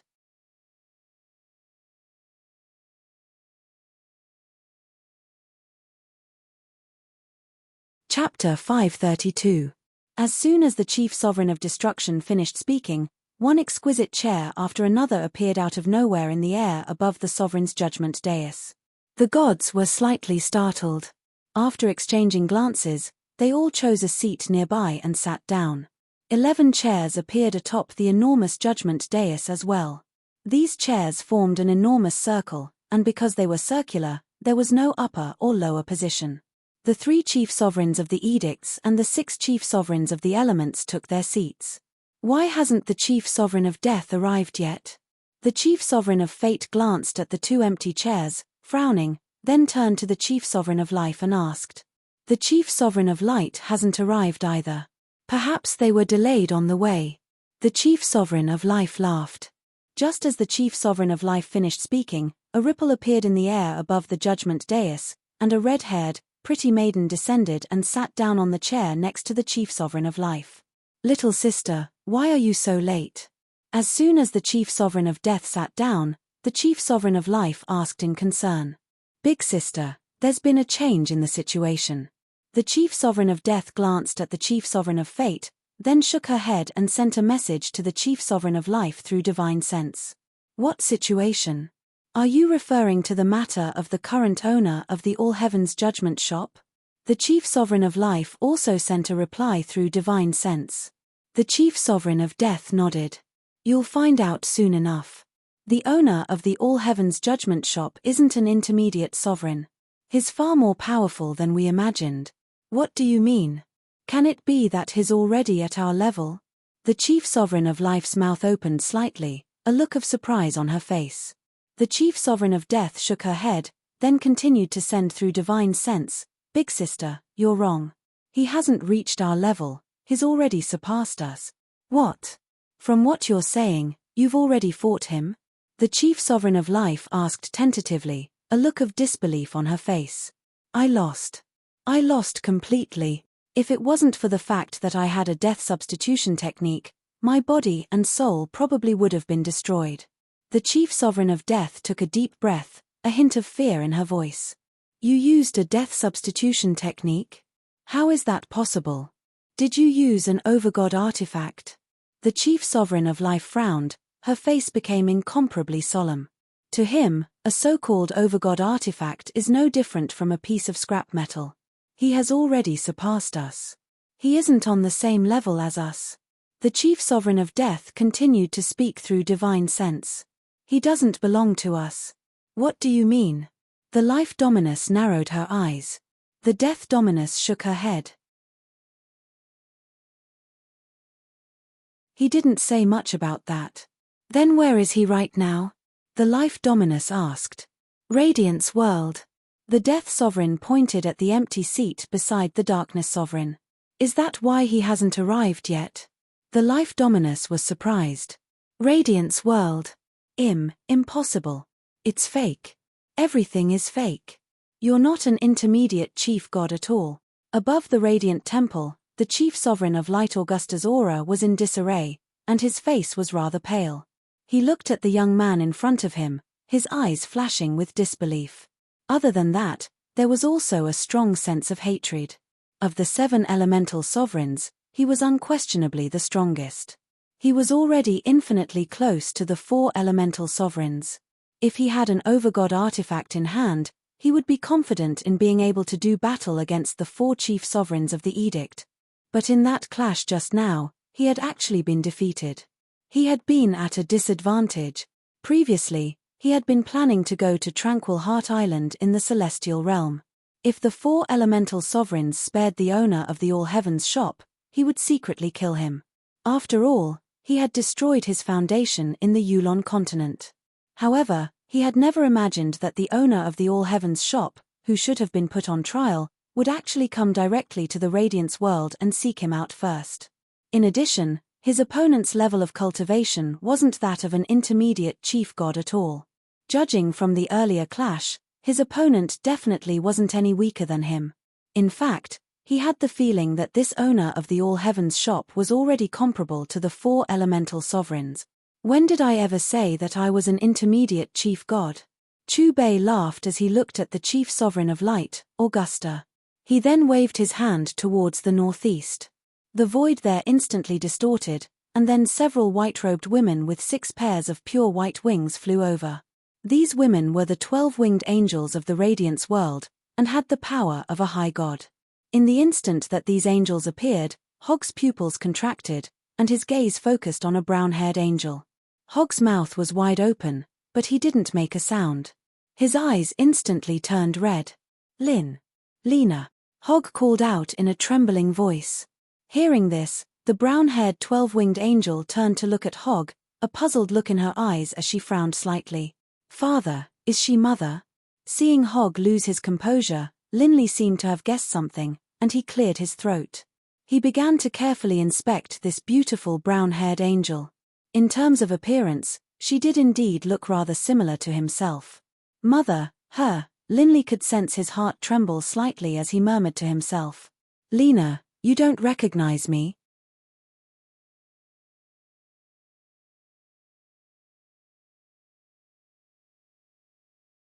Chu Bei jabbed out with a finger, and the blinding sword light instantly shattered.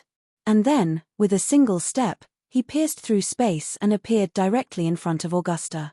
Staring at Chu Bei, who was right in front of him, Augusta's pupils contracted, and a cold feeling filled his heart.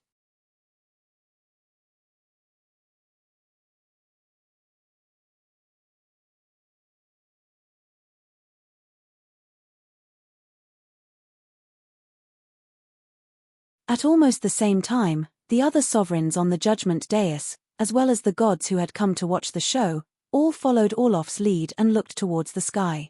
At some point in time, a gap had appeared in the distant sky. A dazzling light flashed through the gap and arrived above the judgment platform in an instant.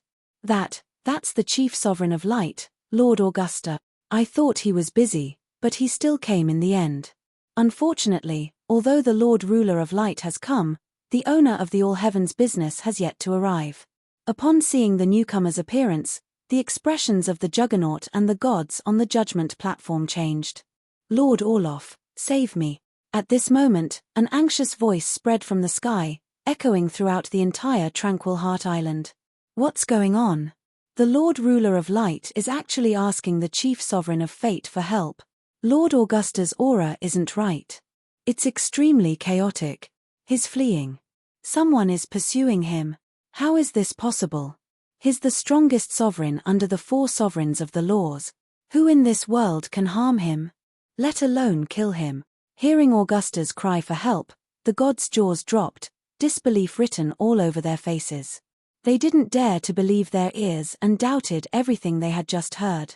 The chief sovereign of fate, Orloff, suddenly frowned. He seemed to have sensed something, but before he could do anything, a dragon's roar reverberated through the sky. The next moment, Augusta let out a mournful howl. With a loud bang, Augusta's body exploded, his flesh and blood filling the air. What happened? No, impossible. How could Lord Augusta be like this? Apart from the 4 sovereigns of the laws, who else could harm the chief sovereign of light?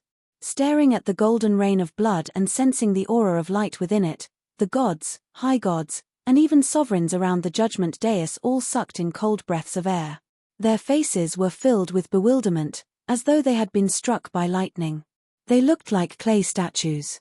Just as the gods were staring blankly into the sky, a dazzling golden light appeared in their field of vision, and a group of 4 slowly walked out from within the golden light. Hog, I'm still alive. I didn't expect to see you again. That's great, that's really great. Child, is this my child? I didn't expect him to have grown so big. The chief sovereign of light had died, and Lena had regained her memories. Upon seeing Hog and Linley, her frail body trembled slightly. Lena, you've recovered. Staring at the 6 pairs of pure white wings which had vanished from Lena's back, Hog immediately went to embrace her. Mother, Linley called out softly as he walked over as well. At this moment, the tens of thousands of gods on Tranquil Heart Island finally saw the appearance of Chubei's group. Who is he? Was he the one who killed the Lord Chief Sovereign of Light? I've never seen him before. Perhaps only those sovereigns know who he is. The owner of the All Heavens shop? No, impossible. What? He's the owner of the All Heavens shop who fled the trial. Wasn't he only a middle-rank lord? How could he have killed Lord Augusta? He was the most powerful expert beneath the chief sovereign of the edict. Wrong. Something must be wrong. Either this Lord Chief Sovereign of Light is a fake, or this owner of the All Heavens shop isn't an intermediate sovereign at all. All of the gods, including the 10 chief sovereigns on the judgment dais, instantly had looks of astonishment on their faces. Luke, in particular, felt as though he had been struck by a bolt from the blue, or as though someone had poured a bucket of cold water over him from head to toe. His entire body was numb. It wasn't just him. Bloodridge, Redding Bell, and the others who had seen Chubei before all had dazed looks on their faces. They stared dumbfoundedly at Chubei, who stood there in mid-air. In the netherworld, they had personally witnessed Chubei kill Baal. Naturally, they had believed that Chubei was at the intermediate sovereign level. After all, there were simply too few chief sovereigns. This was why, upon learning that the 4 chief sovereigns of the edicts were about to intervene to put Chubei on trial, they had immediately hurried over, wanting to plead on his behalf. But who would have imagined that the owner of the All Heavens shop would actually appear after killing the chief sovereign of light, Augusta? Everything had happened so suddenly and unexpectedly that they were caught completely unprepared. Even now, their brains still hadn't reacted. This was simply too shocking. He was able to kill Augusta. Doesn't that mean he has the power to kill us as well? Doesn't that mean his strength is already on par with the 4 chief sovereigns of the edicts? On the judgment dais, the darkness chief sovereign, the fire chief sovereign, the wind chief sovereign, and the other chief sovereigns of the 6 elements looked at each other in dismay. Then, they stared vigilantly at Chubei. Their bodies were as tense as stone, and their hearts were as heavy as lead. My goodness. So the person who helped us modify the transportation portal is the owner of the All Heavens shop. Who would have thought that I'd already have a brush with the legendary owner of the All Heavens shop? But then again, why did he come to the netherworld? Some of the mid-gods from the netherworld reacted one after another. Clamor broke out from their mouths.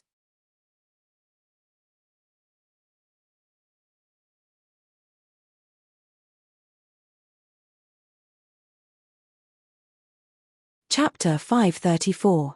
As you said, I really can't see through him. On the judgment platform, the Life Dominus carefully sized up Chubei in the sky. Her frown deepened as she looked at the Death Dominus. Previously, she had been skeptical of the Death Dominus's words, but now, she firmly believed them. I just don't know how the Light Dominus offended him.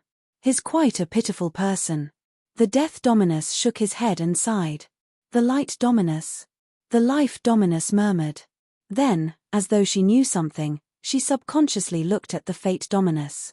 Just as she thought, Orloff's expression was extremely gloomy, and his eyes were filled with killing intent.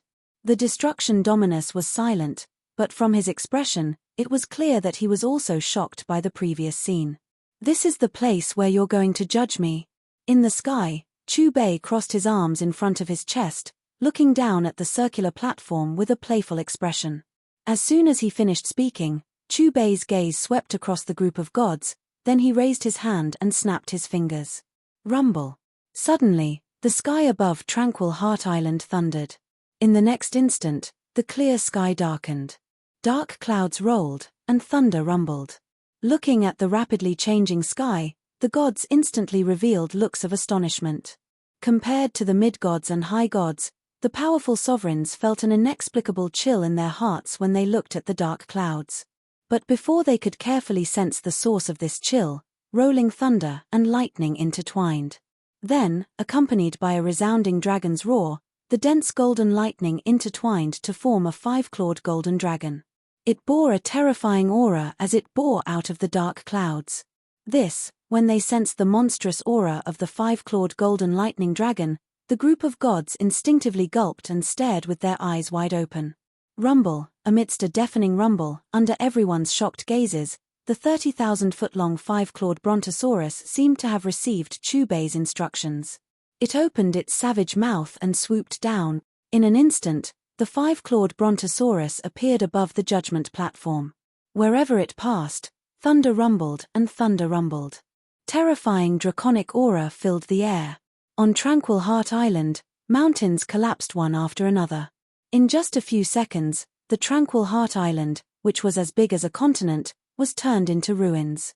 The chains that were originally binding the judgment platform also disappeared in the lightning. Bang! The five-clawed brontosaurus crashed into the courtroom. In an instant, the indestructible courtroom turned into a pile of rubble. After destroying the Tranquil Heart Island and the Master God's judgment platform, the five-clawed brontosaurus let out another dragon roar. Then, it soared into the sky and landed right under Chubei's feet. Its huge head turned, and its gaze swept across the gods who were watching the battle below. A terrifying aura filled the air. Could it be that the owner of the All Heavens shop is related to the Dragon Clan? That makes sense. If he didn't have any connections, how could he have possibly slain Sovereign God Ba and saved the four Divine Beasts clan? Even the ancestors of the four Divine Beasts, the Azure Dragon, the Vermilion Bird, the White Tiger, and the Black Tortoise, were only lesser sovereigns. The owner of the All Heavens shop, however, is an existence comparable to the chief sovereigns of the four edicts.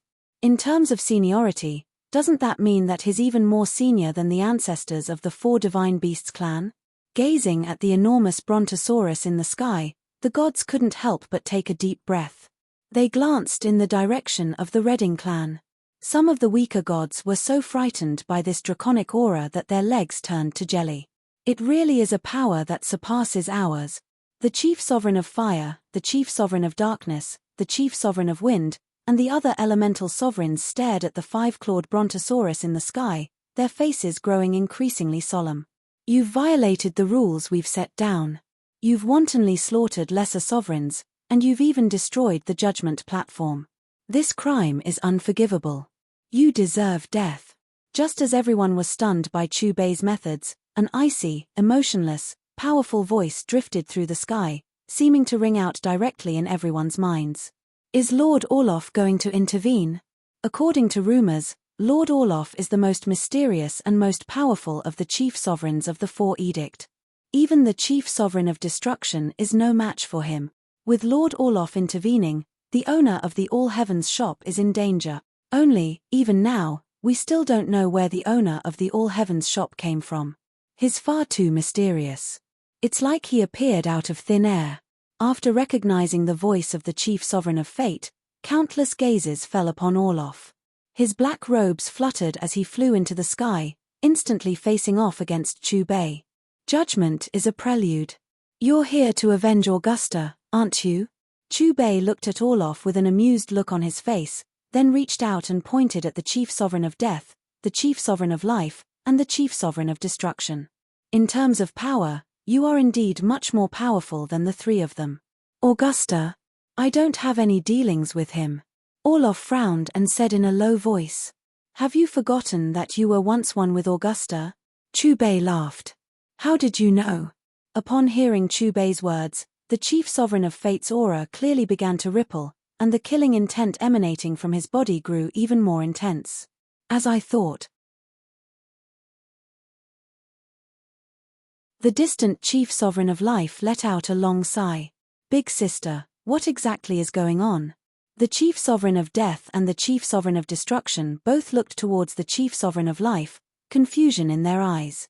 The chief sovereign of life stared at Orloff. There is a race in this world. They are the Beulah race. This race has very few members. Although their physical defenses are far inferior to the 4 divine beasts, the Dark Rock, and the other sovereign divine beasts, they are able to split their bodies. However, they can split their souls into 2 and not interfere with each other. If my guess is correct, Orloff expelled his evil, greedy, and other negative emotions into his second soul, which is the so-called Augusta. Without any negative emotions, Orloff ignored worldly affairs and focused on his research. From then on, he became the most powerful of the 4 of us. Can it be that the chief sovereign of fate and the deceased chief sovereign of light, Augusta, are the same person? Is this for real? That's impossible. Good heavens. This is simply inconceivable. The chief sovereign of the elemental gods and the other sovereigns came to their senses as well. All of them began to size up the chief sovereign of fate in astonishment, as though this was the first time they had met him. Forget it. There's no need to hide it anymore. Since that's the case, then I'll use the excuse of avenging Augusta to kill you. The chief sovereign of fate let out a gloomy sigh, and then he punched towards the empty space next to him. The empty space shattered, and an ancient armor and a blue long sword appeared from within a pitch-black hole. Swish, swish. The ancient armor and the long sword flew out amidst the piercing sounds of the air being torn apart. The former perfectly fit Orloff's body, enveloping him from all sides. The latter, with a clear ringing sound, landed in Orloff's hands. Not only that, but at virtually the same time, the ring on Orloff's left middle finger began to emit a dazzling light. 3 over God artifact. This old bastard hid his treasures far too well, right? Everyone thought that he only had a single soul-protecting over-God artifact. Who would have thought that he had an offensive-type over-God artifact as well as a physical defensive armor? Sensing the ripples of energy emanating from Orloff's ring, sword, and armor, the chief sovereign of life, the chief sovereign of death, and the chief sovereign of destruction revealed looks of surprise. What? 3 over-God artifacts? Hearing the words of the 3 chief sovereigns of the edicts, the gazes of the sovereigns and high gods all focused on Orloff's armor, long sword, and ring. Looks of astonishment were on their faces. Over-God artifacts, as the name implied, were divine artifacts forged by the overgods. They possessed unparalleled power. The reason why there was such an insurmountable gulf between the chief sovereigns of the edicts and the chief sovereigns of the elemental gods was because the former had overgod artifacts. If one wanted to acquire an overgod artifact, one had to complete an overgod mission issued by the overgods. In the past trillion years, the overgod missions had been issued a total of 6 times. On the surface, all the gods knew that each of the 4 chief sovereigns of the edicts had completed a mission and received an overgod artifact from the overgods. As for the other 2 missions, that had always been a mystery. But now, it seemed that the person who had completed those 2 missions was actually the chief sovereign of fate, Orloff. They truly couldn't imagine how powerful Orloff, who had 3 overgod artifacts, soul defense, physical defense, and offensive power, had become. Perhaps he's already comparable to the legendary, ethereal overgods. He truly deserves to be known as the number 1 person beneath the overgods. The gods all stared at Orloff, stunned. Benefactor, will he be a match for the chief sovereign of fate?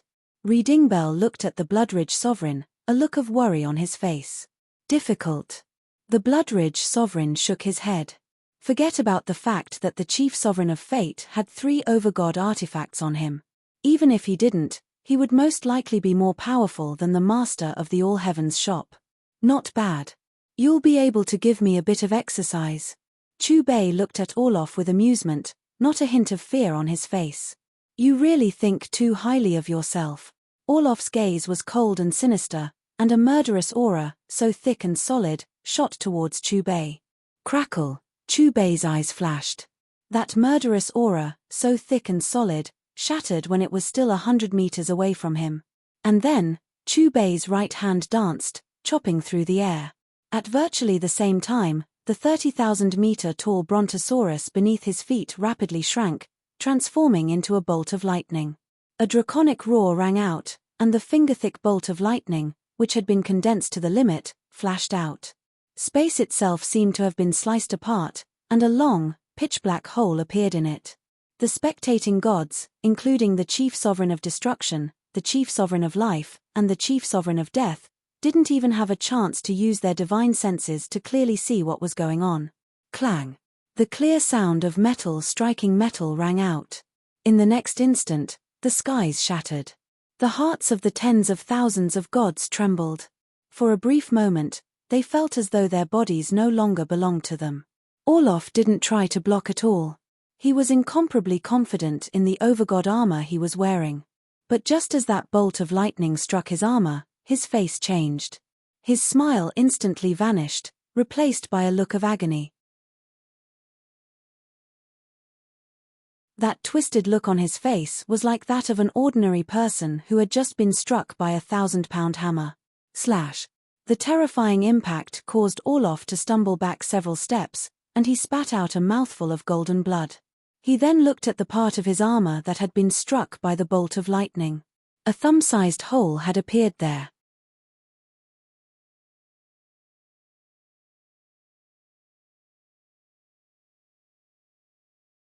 Chapter 535. What? The battle has just begun, but Lord Orloff is already vomiting blood. How can this be? Isn't that armor Lord Orloff is wearing an overgod artifact? How could he be injured? Seeing Orloff vomit golden blood, the faces of the tens of thousands of gods changed dramatically. They exchanged glances, their eyes filled with disbelief. Has the owner of the All Heavens shop already become this powerful? The chief sovereigns of destruction, life, and fire couldn't help but cry out in shock. They truly couldn't believe what they had just seen. Impossible. The one whose heart was pounding the most was none other than the chief sovereign of fate, Orloff. His cold eyes stared fixedly at Chu Bei. The armor covering his body emanated a black light. He simply couldn't accept that his overgod artifact had been pierced through by Chu Bei. Now do you think I'm qualified to use you as a warm-up exercise? Chu Bei looked calmly at Orloff, a hint of a smile in his voice. It seems I've truly underestimated you. When he thought of the power contained within that lightning, Orloff's face grew even more solemn, and he began to grow solemn. The tens of thousands of spectating gods seemed to sense the change in the atmosphere of the battlefield. All of them fell silent, their gazes constantly shifting between the two figures facing each other. Crackle! Crackle!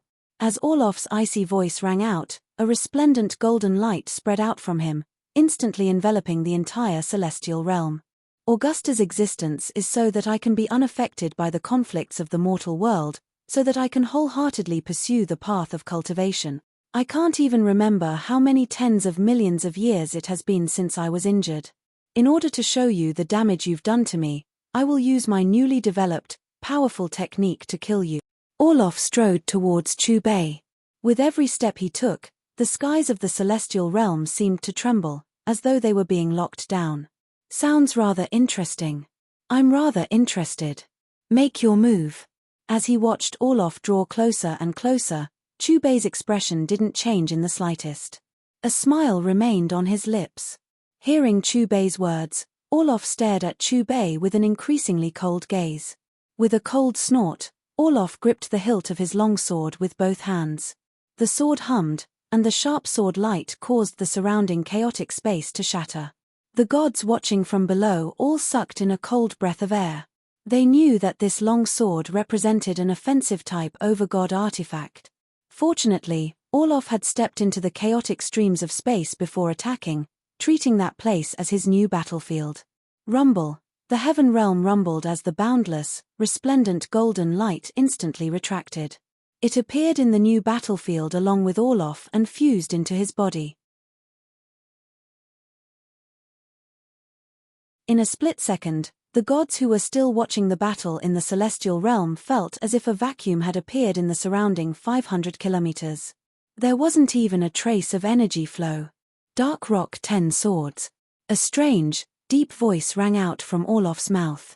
It was also at this moment that the expressions of the Death Dominus, the Life Dominus, and the Elemental Dominus all changed. They all looked at the Destruction Dominus in unison.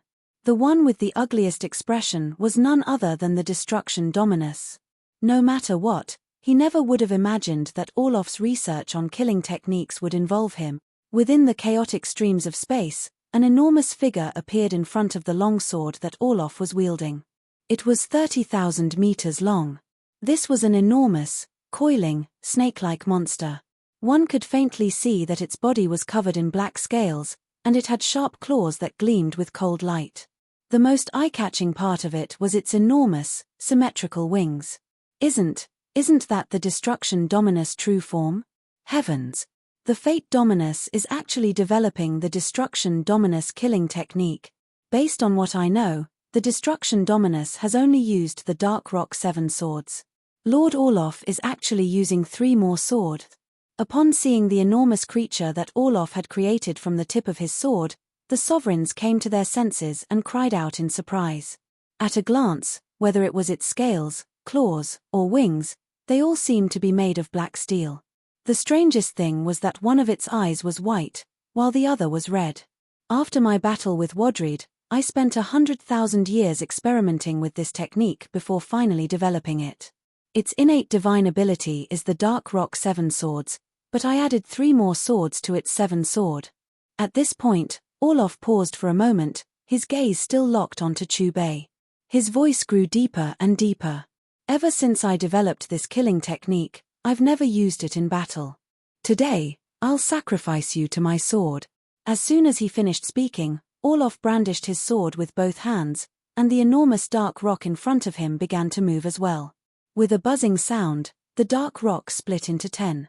Behind them, trillions of sword shadows followed, enveloping the chaotic streams of space. Swish! The first dark rock swung its black-scaled tail, carrying trillions of sword shadows with it. Like a flood, it covered the area where Chubei was. Before anyone could react, the second dark rock transformed into a sky-piercing streak of sword light that chopped downwards. Immediately afterwards, a third, a fourth, a fifth.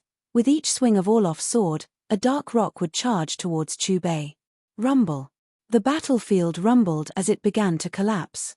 The area where Chubei had just been was now enveloped by an enormous sphere of black light. 10 dark rocks swam about on the surface of the sphere, their savage, bloody mouths constantly spitting out terrifying streaks of sword light. An aura of apocalypse poured into the sphere of black light. Chop!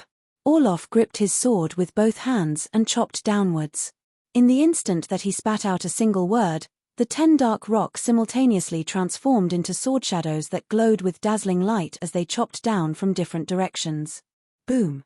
The sphere of black light exploded, and the battlefield within 100 million kilometers trembled violently before collapsing. At this moment, terrifying streams of chaotic space rampaged through the battlefield, ripping apart the barriers of tens of thousands of material planes. Even the celestial realm, one of the 4 higher planes, was no exception. The faces of the gods all paled as the space around them was instantly frozen, rendering them completely immobile. What a terrifying madman! The chief sovereign of destruction stared at the crumbling grey battlefield and sucked in a deep breath of cold air. He was clearly the true body of the dark rock, but Orloff's attack was actually far superior to his. What a great irony! What a terrifying attack! As expected of the chief sovereign of the 4 Edict. Speaking of which, is the battle over? Is the owner of the All Heavens shop dead? The gods all frowned as they stared blankly at the crumbling battlefield. But because of the grey streams of chaotic space, they were unable to clearly see Chubei's condition. Disperse. We can see now. Heavens! He's actually fine under that attack. How is this possible? Could it be that the owner of the All Heavens shop also has a defensive overgod artifact? A moment later, the streams of chaotic space dissipated, and the tens of thousands of gods were able to clearly see the battlefield once more. Their expressions froze, and their bodies went numb. Terrifying streaks of sword light continued to wreak havoc where the black sphere of light had exploded, constantly tearing apart the crumbling void. However, The owner of the All Heavens shop, who had been at the center of the explosion, was completely unharmed. It was as if the dark rock 10 swords didn't exist to him at all. In front of him, an iron lump was spinning. Although it wasn't large, it was actually able to devour the berserk streaks of sword light as it opened its mouth. From its expression, it seemed to be enjoying it, as if the sword lights were its food. Truly inconceivable. The life god stared at the figure on the battlefield in a daze. This was a result she hadn't expected. On the other hand, the death god's expression didn't change much, as if everything was within her expectations. It's truly hard to imagine that his lordship has already become so powerful, Hogg muttered to himself. He could still vaguely remember the scene when the owner of the All Heavens shop had first appeared in Wuxian. At that time, he had thought that his lordship was merely a saint-level expert. Who would have thought that he was already in existence on the same level as the chief sovereigns of the 4 edicts? In fact, he might even be above them. Was that the killing move you developed just now? It's not powerful enough. Chu Bei's lips curled into a smile. With a wave of his right hand, the surrounding spatial turbulence and sharp sword lights quickly dissipated. Orloff was silent, still tightly gripping his sword with both hands. However, his face was no longer as calm as before. Instead, it was incomparably solemn, and his eyes were filled with vigilance. The Dark Rock 10 swords was indeed his strongest move. However, he had never expected that even his strongest killing move wouldn't be able to harm the owner of the All Heavens shop in the slightest. Moreover, from the other party's calm and composed appearance, it was clear that he didn't care about his strongest killing move at all. Then it's this seat's turn to attack. As his mocking voice fell, the iron lump in front of Chu Bei trembled, immediately creating a giant elephant that shook the 9 heavens. At the same time, the 5-clawed golden dragon above Chu Bei continued to expand, soon covering the sky. The sound of the great Tao, wind rising, clouds moving, lightning falling. In an instant, the weather of the entire celestial realm changed. Dark clouds gathered and thunder rumbled. Controlling the weather is the innate ability of our Azure Dragon clan. However, we can only control a region, but our benefactor can actually change the weather of the entire celestial realm with a single thought. Could it be that His Excellency is really our ancestor? Looking at the changing sky, Dingbell and the other experts of the clan were all shocked. They looked at each other, then looked at Chu Bei with even more reverence. Rumble, rumble, rumble. Amidst the rumbling, Chu Bei put his hands behind his back and merged with the iron lump, standing above the 5-clawed golden dragon's head. As he casually raised his hand, accompanied by a long and continuous dragon roar, the 5-clawed golden dragon opened its savage maw and inhaled. In an instant, the boundless spatial turbulence and spatial energy in the void battleground condensed into the golden dragon's mouth, rapidly compressing into a beam of light. Whoosh! The beam of light shot out, heading straight for Orloff. Sensing the terrifying aura coming at him, Orloff's pupils constricted. He wanted to flee, but his body seemed to be bound by an irresistible force, unable to move. No, no, finally, Orloff sensed death approaching. Fear surged in his eyes as he instinctively cried out, "You're tuning in to the Celestial War YouTube channel. Don't forget to subscribe and join us on this journey to catch the most captivating stories."